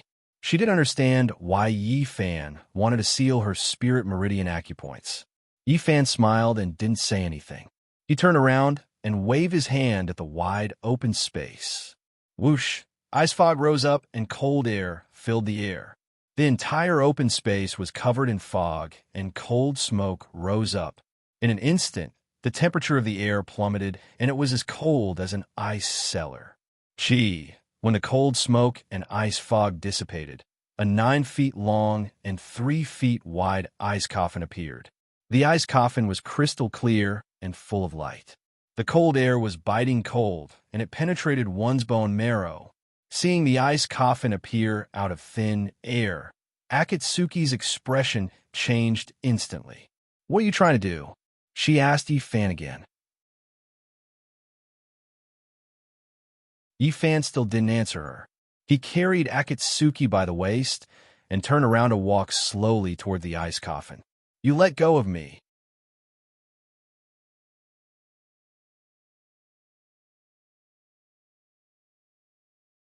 Chapter 9:34. In the face of Akatsuki's request, Yi Fan did not answer. He slowly walked in front of the crystal-clear ice coffin and kicked the lid open with his foot. He then slowly placed Akatsuki in his arms into the coffin. Bufon-kun, what are you doing? Let me out. Akatsuki, who was lying in the ice coffin, anxiously said to Yi Fan. Hongji, this is an ice coffin that I created using my Frigidine chi. Other than me, no one can open it. Yi Fan bent down and placed his hand on the ice coffin. He calmly said to Akatsuki, I want you to break through the hidden latch and open this ice coffin while your spiritual meridians are sealed. Are you crazy? Upon hearing Yi Fan's words, Akatsuki, who was lying in the ice coffin, immediately said anxiously, "Your frigidine chi is unparalleled. Even if I unleashed all of my cultivation, I still wouldn't be able to break through your ice coffin. Now that my spiritual meridians have been sealed by you, I can't circulate my spiritual chi at all. How can I break through the hidden latch and break out of the coffin?" In her opinion, this was simply a fantasy story. It was something that cannot be done. Remember, a person's potential is forced out. If there is no external pressure, you will never know how strong you are. Yi Fan said to Akatsuki, "This time, I sealed your spiritual meridians and placed you in the ice coffin to stimulate your potential. Hongji, this time, I can't help you. Everything is up to you," Yi Fan said and reached out to open the ice coffin lid. Rumble. The huge ice coffin lid began to close slowly. "Buffon! Buffon!" Akatsuki, who was in the ice coffin, shouted for Yi Fan. Yi Fan was expressionless, and his hands did not stop moving. Rumble. The ice coffin lid closed completely. Inside the ice coffin, Akatsuki's eyes widened as she frantically shouted for Yi Fan. Yi Fan ignored Akatsuki's shouts. He slowly stood up and placed one hand on the ice coffin. Buzz as Yi Fan activated the ice core in his body. Countless rays of bone-chilling white light shot out from his palms. Crack, crack, crack. Crack, crack, crack, crack. With a few crisp sounds, the coffin lid and the coffin body fused into one, seamlessly fitting together. At this moment, he could no longer hear Akatsuki's voice. "Hongji, don't blame me. I'm doing this for your own good." Yi Fan looked at Akatsuki, who was crazily screaming inside the ice coffin, and said calmly, "Woo, woo." Baihu rushed to the ice coffin and stretched out her claws. She whimpered crazily as she scratched the ice coffin with all her might. However, the cold air released by Yi Fan was too domineering. The ice coffin was so strong that it was several times harder than stainless steel. Not to mention Baihu Xiao Zhao. Even if Qi Yao came, she would not be able to do anything about it. Seeing that Baihu was whimpering nonstop, Yi Fan bent down and hugged Baihu in his arms. "Woo!" Baihu glared at Yi Fan fiercely and let out a series of howls. It did not understand why Yi Fan was so heartless to treat Akatsuki like this. At this rate, it would not be long before Akatsuki's heart was attacked by the cold air and she would die. "Don't worry, she won't die," Yi Fan said to Baihu, who was in his arms. Naturally, he had his reasons for saying so. Firstly, Akatsuki was an expert and her cultivation was not weak. Secondly, she had practiced the spiritual energy cultivation method that Yi Fan had taught her before.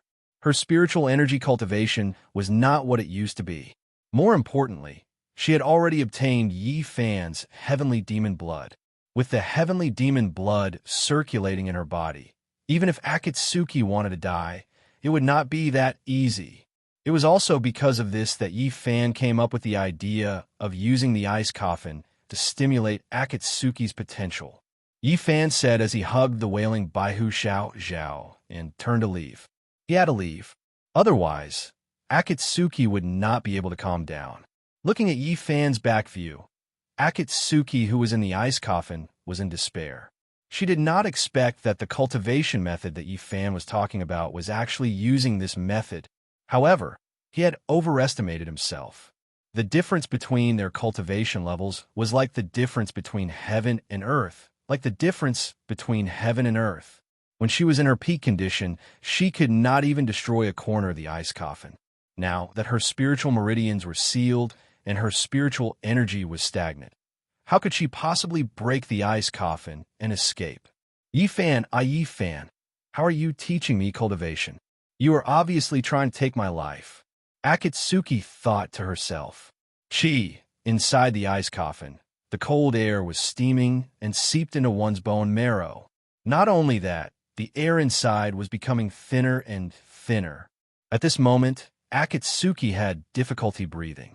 Her face was covered in frost, and her entire body was in unbearable pain. It was as if numerous steel needles were piercing her body at the same time. Who? The hot air that Akatsuki exhaled instantly froze and turned into countless ice fog.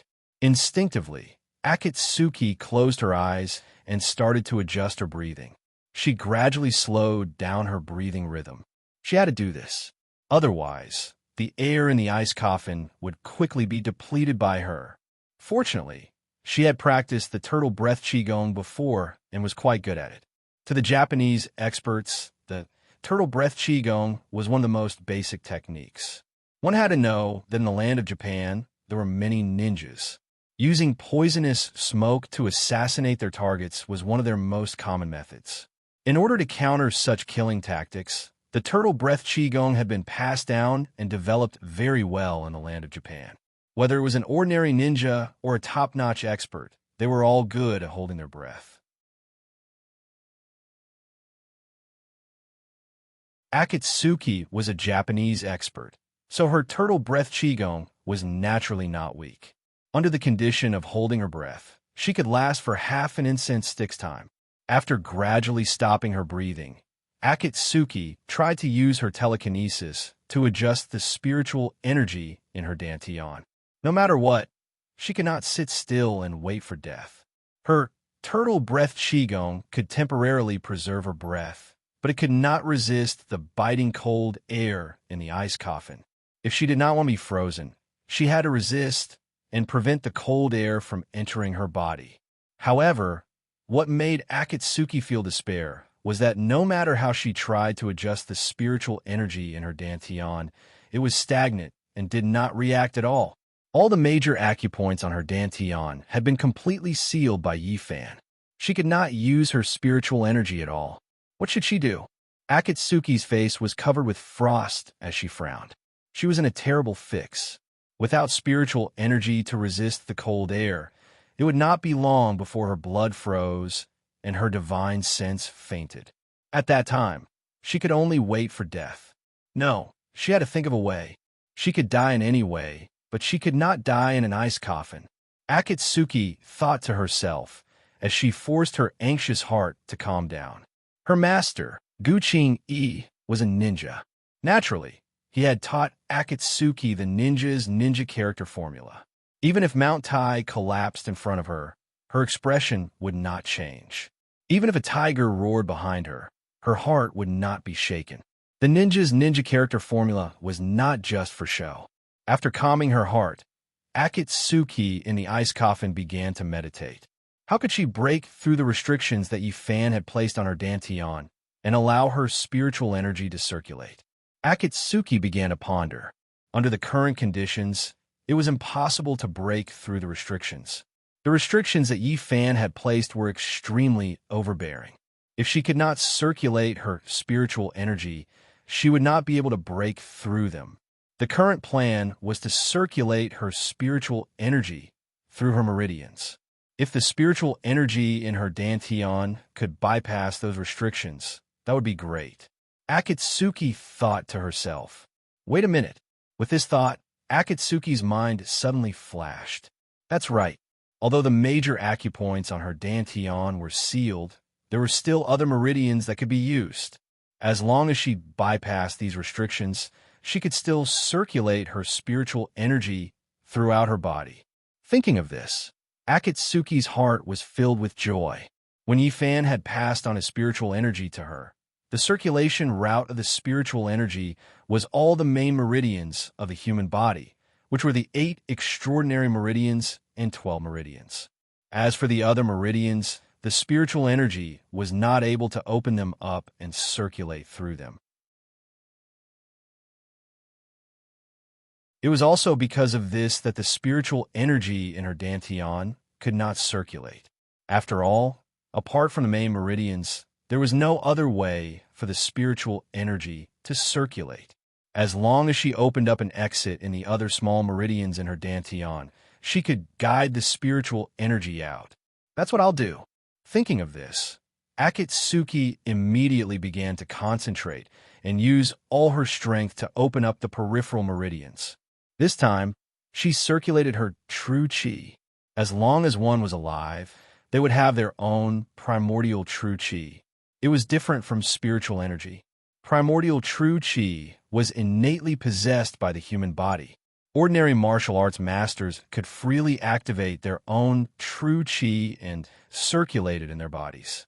More importantly, the circulation of true chi was completely unrestricted by the Dantian. In other words, the dozens of restrictions that Yi Fan had placed on Akatsuki's Dantian had no effect on true chi. Akatsuki was also an ordinary expert who had walked step by step. Naturally, her true chi was vigorous. What she needed to do now was to condense the true chi in her body, concentrate her strength, and open up another meridian in her Dantian. Then she could guide the spiritual energy out. With regards to the control of true chi, Akatsuki could be said to be very familiar with it. When a spiritual chi expert circulated their true chi, it was as easy as turning over their hand. Under her control, the true chi in her body quickly condensed into her Dantian. Then, little by little, it was squeezed into a small meridian. This meridian was extremely thin. As long as it was a cultivator, they would not concentrate their true chi into it. There was a wide and straight road to walk on. Who would walk on this narrow and thin mountain path? However, for Akatsuki, this small path was her way of survival. With the continuous infusion of true chi, the thin meridian began to slowly expand. Akatsuki carefully controlled her true chi. She did not dare to be careless. After the time it took to drink a cup of tea, this thin meridian had been completely opened up by Akatsuki. At this moment, her entire body was completely covered with a thin layer of ice. Her crimson robes were also covered in frost. Once the meridian was opened up, the spiritual chi that was stagnant in her Dantian suddenly had an outlet. The surging spiritual chi began to flow along this thin meridian. With the continuous flow of spiritual chi, the ice shell on Akatsuki's body began to slowly melt. However, the ice shell only became thinner by a little. Then it stopped melting. After all, this meridian was too thin and spiritual chi could not completely enter. It was working. The spiritual chi was working. Seeing this situation, Akatsuki was ecstatic. You're tuning in to the Warrior Lore YouTube channel. Don't forget to subscribe and join us on this journey to catch the most captivating stories.